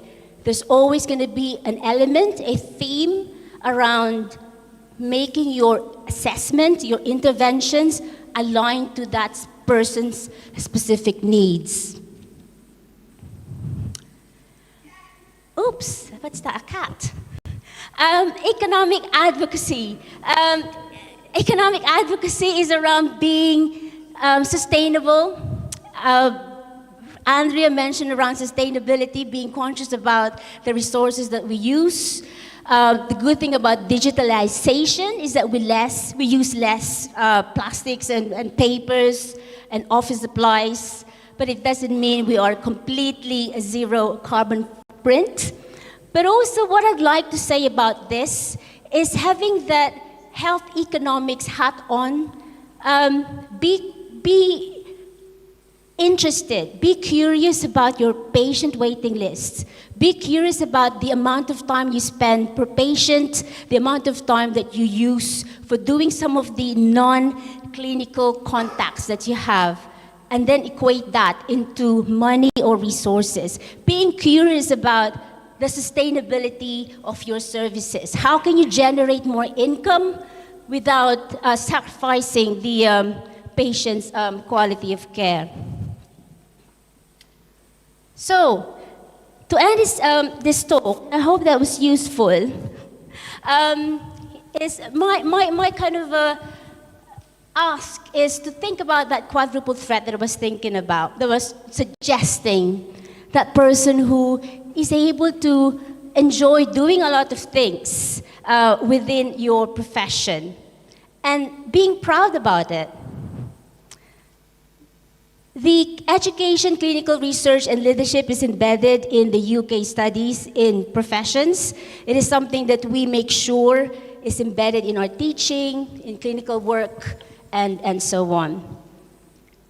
As we finish this week, I hope that we don't just go home with a stash of slides, but we also start thinking about within your role, because I'm speaking with different audience today, we all have different levels of kind of experiences and responsibilities and roles. I'm speaking between students to very elite researchers and academics and professionals. Your responsibility might be how you're going to embed this with your teaching. But for the students, how you can start thinking of where your career pathway may be. And I think I will end with that. So thank you very much.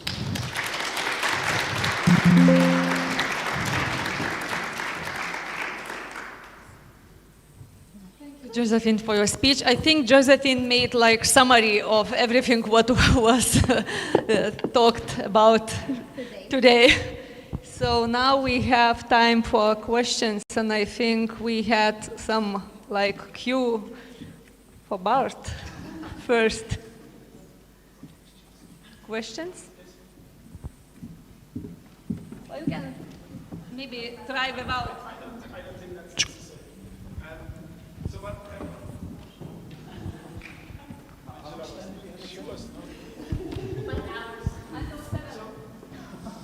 I was wondering, I don't know if there is an answer yet, but I was wondering, like your PhD student, his research said if you use caffeine, you have a decrease of mental fatigue. Like there was quite a difference. But we do know that caffeine has quite a bad influence on sleep quality.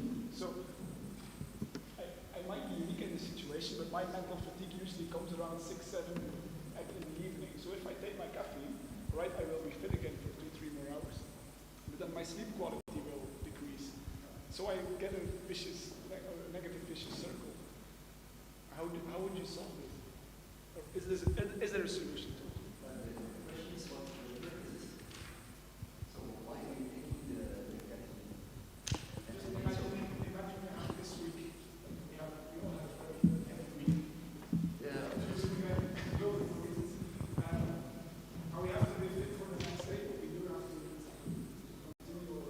Yes.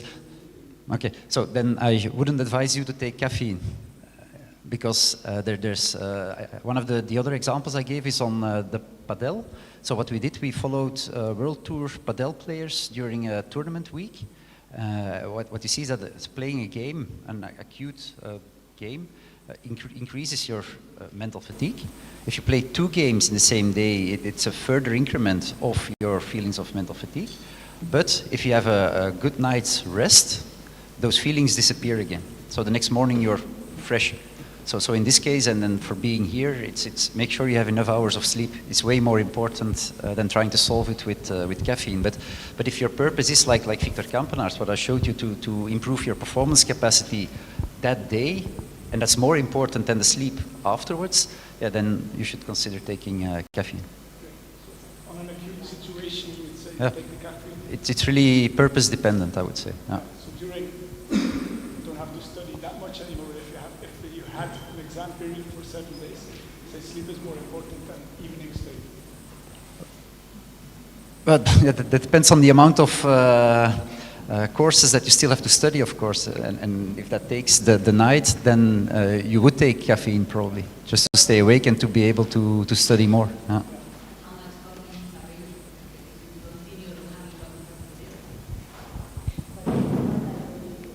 Yeah, but there's other examples. It doesn't have to be caffeine. There's methylphenidate, for example, is what we use to influence the dopaminergic system. Yeah, that's also taken by students to study. Exercise, but if you're gonna exercise, then you cannot study. So listen to the exercise. To your lecture, yeah, sure, yeah, of course, oh, absolutely. Okay, that's clear. Thank you very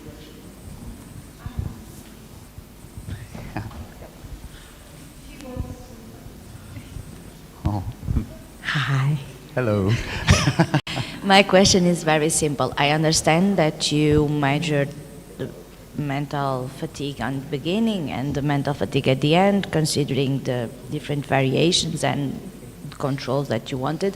My question is, did you do a mental health checkup prior to the measuring of the initial mental fatigue? Yes. So we have, again, dependent on the study, there's several things. We have the questionnaires. We usually have a medical screening, and we have a pre-experimental checklist as well to make sure that they had standardized breakfast, enough hours of sleep, and all those things. So we try to standardize it as much as possible. At the same time, we only do experiments before noon to avoid the buildup of mental fatigue already throughout the day. Sorry, we have to finish because we got a message from international office that closing ceremony for International Week starts in few minutes. And yeah, we had to finish at 4, but before going out, I want to invite again all the speakers, and we want to say big thank for everyone, so please come everyone here.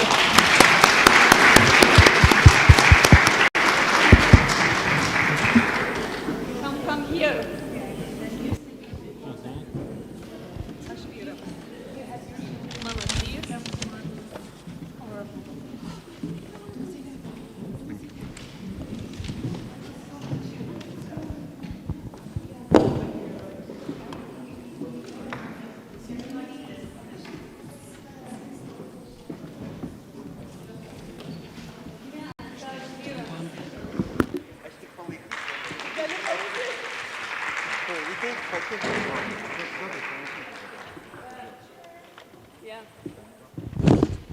So we had some sponsors, and they put some like different according to gender for women energetic libido like red color. And something for like to refresh brain, some I think multivitamins, or I don't know what is actually. So, but gender dependent. So applause again to our speakers. We are very, very thankful. And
Yes, please follow me to the central building. We will have one more closing ceremony.